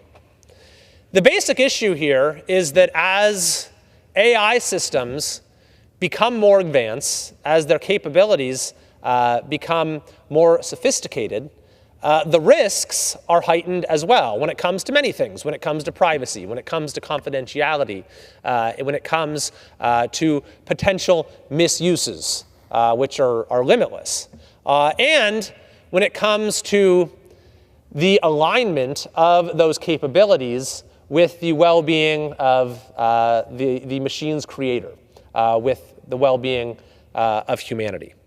Now, this is an issue that the company has been focusing on at OpenAI. They have, of course, this whole team there. There's been some discussion about what percentage of their overall compute has been dedicated to it. If you believe the testimonial here, it is less and less. But the company itself, as well as perhaps to a greater degree, other leading AI companies, understand this to be an extremely important issue, especially as these models scale up and become more sophisticated and new capabilities emerge, sometimes perhaps in an unsophisticated way. The important thing that's been understood by many is that we need to make sure our sophistication in aligning those systems with our own objectives proceeds in a way that is commensurate to the sophistication of their capabilities. And I am concerned that that is no longer the case, that perhaps things are developing more quickly on the capabilities end than on the safety end. And what I think the wake-up call that we need to take from what's happened at OpenAI is that we simply can't rely on any particular company, or even all of them collectively, to prioritize safety to the extent that is needed.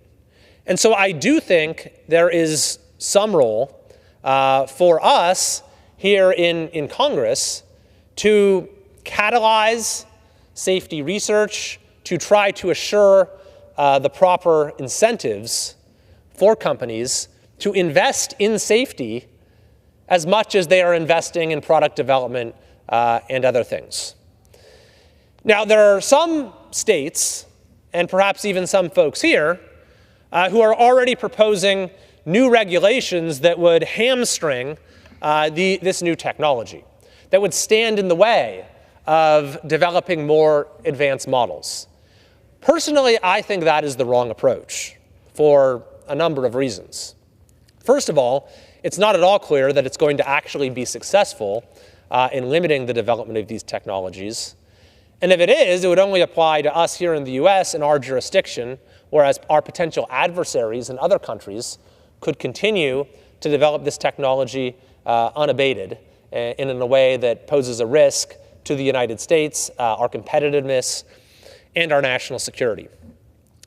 But moreover, to try to block the further development of AI will limit the manifold benefits that are now appearing before us, that are limitless. As these models become more and more advanced, so too do their applications in the fields of medicine, in the fields of transportation, in basically any field that you can think of. We have seen applications already, and these applications are only going to become greater and greater, that have enormous potential to save lives, to extend lives, and to enhance the quality of life. And so the position from a humanist point of view should be one of not trying to hold the development of that potential back, but rather trying to assure that it proceeds in a manner that unlocks the benefits while mitigating the risks. And those risks will perhaps become most pronounced as we work towards what is commonly called AGI, which was referenced in that series of tweets, artificial general intelligence. Now, there's a lot of debate on this topic among people who know a lot more about it than I do. But there are many who believe that it's not that far away, that it's much closer than we might have thought even a few years ago. That is the creation of an AI system that has the capacity to outperform human intelligence across multiple domains or across all domains. And what's more, once AGI is achieved, if indeed it is achieved, then the capabilities could well accelerate in a very rapid manner from there on out. So that's why many who focus on issues related to AI safety have emphasized the need to get the safety question right urgently before that threshold is crossed. And indeed, when Sam Altman, the CEO of OpenAI, was here last year, I asked him straight up, how close are you to developing AGI? And he basically said they're one big breakthrough away. And that was a while ago. So I don't think anyone really knows how close we are or what that will look like.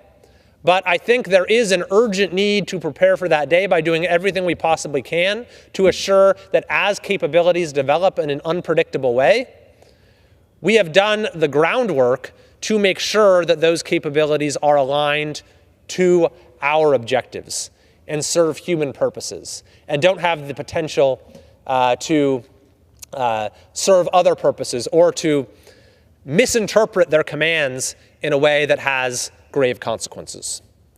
So I've introduced a bill, a bipartisan bill, that I think is a modest proposal that will help us get there. It will have the National Institute of Health create a grant program that will fund basic research into AI safety. And I think that that is something that would be helpful, that would be a start. In fact, I ran the idea by the CEO of OpenAI itself, Sam Altman. He thought it was a good idea, and I think that it would help us get moving in the right direction. But I think it's also important at the same time that we make sure that the companies themselves have the right incentives to prioritize safety and alignment in the way that is needed. So I look forward to working with my colleagues on both sides of the aisle, and we also have an AI task force being led by my colleague Jay Obernolte from California, who's done some tremendous work in this area. And I think it's urgently important that we begin to think about our role in assuring that artificial intelligence ushers in the best possible future while mitigating the risks that are in front of us.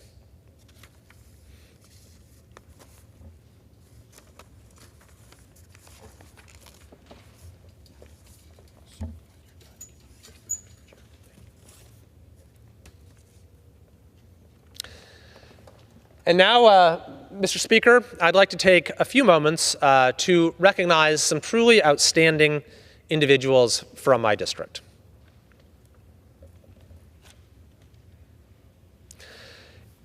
Mr. Speaker, it is my distinct honor to include the members of the Folsom Police Department's Special Investigation Unit for the Police Honor Roll.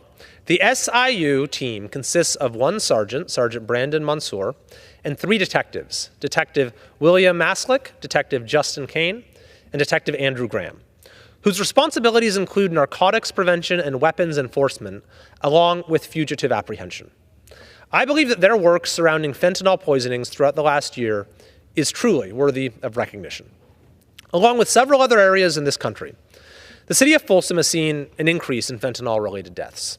These tragedies are the direct result of individuals who carelessly furnish this product to often unsuspecting customers on the illicit drug market. In early 2023, the SIU team decided to address this issue by developing criminal homicide cases against drug dealers and knowingly sold this dangerous product. This was no small task, as these types of cases had never been attempted or prosecuted in Sacramento County. They began by coordinating with the Sacramento District Attorney's Office to determine the type of evidence that would be required to bring this type of case to conclusion. These cases are inherently difficult to prosecute. They require swift and relentless action by detectives upon notification of an overdose, a significant amount of digital evidence, and out-of-the-box investigation techniques. In July 2023, SIU detectives were notified of a potential fentanyl poisoning within the city of Folsom.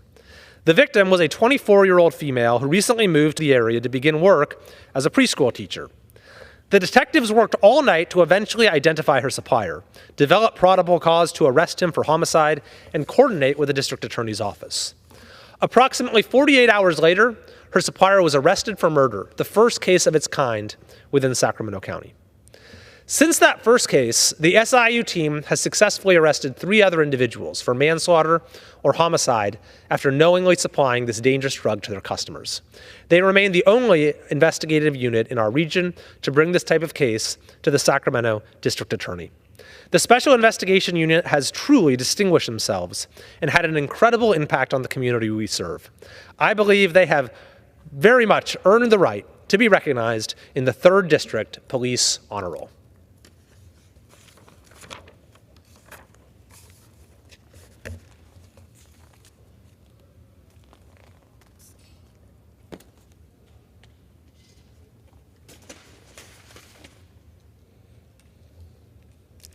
Mr. Speaker, I rise to honor Rebecca Perez, an English teacher at Loyalton High School in Loyalton, California. Rebecca is a remarkable and gifted educator who enriches the lives of her students and her community alike. Before accepting her position at her hometown high school 8 years ago, Rebecca taught in Title I schools in Southern California for 5 years. Rebecca is one of those teachers who changes lives for the better. Her advanced placement students have scored in record passing rates at Loyalton High School. As a former educator, I understand the essential role that a teacher plays in the lives of their students. and Rebecca has high expectations for her students. She provides excellent support to ensure they can meet those expectations. Knowing that reading literature and participating in thoughtful discussions are essential for rural students to get a glimpse and understanding of the bigger world, its diverse cultures, and its complexity drives Rebecca's work. Active in her community, she serves on the board of her church and as a 4-H project leader. Her big laugh, huge smile makes students, colleagues, and parents alike feel like they have come home and are deeply cared for. Rebecca's positive leadership at Loyalton is reflected in a sign that she has made for her classroom. And I love this. It says, "Get excited, people." Whether teaching English, providing academic advisement, leading the accreditation process, serving as a senior class advisor, or coaching young people, Rebecca brings infectious, joy-filled excitement to those all around her. Loyalton High School shines so bright because of her great work, and we are forever grateful that she has chosen to teach at Loyalton High School. Therefore, in honor of her passion, dedication, and her commitment to her students' success, it is my privilege to recognize Rebecca Perez as the truly outstanding teacher that she is.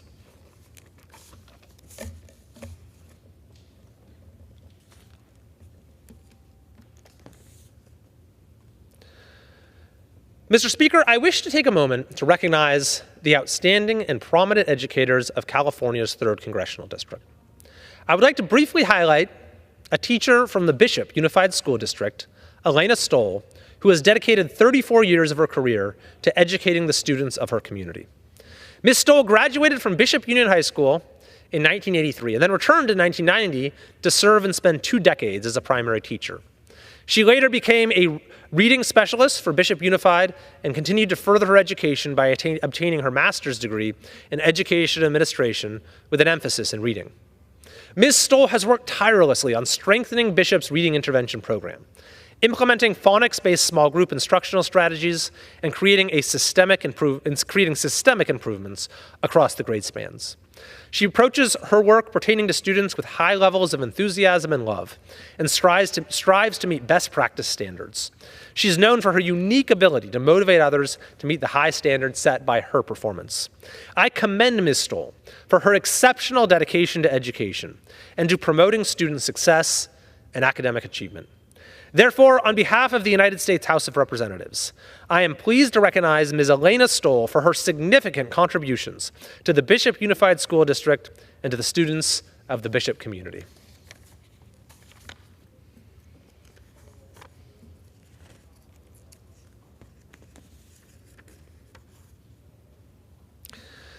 Mr. Speaker, I would like to take a moment to recognize Ms.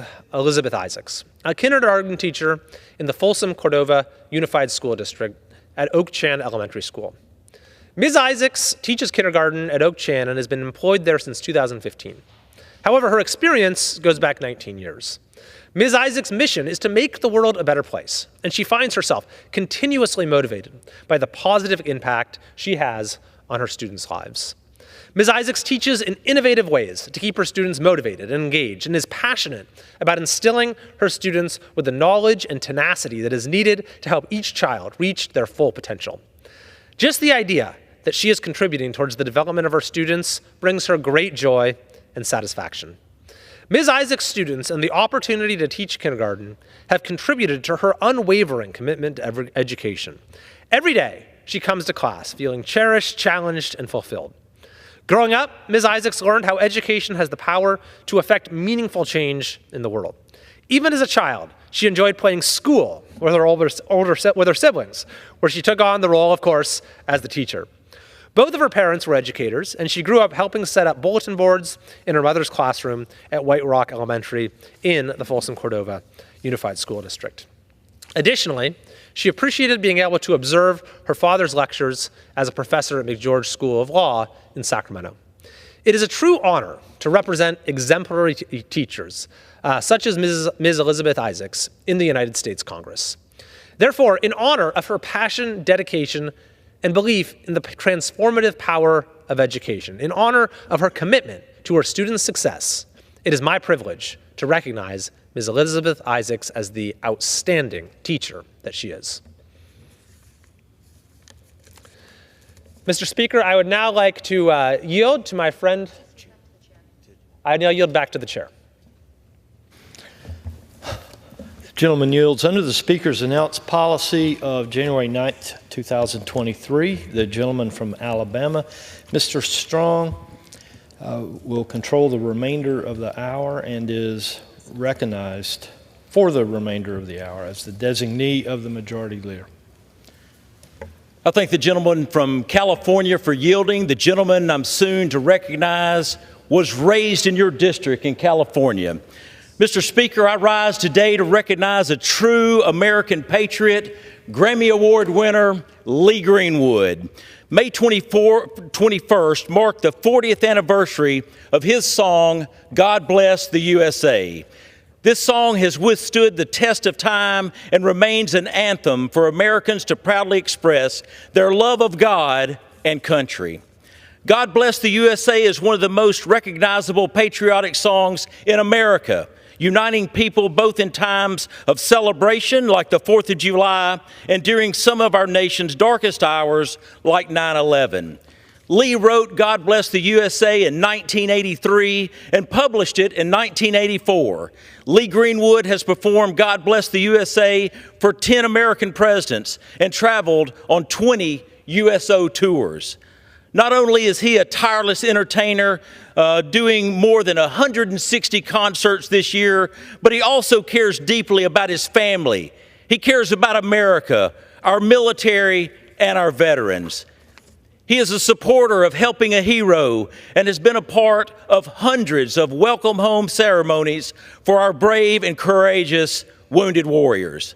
I want to thank Grammy Award winner Lee Greenwood for his contribution to this great nation, and to end by saying, God bless the USA. Mr. Chairman, I yield back. Gentleman yields. Pursuant to Section 3Z of House Resolution 5, the House stands adjourned until 11 a.m. tomorrow.